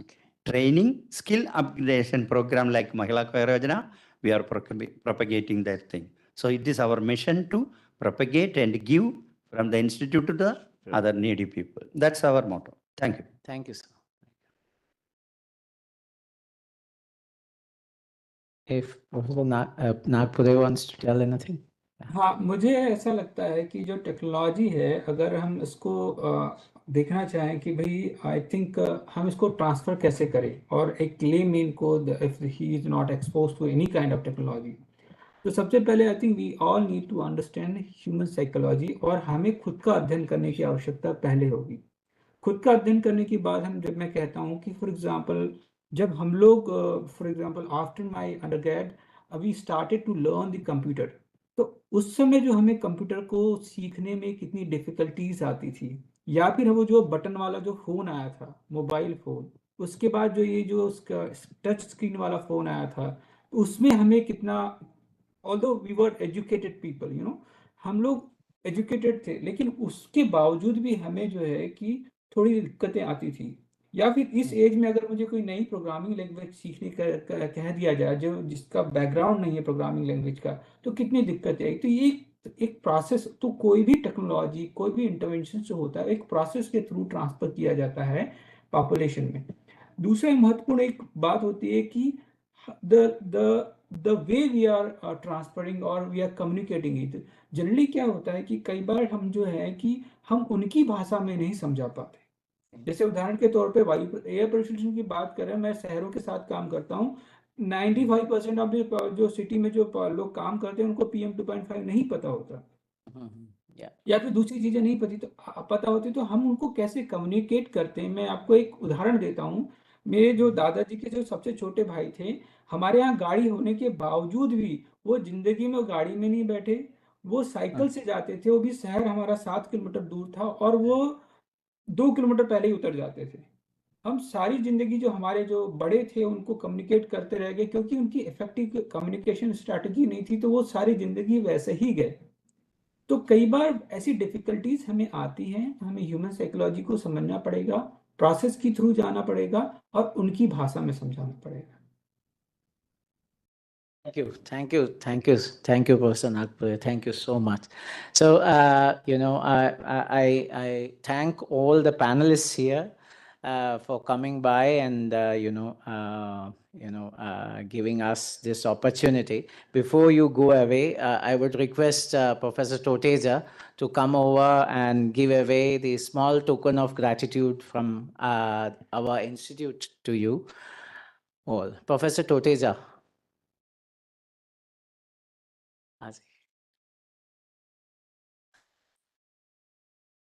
Momento.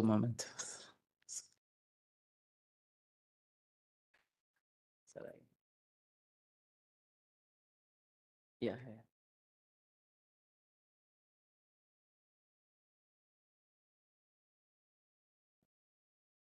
So I request for the case.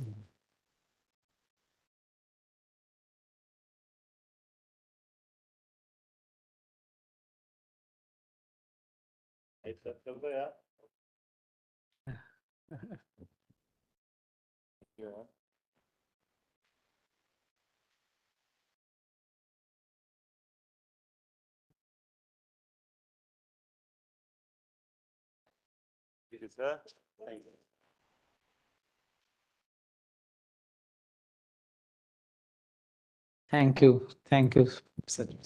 Thank you so much. So we are coming over to the, towards the, very important part of today's thing also, because students are involved in large numbers and they're pretty happy and they are here. And I would request Professor Shankaran Manoharan to come over to the stage. He is a professor from the Biological Sciences and Bioengineering Department at the Indian Institute of Technology to read out the winners for the Ideathons.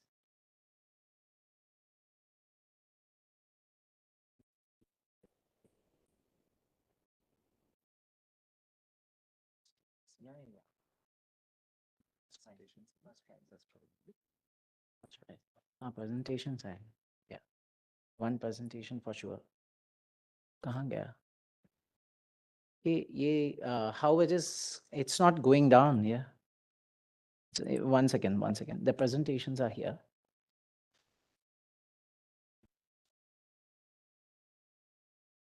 Huh?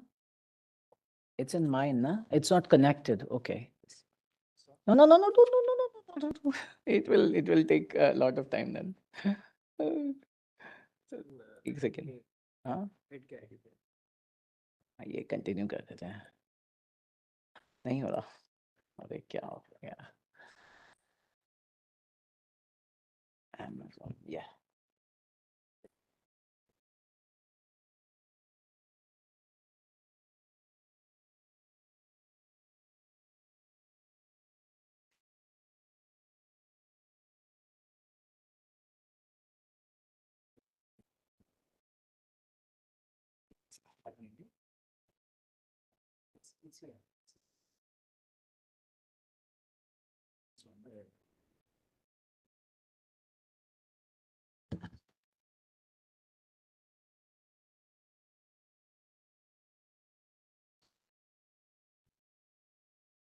Okay, good evening, ladies and gentlemen. Thank you for your patience. On the sidelines of the G20 CSAR events on diversity, equity, inclusion, and accessibility in science and technology, as well as on One Health for the well-being of all, the Jodhpur City Knowledge and Innovation Foundation, IIT Jodhpur, has organized an ideathon called the Jan Hita and the Sarva Jiva Hita Ideathon. So two problems were assigned as part of this ideathon. How can technology play a role in effectively delivering services to the intended audience without delay, corruption, or discrimination? So this was the Janhita ideathon, and the One Health ideathon, which spoke about how to design and implement an efficient and cost-effective One Health framework for India. Both are quite tough challenges that were posed to our students. The ideathon was actually open to all students across the country. We had overwhelming participation. But before I go on and announce the winners and talk a little bit about the participation, the organization of this event itself was not easy, the ideathon I'm talking about. I would like to thank my colleagues, Dr. Nimish, Dr. Anand, Dr. Venkatesh, and Dr. Vivek for their efforts in organizing this ideathon. I must also thank all the student volunteers who worked very hard day and night to organize this in the last minute. As I said earlier, the ideathon was open to many participating institutions. It was open to all students. We had we had about 200 registrations and about 120 total participants in teams participated in this event, with people from, of course, IIT Jodhpur, Kalasalingam Academy of Research and Education, Swera Sansthan, which is an NGO, NIFT, FDDI, NSS Hindu College, All India Institute of Ayurveda, College of Technology and Agricultural Engineering Jodhpur, and IIST Trivandrum. So quite the diverse mix of participants. So without further ado, let me go ahead and announce the winners and the runners up of this ideathon. I request Dr. Toteja, the Chief Executive Officer of Jodhpur City Knowledge and Innovation Foundation, to kindly come on stage and give away the prizes. So at first position, we have a team of students, Mayank Singh, Swapnil Simpi, Rohit Rao, and Praveen Kumar, and Subham Mitra. Please come on stage and collect your certificates. I request the winning team to also make a very brief 2 to 3 minute presentation after receiving your awards. The names should be Mayank Singh, Swapnil Simpi, Rohit Rao, Praveen Kumar, and Shubham Mitra. Congratulations to the winners.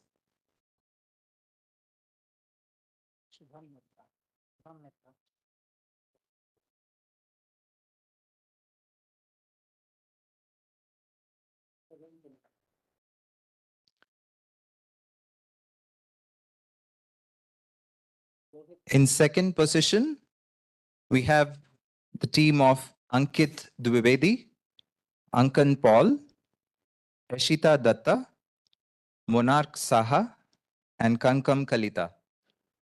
Please come on stage and collect your certificates. Kankan Kalita. Kankan Kalita. Ankit Dwivedi.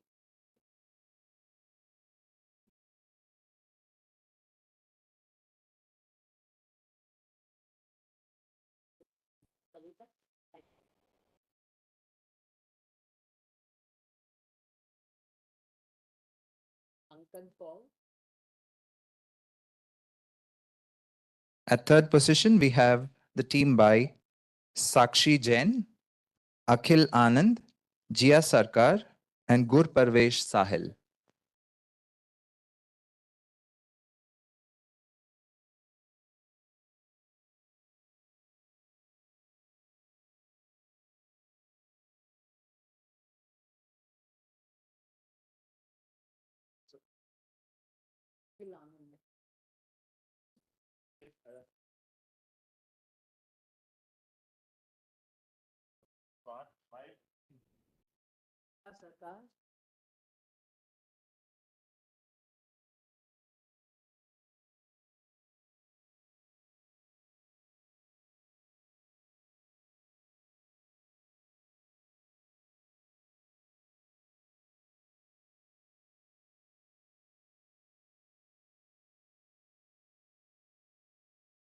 Thank you, sir.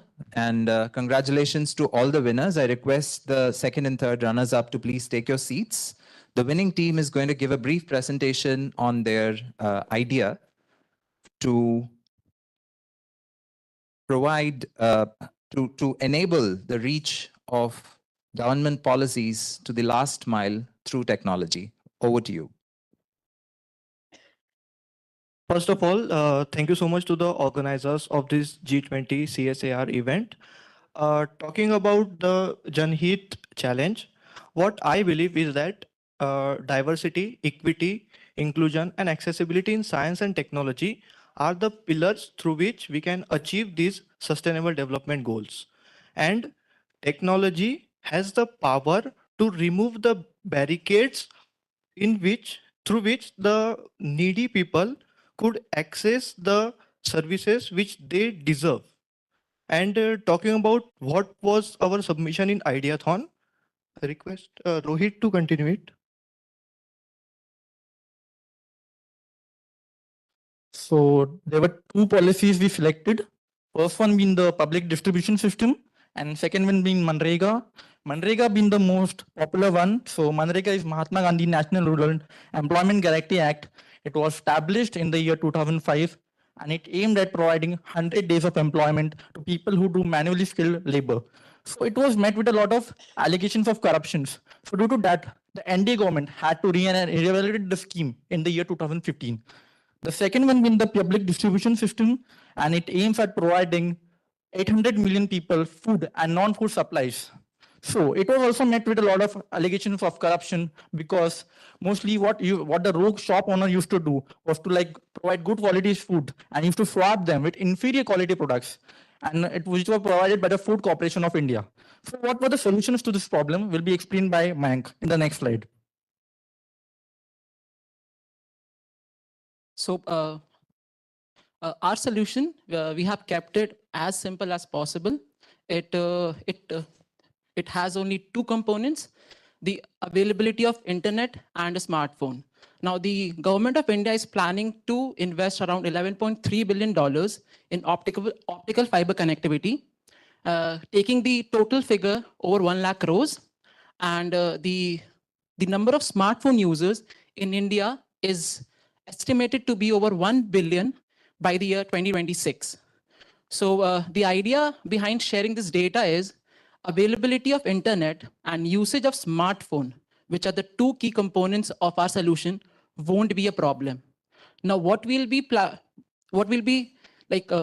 providing through our solution, we'll be having an app which will consist of all the details related to Manrega and PDS.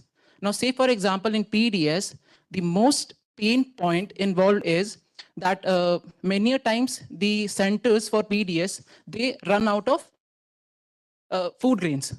Now the consumer or the poor person, he's not aware of the next center which is nearest to the center. So he can come back empty-handed, and he can sleep empty stomach at the night. So the app will be able to keep a track about what amount of food grain is available in the nearest center, and if it has run out, the next center is how much near to his location. Similarly, as ma'am mentioned, that her mother had a smartphone, but she was not aware of how to use it. We will also be setting up training programs so that the people or the consumer who has a smartphone, he or she knows how to make use of that app to the best of the capacity. Now, As we know that in India, the local language and culture changes every 50 to 100 kilometers. So we'll also have to be language and culture sensitive. We'll try to accommodate all the languages, scheduled and non-scheduled, in our app so that communication is not the barrier in through the solution that we have presented.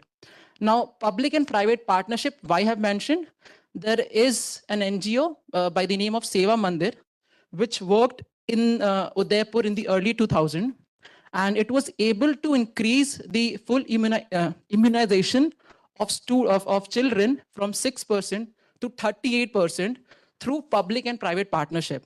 So this will also be a key component and help to drive the usage of the application so that the poor or the last person, the person in the last mile, benefits from the government schemes. The conclusion would be by Praveen. So good evening, everyone. So yeah, I would like to conclude this. So basically, there are many impediments in bridging the gap between the government services or the flow of information to the last person in the society. So our idea is basically use of technology in bridging this gap. So with the use of this technology, we build a comprehensive ecosystem in delivering the government services or flow of information from the top tier, let's say, from the bureaucracy to the last person of the society. So basically, I would like to conclude that as per the panel discussion and also concluded by Mayank, so basically, technology is the way forward, and at least the use of mobile phones will be by everyone in the coming years. So we should leverage this opportunity in bridging this gap. Thank you, everyone.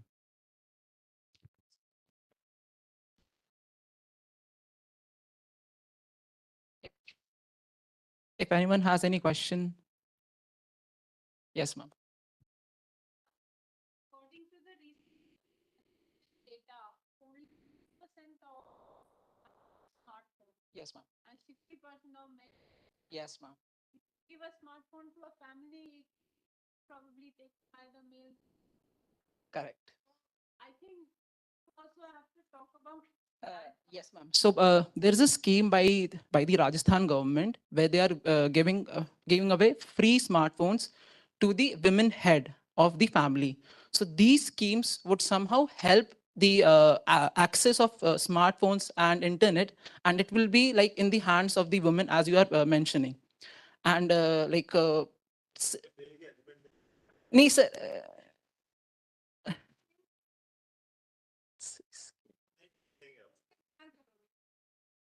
that is something we have to ponder about. Yes. Yes.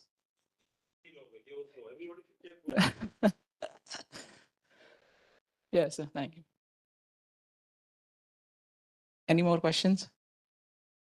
Okay.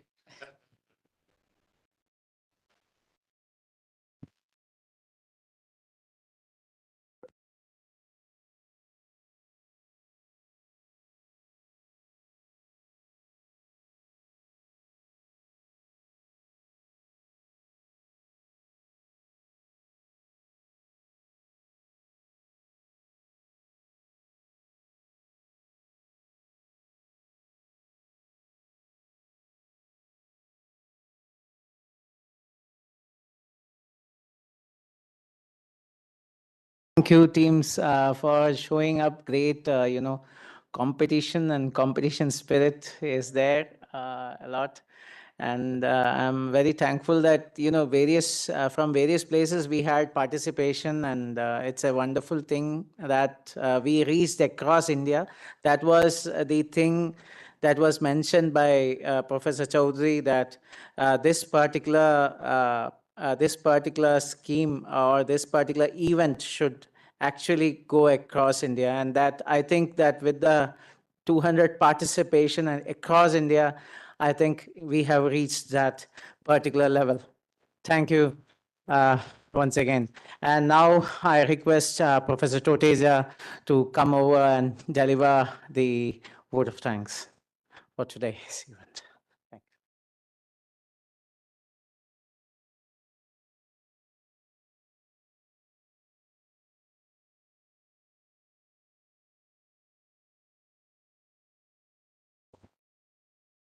Thank you, Professor Anand.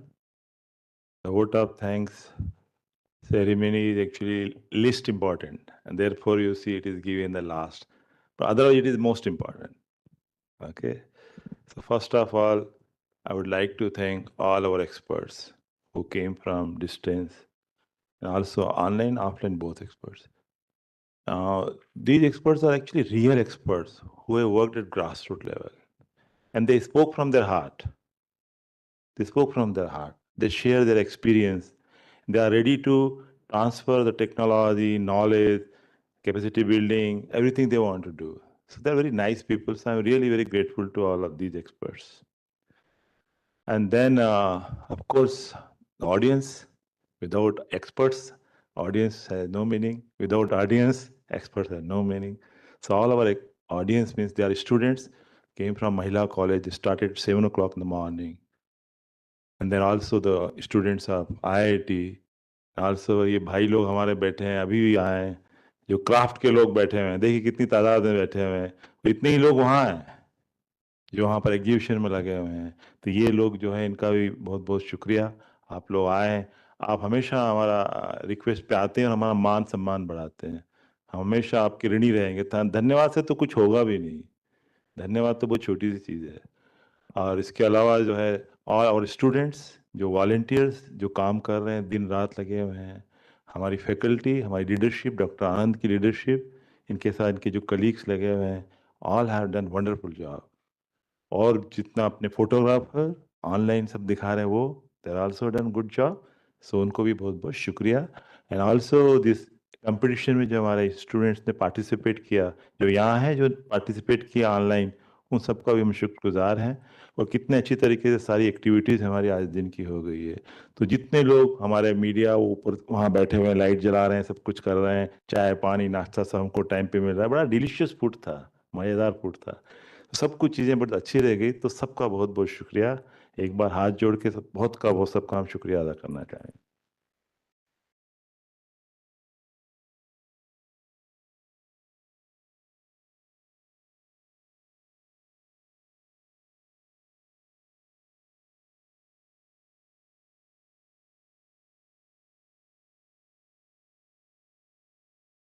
So today's session is over, and I would thank one and each of my team members for helping us out here, and especially there are very many back players in this particular thing. बहुत सारे ऐसे लोगों ने काम किया है जो पीछे थे, कभी आगे आए ही नहीं है. So I would like to thank all of them. I would like to also thank my faculty colleagues who are here. So who have, completely, they haven't thought about anything other than, coming over and helping at this particular moment and coming out and sharing every piece of advice जो भी मुझे मिलना था उस time पे. And I also they also share a lot of things जो काम मैं नहीं कर पाया, बहुत सारे लोगों ने जो है differently उसको लिया है. और that's why I was literally happy and we could support Professor Toteja and the Jodhpur City Knowledge and Innovation Foundation to organize such a wonderful, day. And I literally thank all my colleagues across the institute. I cannot name everybody. So thank you, and my students too. Thank you so much for coming by and making this. Thank you.